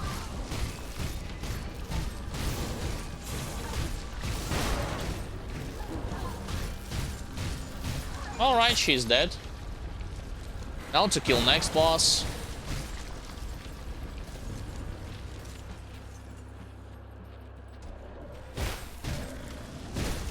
On next difficulties you also encounter here monster totems, so it's not useless to actually go down here.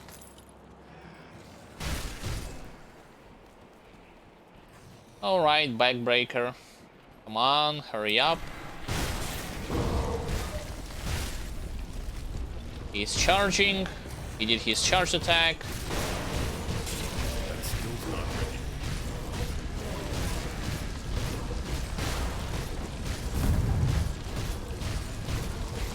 I'm not worried about stun just because of my native stun resistance is already quite high for normal difficulty, so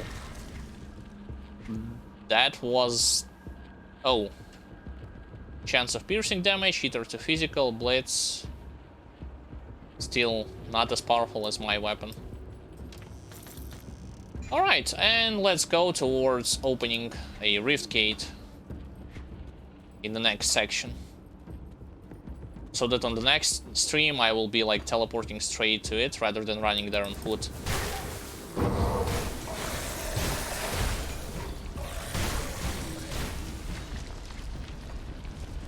And I decided to go from this place just because I will collect some ether crystals along the way by destroying those clusters.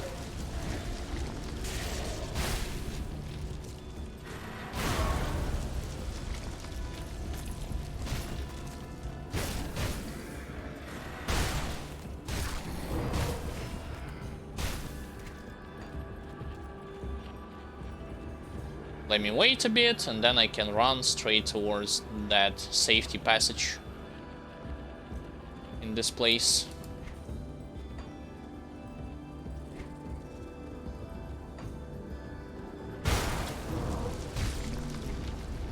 That was definitely a worthy progress that I made.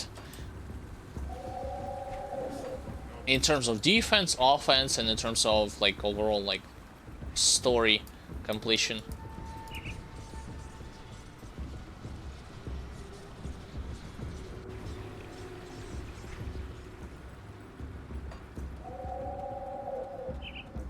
Yeah, after this stuff, they will ask of you to go towards the fourth icon and kill the chosen one guarding the ashes of their champion when it comes to next quest from Order of the Death's Vigil.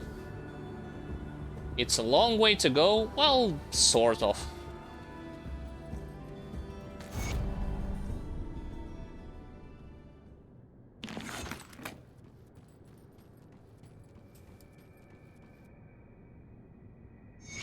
Yeah, gather the ashes by killing those champions. And the Captain Sommer from Homestead will give you the quest to kill the leader of the cultists who is hiding in Darkwell Gate.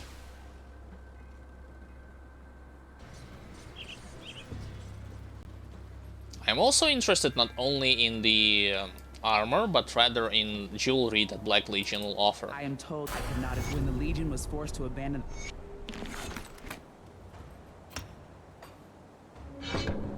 Alright, so Mark of Torment. Already I reached it.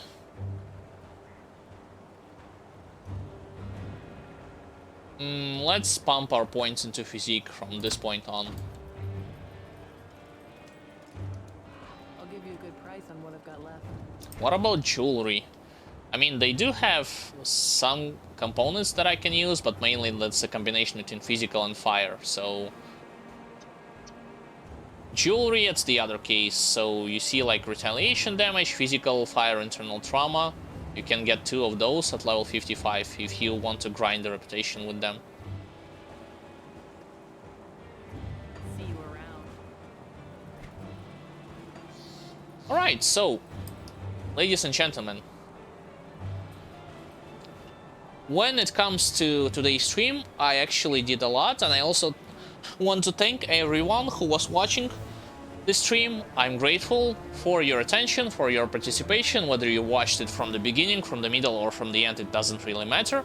You are welcome at any given time. I also want to point out that if you want to later on rewatch some parts that you have missed, you can do this either by watching it here in the format of Twitch video on demand, or by watching on my YouTube channel in the same unedited format, or I'm gonna create a short highlight, usually 10 to 15 minutes long episode, where I will select the most informative, entertaining, sometimes hilarious moments that had happened during the stream and present it to you guys, so you have the both options to watch one over the other depending on how much time you have. I also recommend for those of you who have not checked my beginner-friendly playlist in regards to Grim Dawn on YouTube. If you have any kind of questions in regards to resistances, how much do you need to have at what stages of the game, components, items, tips and tricks for destruction of monster totems, for visiting secret areas in this game, for endgame, I actually made a guide about Crucible. I also showed you dangerous attacks against bosses, like how you can dodge them, what to expect from them, and so on and so forth. So there's a lot of things for you to discuss, to actually show to you in terms of information that is going to be useful for your own playthrough, from the beginner-friendly level all the way until the advanced stuff. I have the guide for ultimate difficulty for those of you who are wondering also. So check this if you want. Later down the line, a lot of informative tips and tricks you will deduce from it.